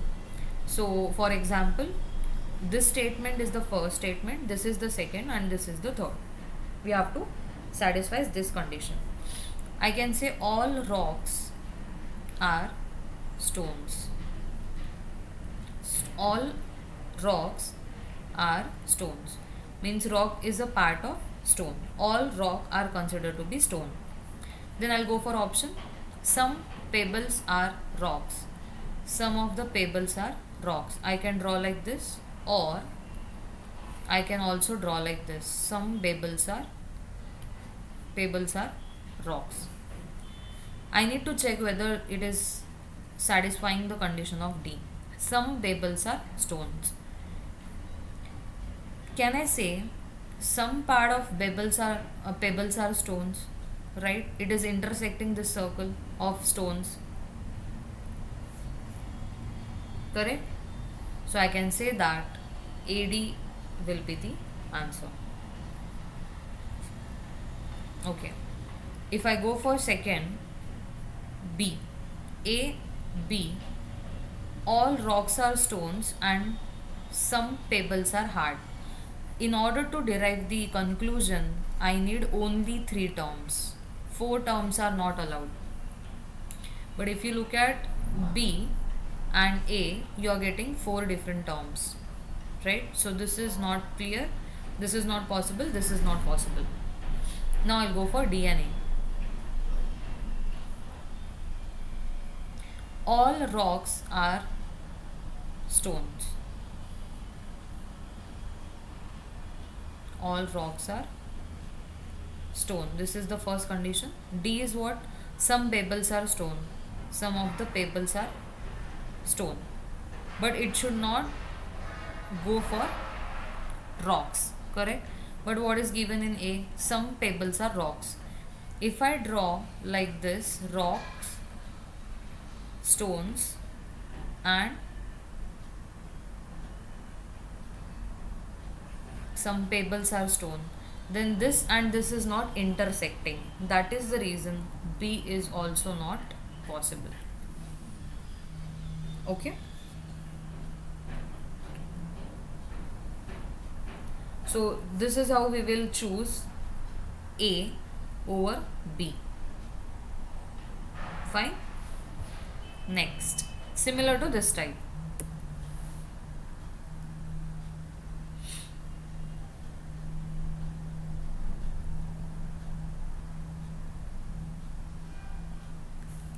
Remember one thing, if both the statements are starting with some, conclusion is not possible. So I cannot go for statement 1 and AB or BA. Why? Because sum and sum, no conclusion. Both the statements are starting with sum, then the conclusion is not possible. So I need to choose either CA or DP. All cats can fight. All cats can fight. Some dogs can fight. Some dogs can fight. This is one possibility. Or some dogs can fight. What is there in A? Some dogs are cats. Some dogs are cats. It is possible over here, but not in first condition. I need to check both. Correct? I need to satisfy the condition in both the possibilities. It is possible over here, but not over here. So I'll not go for CA. Only one option is left. No need to check the last one. Okay?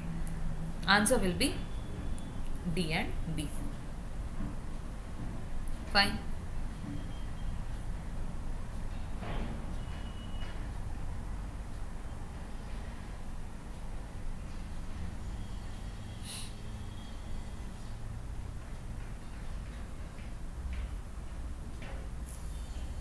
Okay.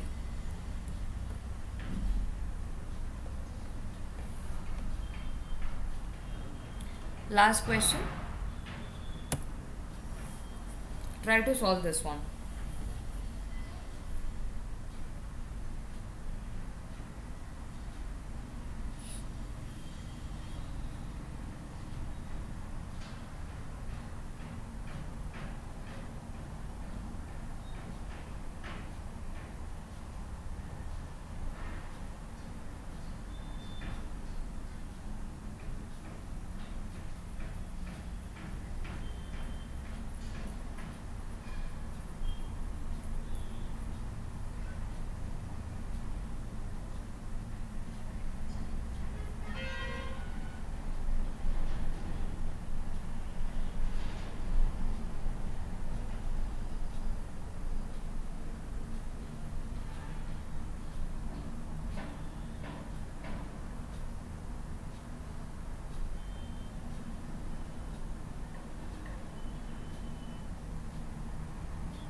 In order to solve this question, what we have to do? Simple formula is there. Theta is equal to 30h minus 11 by 2 m. H represent hours, m represent minutes. They are together, means theta will be 0 degree. And as the clock is starting at 3 o'clock, I have to cover the hours as 3. Okay.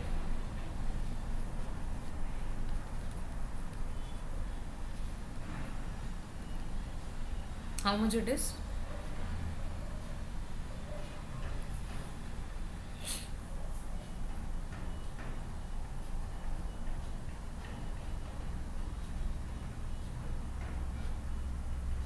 (90 into 2 divided by 11 is m.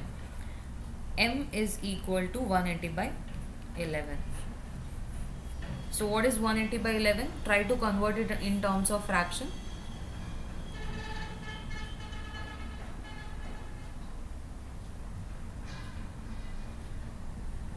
If you want to convert this in terms of fraction, it will be 11 ones are 11 six are, and then you have 4 by 11 minutes after 3 o'clock. So 3 hours 16, 4 by 11 minutes will be your answer. Option C, yes. Correct, Karthik. So note down this question.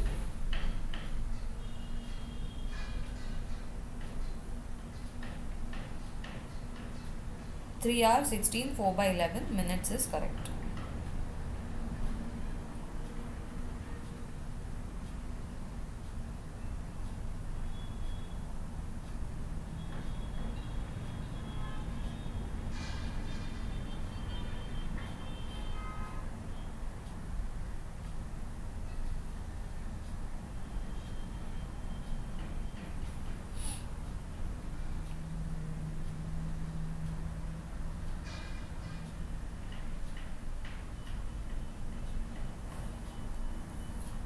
Fine, so this is all about today's class based on logical reasoning.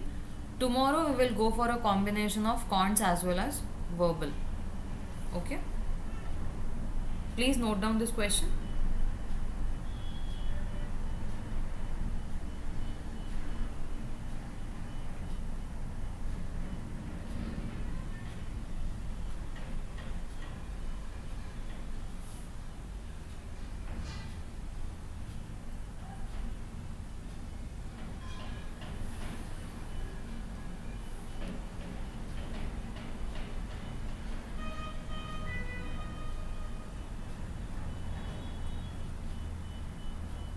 Okay. So thanks a lot, guys. I hope most of the questions, different type of questions we have covered in today's refresher session of logical reasoning. Fine. Thanks a lot.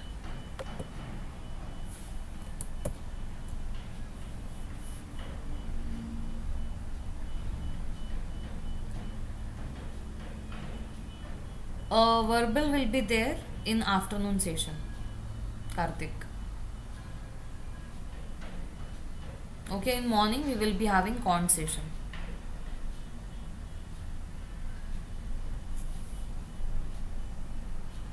Okay.